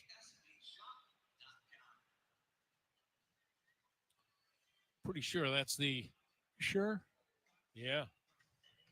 Yeah, they're trying to speed things up with the overtime. And each team gets an opportunity from the 25-yard line. Correct. Yeah. Correct. On the first two overtimes. Right. But then after that, it's from the 3-yard line. So we'll take a timeout. We'll be back. Rockets 30, Pitt 30. Stand by for more Midnight Blue and Gold football right after this on the U Toledo Health Rocket Sports Radio Network from Learfield. Thousands of our teammates make and deliver 300 of the world's best brands and flavors, locally. From the heartland to the coast, in big cities and small towns. Our products are moving, and our trucks are rolling. We share a passion and a purpose, and we love to refresh and serve our communities. We are Coca-Cola Consolidated, your local bottler. The time is now. Your chance to take a leap, to do what you've been waiting for, like taking a closer look and making a bigger difference. Because when you become a rocket, you're able to do smart things, to do art things, to do let's roll up our sleeves things. Whatever your thing is, you have the power to do what it takes. The University of Toledo, the power to do. We are waiting for the coin toss to set up overtime between Toledo and Pitt. Let's get a Brownies Ford Toledo, Brownies Ford Lincoln, and Mommy scoreboard update and join the Rock, Dan the Rocky. We are underway out in Phoenix for the Rate Bowl, where Kansas State has an early 3-0 lead on the Rutgers Scarlet Knights. They have 11:21 to go in the first quarter there. The finale for the evening features some action as it's the 68 Ventures Bowl. Arkansas State out of the Sun Belt takes on Bowling Green. Both of these teams 7-5 on the season. That one down in Mobile, Alabama. So you're back up to Ford Field. Has the option of offense, defense, or into the field. All right. 1 timeout per overtime period. Questions? All right, you're calling it. Once again, that is a head. That is a tail. Heads, tails. What's your call? Heads. I heard heads. Call is heads. It is a tail. You want defense. Which end of the field?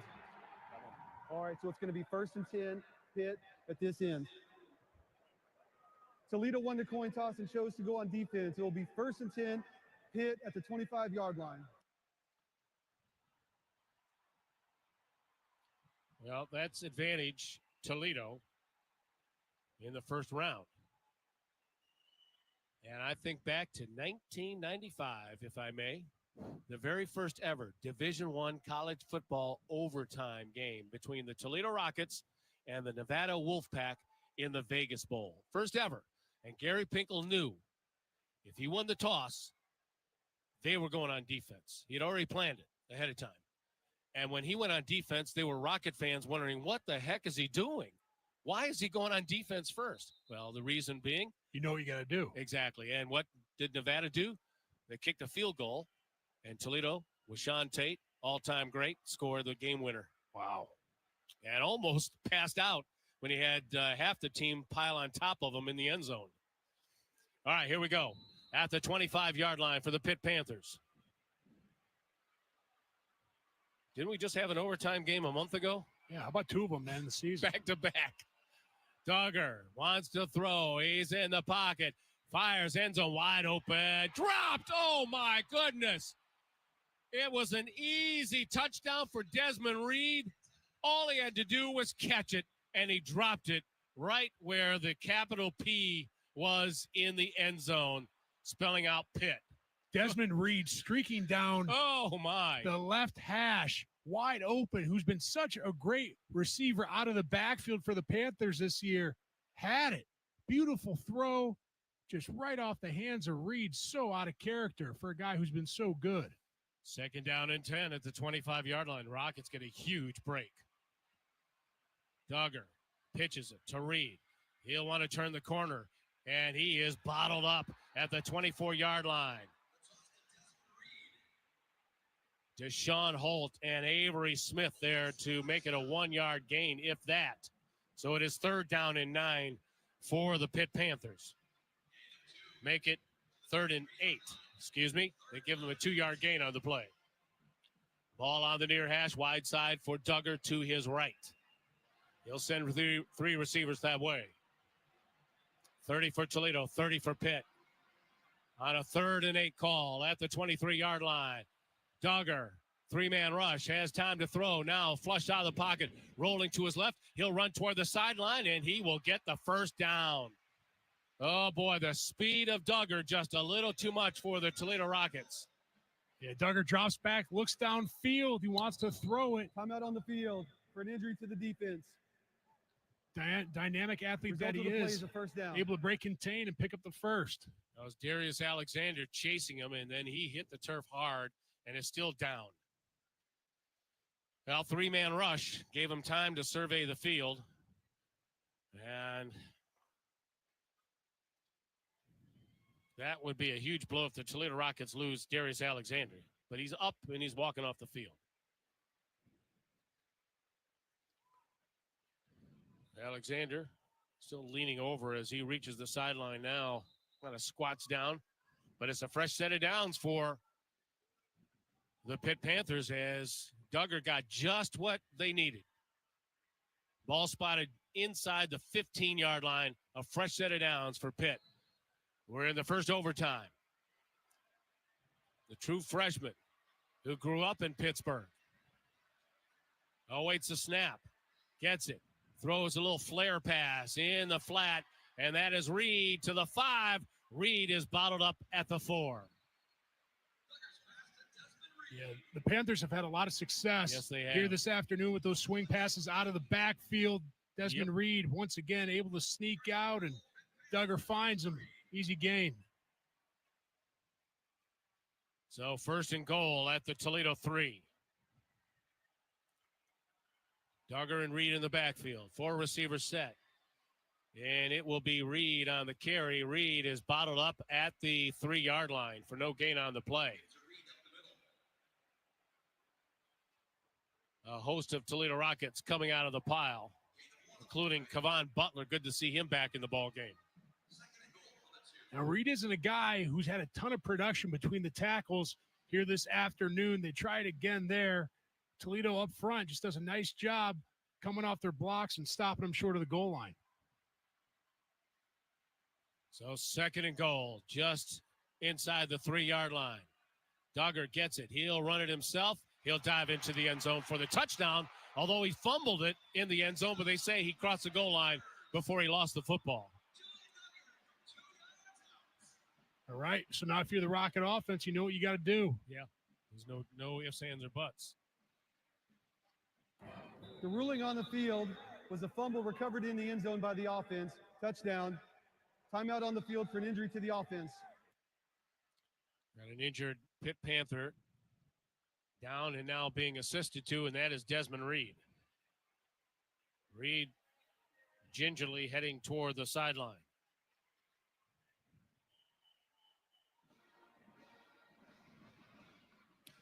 So we'll await the point after attempt by Ben Sauls.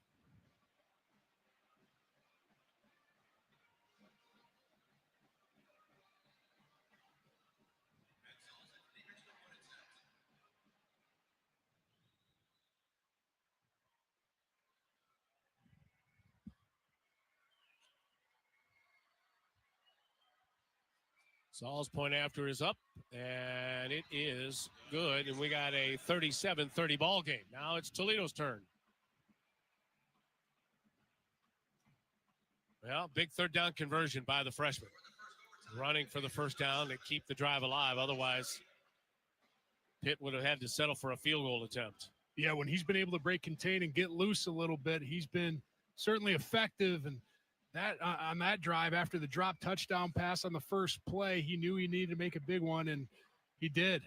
21 carries, 88 yards for the true freshman. Reed, by the way, 31 carries, 154 yards. Leading receiver for Pitt as well with 5 catches. So the Rockets have it. Down 7 here in overtime. Gleason gets a snap in the pocket, stepped up in trouble, and is sacked. Back at the 34-yard line, held on to the ball way too long. Yeah, just nothing open downfield. You get down here in the red zone territory, field compresses. Defenders are able to stick with their men. Tucker's looking downfield. Just too much time to hold up if you're a Rocket offensive lineman. Pass rush is eventually going to get there. First sack of the afternoon, or now into the evening, for the Pitt Panthers. 3rd and 19, excuse me. Gleason in trouble, running out of the pocket. Now will head upfield, breaks a tackle, 25 to the 20 to the 17-yard line. A manageable third down now for Toledo. Make it the 18-yard line, 3rd and 3, and obviously Toledo is in 4-down territory. Wow. What a play by Tucker. Yep. Nate Matlack from his defensive end position is able to beat Cole Rett and get to Tucker Gleason. Tucker's able to just squeak out and pick up some tough yards, keep these guys close to the sticks. Gleason out of the gun on 3rd and 3.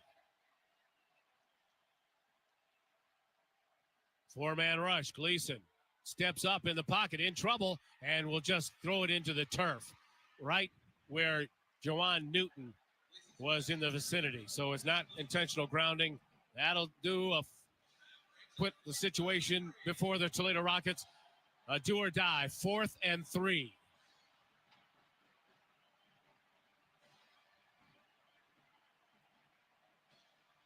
Gleason looking to the sideline with 16 on the play clock. Rockets have a timeout they can use if they so desire.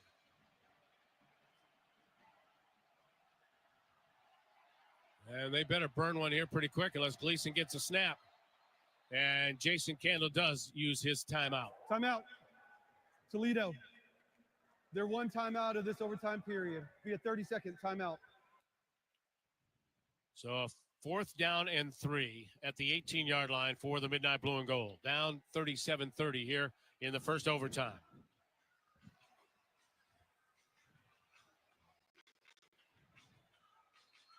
What do you think? What are you calling for the offensive coordinator? Well, they have had a lot of success on the sidelines with Newton and with Vandeross. Yeah, I think in a situation like this, you said it, do or die. You want to get the ball in the hands of your playmakers, Yep. right? Yep. And obviously for the Toledo Rockets, that's number 1 and number 2. Or how about Anthony Torres streaking right down the center of the football field? Here we go for the Toledo Rockets. It's all right here. 4th down and 3, and now Pitt wants to burn a timeout. They have a use it or lose a timeout. Pitt. Their 1 and only timeout of this overtime period. Be a 30-second timeout. Quite a way to end this season for both these teams. Both desperate to get a win. Pitt lost their last 5 regular season ball games, and of course Toledo lost 3 of their last 5. Regardless of the outcome, this has just been a heck of a football game. It really has. I would say the folks got their money's worth. That's right.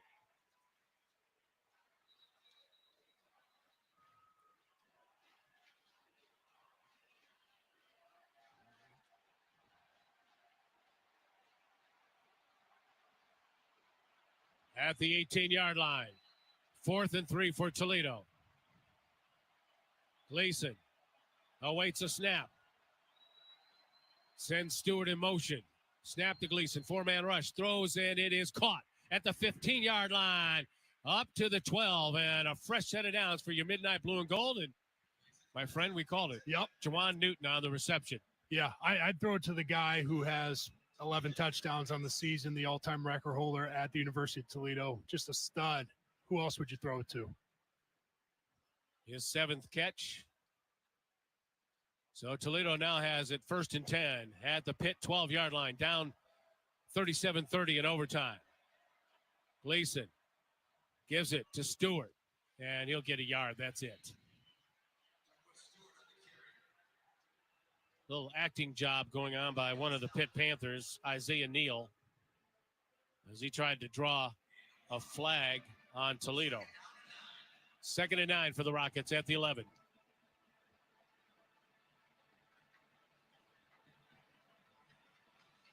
Stewart off the left hip of Gleason. Now Stewart in motion toward the near sideline. Snap to Gleason. In the pocket. Now flush out of the pocket. Eludes a tackler at the 15 to the 10. Throws end zone. Nope, just short of the end zone. Caught. And down at the 2-yard line. Just shy of the goal line. And it's ruling on the field as the ball carrier was down. 1st down, Toledo. Right at the 2. Kind of came back from the goal line. And it was Junior Vanderos who fumbled the ball, but not before he had hit the turf. So it's at the 1. Comes Darius Alexander into the ball game. We are in the Dave White Chevrolet red zone.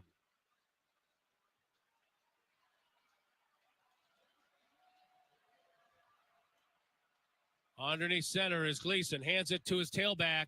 And just short of the goal line. I think that was Connor. Was that Connor Jones? No, it's Wallenczak. Wallenczak, my apologies. 24, not 34. And he doesn't make it in. So it's 2nd and goal at the 1. This has been an area where Toledo has struggled. Just getting that one crucial yard when they absolutely need it. And to see Tucker Gleason under center, I think that's the first time this year. He's in the shotgun formation this time. And he's got Wallenczak off his left hip.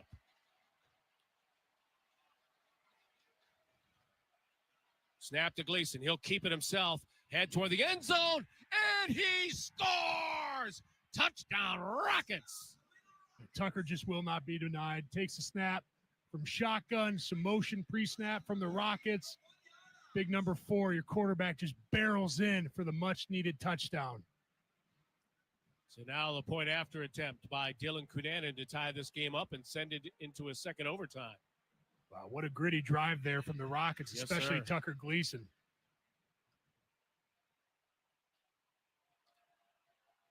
Amelia Duran will hold. James Rowe will snap it. Ball down. Kick is up. And we are going to a second overtime. Toledo 37. Pitt 37. Why not give it to your biggest running back at 245, Tucker Gleason? Yeah, that's just old school gap scheme football. Carter Foudy pulling around from his left guard position, putting a body on a body, creating just enough of a seam for Tucker to fall forward for the touchdown. And Connor Wallenczak leading the way through the hole. So now to be Toledo football for this second overtime.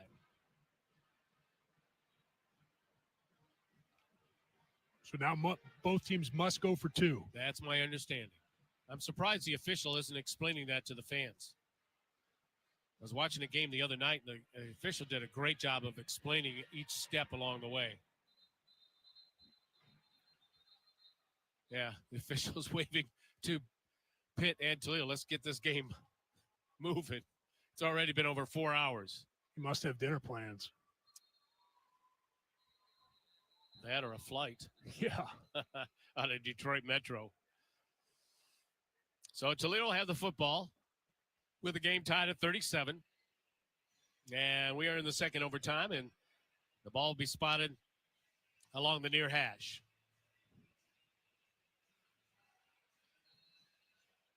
To be honest with you, I was a little surprised that Jason didn't go for 2 just to get the game, decide the game either way,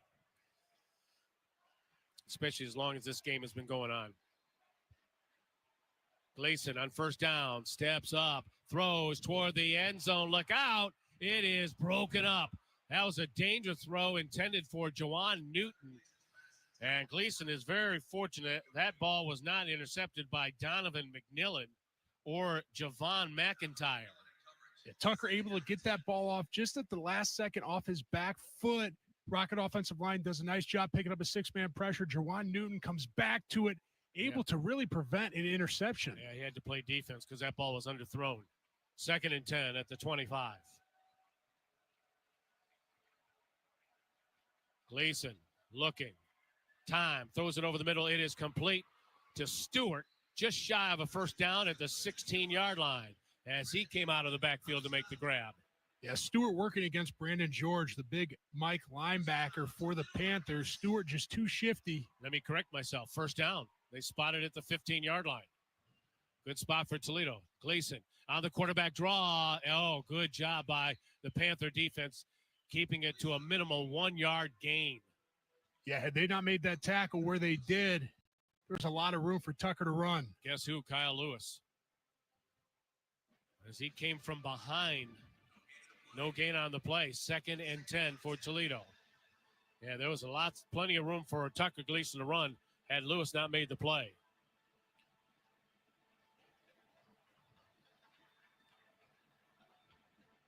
Second and 10 for the Rockets at the 15-yard line of Pitt in the second overtime, tied at 37 apiece. Snap. Gleason in the pocket, looking, throwing, end zone too high. Well beyond the intended receiver, Terrell Crosby Jr., the transfer from Iowa State. So now it is 3rd down and 10, Toledo. Yeah, if you're Toledo up front, you got to expect a lot of pressure from the Pitt defense. It's what they did on the previous series. They're going to throw everything they got at this Rocket offensive line, hope that they can leak somebody through and affect the throw of Tucker Gleason. Gleason out of the gun on a 3rd and 10 at the 15-yard line. Here comes pressure. Gleason throws it over the middle. Missed his man wide open. It was Jawan Newton at the 3-yard line, and he was going to his left, and Tucker threw it to his right. Yeah, it was well blocked up front. Did a nice job handling pressure. Tucker had time to step into it. Just threw it a little behind Jawan Newton, who was running across the field. Yep. Ooh, missed opportunity there. And I think in defense of Tucker, I think he was expecting Jawan Newton to sit down in the area, and he didn't. He just kept drifting to his left. So this will be a 33-yard attempt by Dylan Cunanan. Kick is up, and the kick is good. And Toledo takes a 3-point lead in this second overtime. 40-37, Midnight Blue and Gold.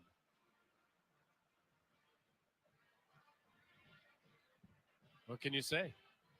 Let's play some more football. Not much free football, right? Yeah, but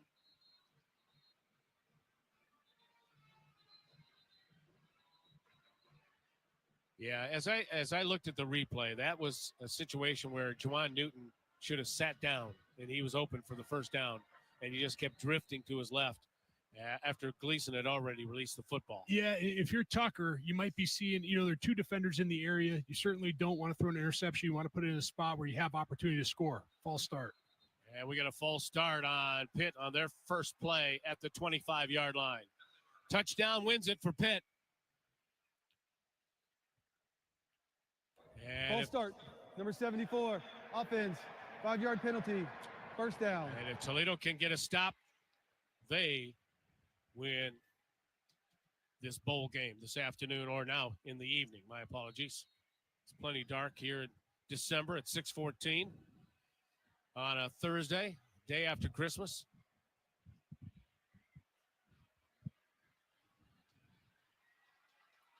So 1st and 15 at the 30.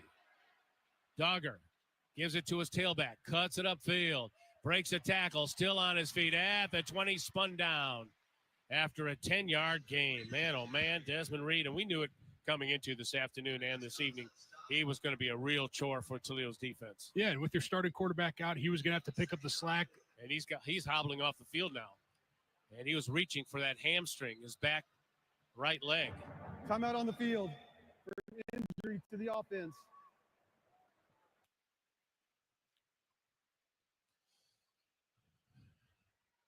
So he is sitting down at the 25-yard line. When action resumes, it'll be a 2nd and 4 for the Pitt Panthers at the 19-yard line of Toledo.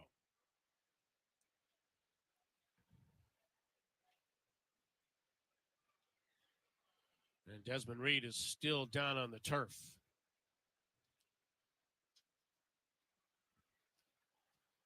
Well, Rockets had another opportunity in the Dave White Chevrolet red zone in this second overtime and had to settle for a field goal.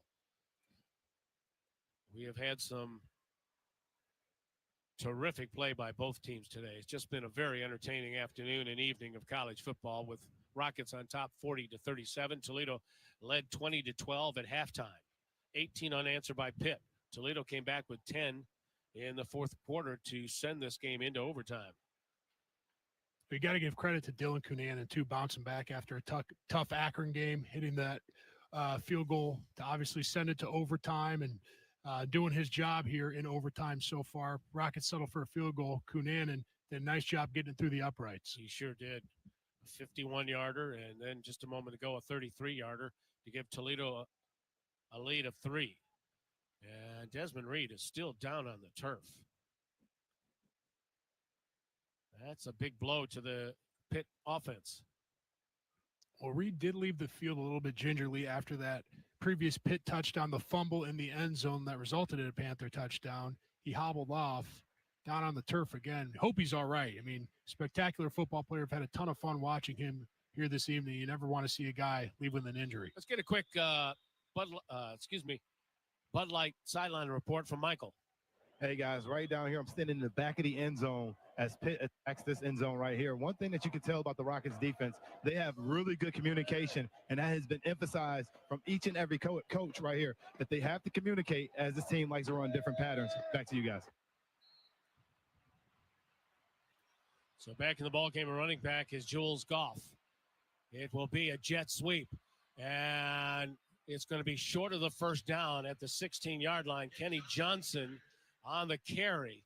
So it is 3rd and 1 for Pitt at the Toledo 16-yard line, with the Rockets leading in the second overtime 40-37. Snap, give to the tailback, bounces it outside. Look out, he's inside the 5 and dropped at the 3. That's Goff on the carry. Yeah, and the Panthers snapped the ball quickly, kind of caught Toledo on their heels with their hands on their hips, not quite ready for that ball to be snapped. Duggar hands it to his tailback, caught in the backfield for a loss at the 4-yard line.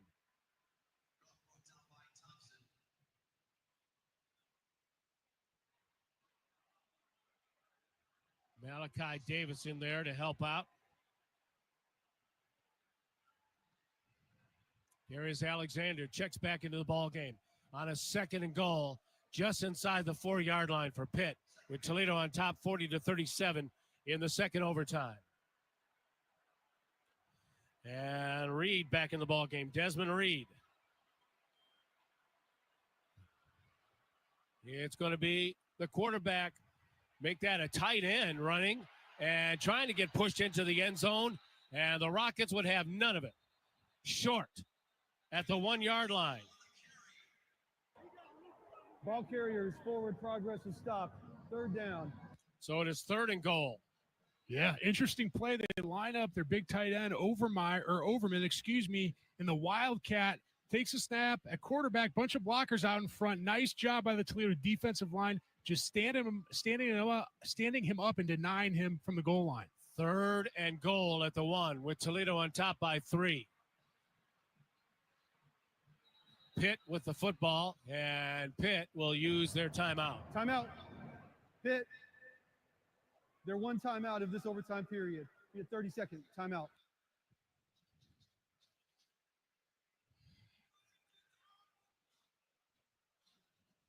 Well, I will say you're going to have a tough time picking the hardworking player of the game, my friend. Yeah, there's been a lot of hard Sponsored work by done. Jeff Trout. Yep. A lot of big efforts here this evening. Dude, what a game. I need one of those trainers to come up here and stretch me out.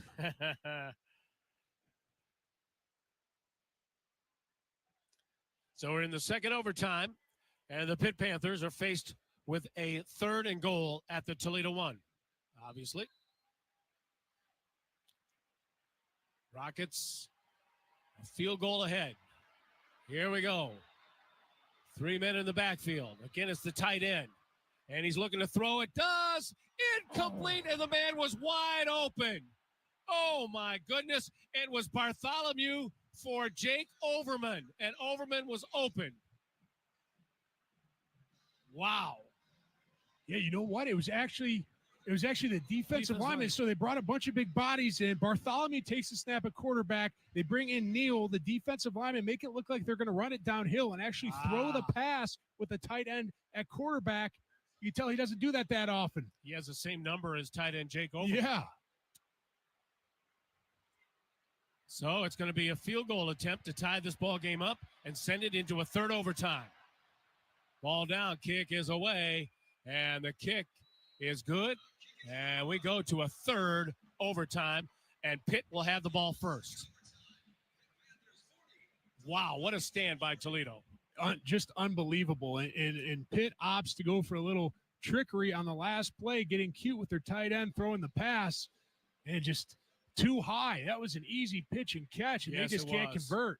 Well, when you're not used to doing it. Yeah. Yeah, listen to me. Easy pitch and catch. Like I could do that.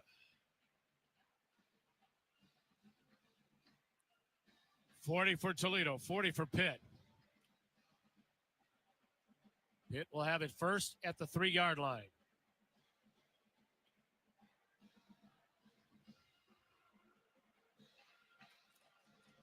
Again, now it's from every overtime. This is because it got ridiculous where teams were going 6, 7 overtimes and games were lasting forever. They changed the rule. And so in the 3rd overtime, you start at the 3-yard line to try to score 2. You get 1 play.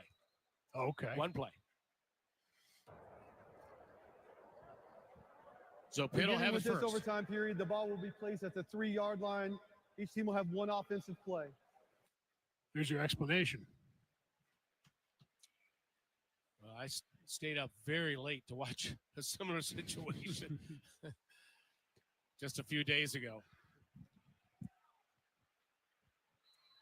So Pitt has the ball at the 3-yard line. Duggar's all alone in the backfield.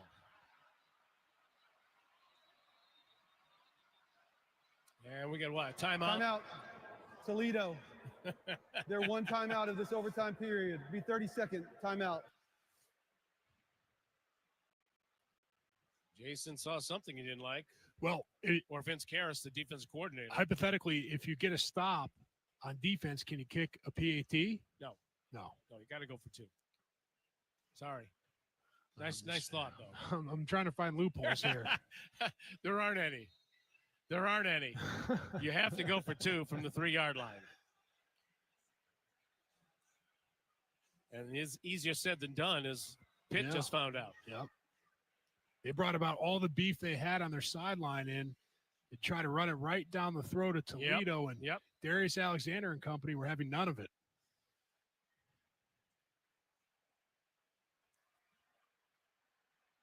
Well, they have Desmond Reed split as a wide receiver. Duggar is alone in the backfield. Snap. Duggar backpedals. Wants to throw it. Flush out of the pocket. Heads toward the goal line. Throws. End zone. Caught. Wide open. Just a foot inside the back line.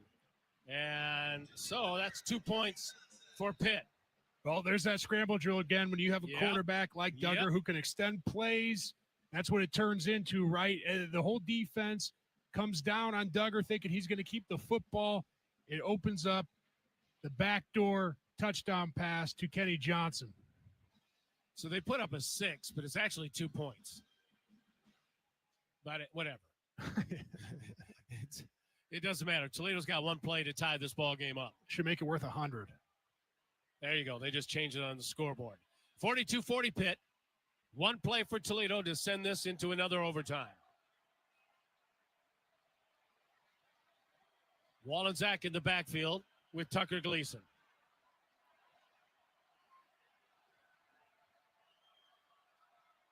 In motion is Torres. And we get a flag on the play. Oh, boy. And this one, if it goes against Toledo, we'll push them back to the 8. Offside, number 44. Defense in the neutral zone, causing a reaction by the offensive player. Penalties enforce half the distance to the goal. We'll try the down. That moves it inside the 2 with the 1.5. Does Jason Candle change the play? Gleason in the backfield with Wallensack. Snap to Gleason. Rolls right. Looks left. Throws. Caught. In the end zone. We're tied. What a play call. Terrell Crosby Jr. makes it a 42-42 ball game. Oh, Terrell Crosby Jr. splits out right, comes streaking across the end line. Tucker Gleason rolls to his right, throws it back across his body, and finds Crosby Jr. Toledo will have the ball first in this for the conversion period at the 3-yard line. And he was wide open. I mean, it wasn't a defender within 10 yards of him. All he had to do was catch it. Sometimes that's the hardest thing to do when you're that wide open. So the transfer from Iowa State, who was a DB there and wanted to be a wide receiver. That's why he transferred to Toledo. Sends it into another overtime, and the Rockets have it first. The fourth overtime. 42-all. Gleason out of the gun. Rolls right. Throws. Caught for 2 more points. Anthony Torres. Touchdown. Torres gets 2 more for the Midnight Blue and Gold, and now the onus is on Pitt. Torres uses his big body to get physical with his defender, giving Tucker Gleason a target, delivers. So when you have it first, sometimes that can be the advantage, because if you score, now the pressure is really on the opponent. They get one play to get it right. And Tucker with a defender in his face as well. Throws it off his back foot. Yep. Just a beauty. Both teams just have to be gassed. I mean, my goodness. This game is now almost 4.5 hours long.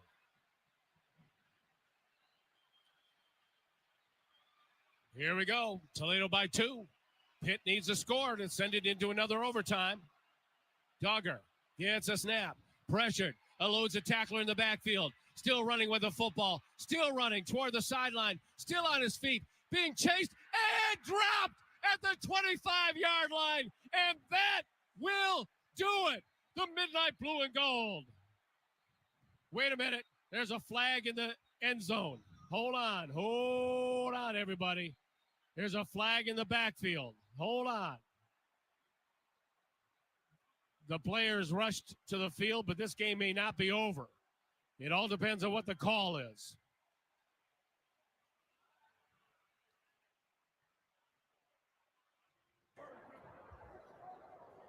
This Holding, game, number 12, defense. My, oh, my. Penalties enforce half the distance to the goal.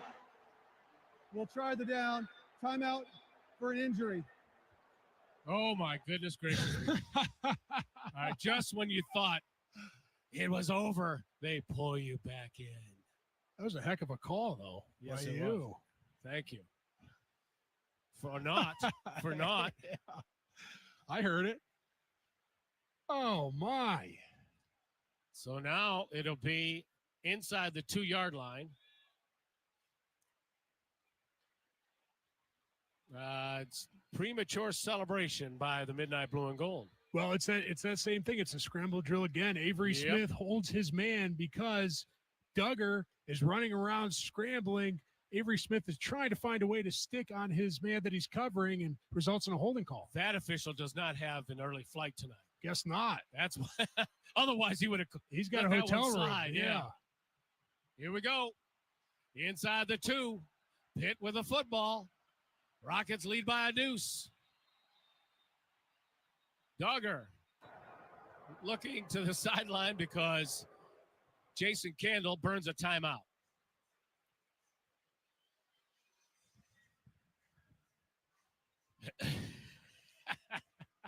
Timeout, Toledo. They're one timeout for this overtime period. Be 30 seconds. Look, I have a confession to make. This is never about us, you and I, okay, and Michael on the air. But I got to tell you, when I woke up this morning, you know how I felt. I mean, You're playing through it, man. I'm telling you, and the last thing I anticipated was a 4.5-hour game. I woke up yesterday morning feeling very humble, needless to say, and from a little bit of a flu bug, and it's carried over into today. And you know what? As this game has went on, you kind of forget about it for a while. It's like the Michael Jordan flu game, right? Yeah. You're like MJ. You got to play through it. Yeah. Hang in there. As the Toledo Rockets need to do here. Just inside the 2. Duggar gets a snap. He's going to run. And is he short? It looks like he's short. No indication. He is short. And now Rockets win. This ball game is over. Rockets 44. Panthers 42. What a gritty way to battle by the Rockets, man. All game, momentum changed. Gosh, it had a little bit of everything, and these guys just persevered.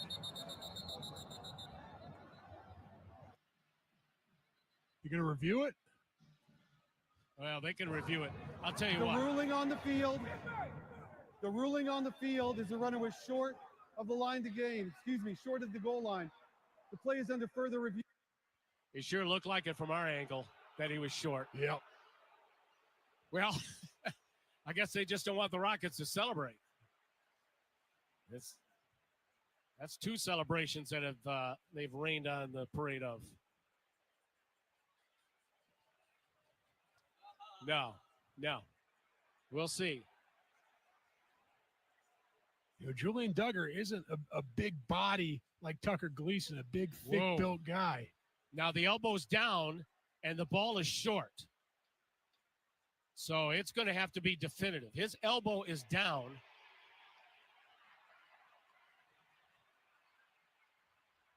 We're waiting for an official ruling. His elbow is down on the goal line, but the ball is in his left hand. It's his right elbow that is down on the goal line.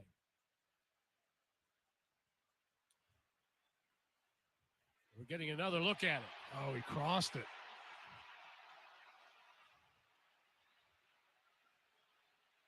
Are you kidding me?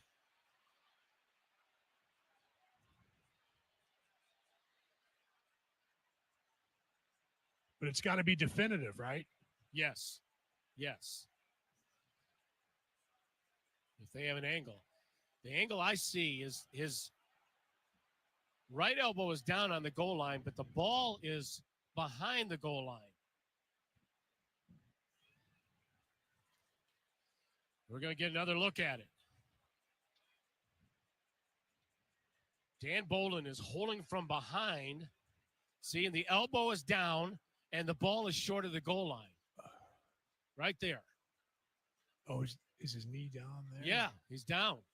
And if it doesn't matter, knee or elbow. If elbow, ball. Yep. Short. That's the way I see it, but I'm not the official. It should be a Rocket victory if it was up to us. They're looking at every possible angle. Yeah, Dan Bolin was holding on for dear life.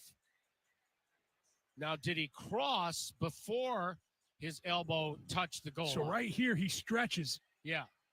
But you can't tell if it's over. Yeah. So he does strain and stretch before the elbow hits. Just don't know if it was enough to break that plane.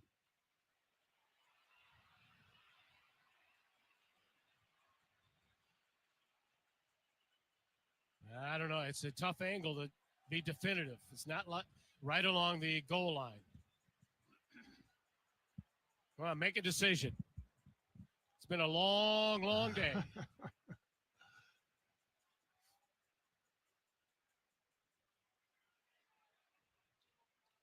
Good gravy. Right now, it's 44-42 Toledo.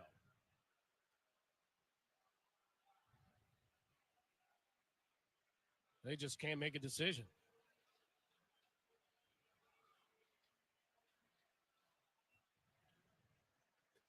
I think we finally have it.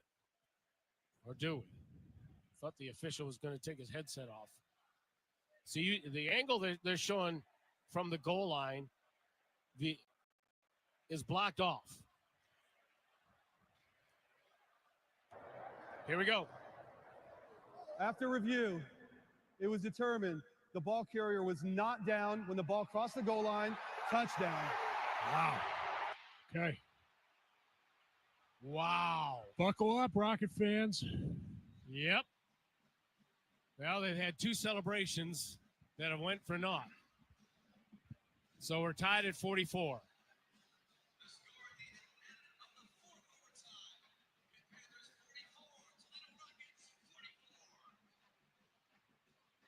Well, partner, this will go in the memory bank for me. I will tell you that, regardless of the outcome. So here we go again. Pitt with the ball. This will commence the 5th overtime. Yes. It will be number 5.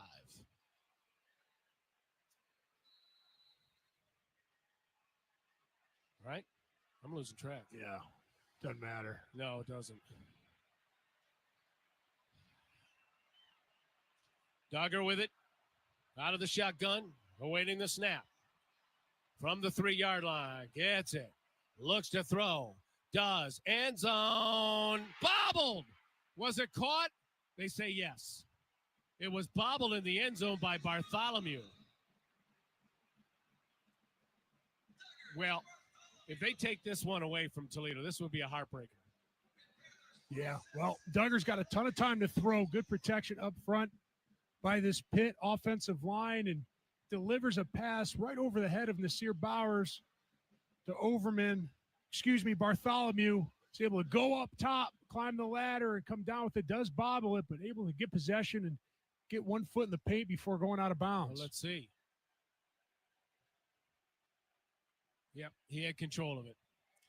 All right, now it's on Toledo to try to tie this game up. Officials are looking at it. That's why we have a pause in the action.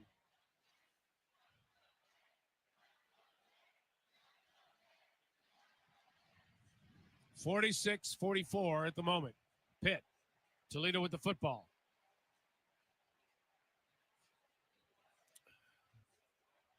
So he has it.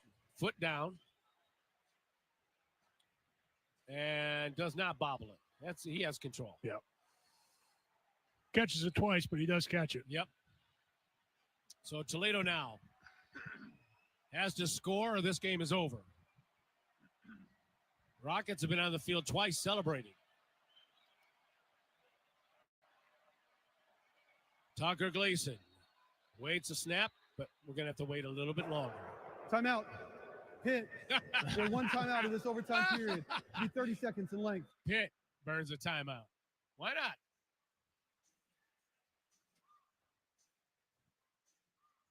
Pitt had a bunch of guys pre-snap, walked up around the line of scrimmage. Mike linebacker, number 30, Brandon George, covering the center. Looked like they were going to pack everybody in, expecting a run from the Rockets.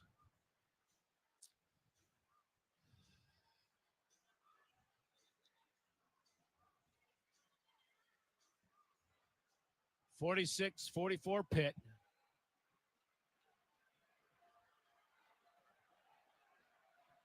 Fifth overtime. Toledo must score on this play. At the 3-yard line. Wallensack in the backfield with Gleason. Snap to Tucker. Looking. Still looking. Has a step up and dumps it off. Caught! Oh my. In the end zone. Wow. Caught. What a job by Tucker. He finds Juwan Newton. Oh my Just goodness. when it looked like Tucker was going to try to run into the end zone, he wouldn't have made it, but he just dumped it off to Newton. Everyone was covered. Tucker dances in the pocket for a second, It collapses on him, makes it look like he's going to run it, finds a way to flip it in there. Wow. Just a savvy improvisation of a play. So now Toledo has the ball again. They must score. If they don't, then they have to get a stop when Pitt has the ball. This is incredible. This is incredible. 6th overtime. Yep. Number 6.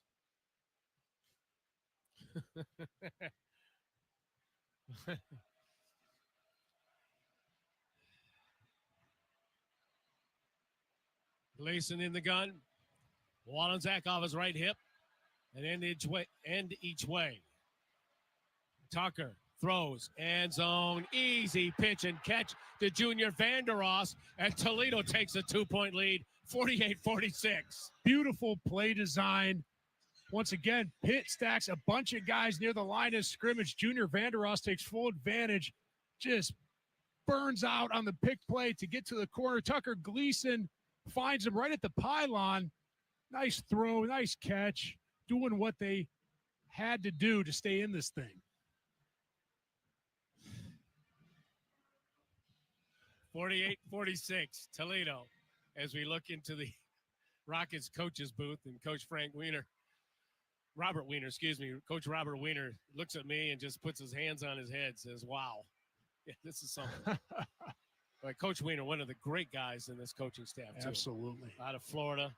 That's why the reason why Tucker Gleason came here, because he coached Tucker in high school. Tell you what, he's calling his best stuff right now, too.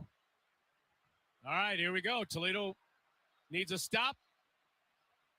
Third opportunity to try to get this stop and end the ball game. And another timeout. Timeout. Toledo. Jason Get Candle. one timeout of this overtime period. To be a 30-second timeout. Why not? What's another couple of more minutes? Yeah, why not?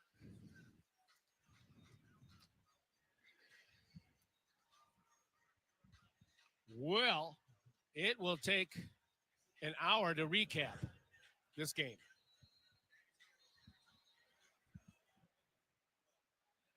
I think we'll lay that on the shoulders of Pete Seymour. Yeah. Yeah, there'll be some highlights from this one for sure. Yeah. Oh, Dan Naraki back at the studio. I can't imagine what he's going through. Here we go. At the 3-yard line, Toledo by 2, needs a stop to win. Duggar at quarterback. Sends a man in motion. Duggar gets a snap. Backpedals, pressured, in trouble, throws, incomplete.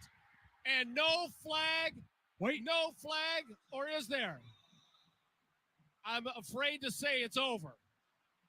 Heck of an effort by this Toledo defense. It's over on the last play of the game. Vince Karras cranks up the pressure, goes after the quarterback, just a freshman, Julian Duggar. It's too much for him to overcome, has to throw it away. Oh, man, that's a Rocket victory. What a game. Golly. 48-46, your final in 6 overtimes. Just a gritty, hard-fought, well-deserved victory. The way these guys battle, these seniors, these guys who aren't going to be in a Rocket jersey next year, the way they persevered, endured, and showed up clutch at the last second. Unbelievable. Oh, unbelievable. And this celebration counts. Yeah, third time's a charm. Third time's a charm. What a game. What a fantastic college football game. 12 overtimes. 12. Yeah, really. Well, 6, but if you count 12 opportunities, yes. Oh. 48-46, your final. We'll take a timeout. Although, Michael, if you're down there, let's go down to Michael and see if he can get a couple of comments. Go ahead, Michael. Yeah. We're with you, Michael. Dan Bolden, as you put that hat on, this is a gritty performance right here by you and your teammates. You know, how did you guys battle back through these 6 overtimes? Yeah, you know, it's a long game. You know, we just went harder for longer, and you know, we came out on top. You know, we battled through adversity. You know, injuries. You know, sometimes things didn't go our way, but you know, we handled it and came out with a win. And for you, you know, you've been through a lot here as a Toledo Rocket. How important was this win for you to go out this way? I'm gonna get emotional. I love this place so much, and it's given me so much. I'm just so happy that I could finish my career out this way. Hey man, when you go celebrate your teams, Dan Bolden has been part of the program for 7 years, and what a way to end his career. Dr. Dan Bolden, man, the way he flew around, unbelievable. Back down in the field and hear from Avery Smith with Michael Robinson. Avery, what a big victory right here. The defense stepped up in a huge way. How did you guys continue to battle back through all the adversity today? Man, we just brothers, man. This feeling unbelievable. We knew we had to make a play. Offense was doing. We couldn't ask more about the offense, and I just love this team, bro. We brothers. And talking about the secondary, so much turmoil, so many new guys having to step up and step in. What does that say to y'all room? Man, we worked for this.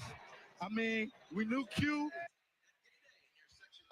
Just happy that we came to the dub. Hey, congratulations. Celebrate, baby. Appreciate you. Thank you. All right, Michael, we'll come back down to you in just a moment. We're going to take a timeout and catch our breath. Your Midnight Blue and Gold and the season winning the Game Above Sports Bowl here in Detroit, 48-46 in 6. Count them 6 overtimes. You're listening to the Toledo Health Rocket Sports Radio Network from Learfield. Get the number one buy from the number one guy, Dave White, Chevrolet. The best deal you will ever see. And standard equipment includes integrity. Get the number one buy from the number one guy.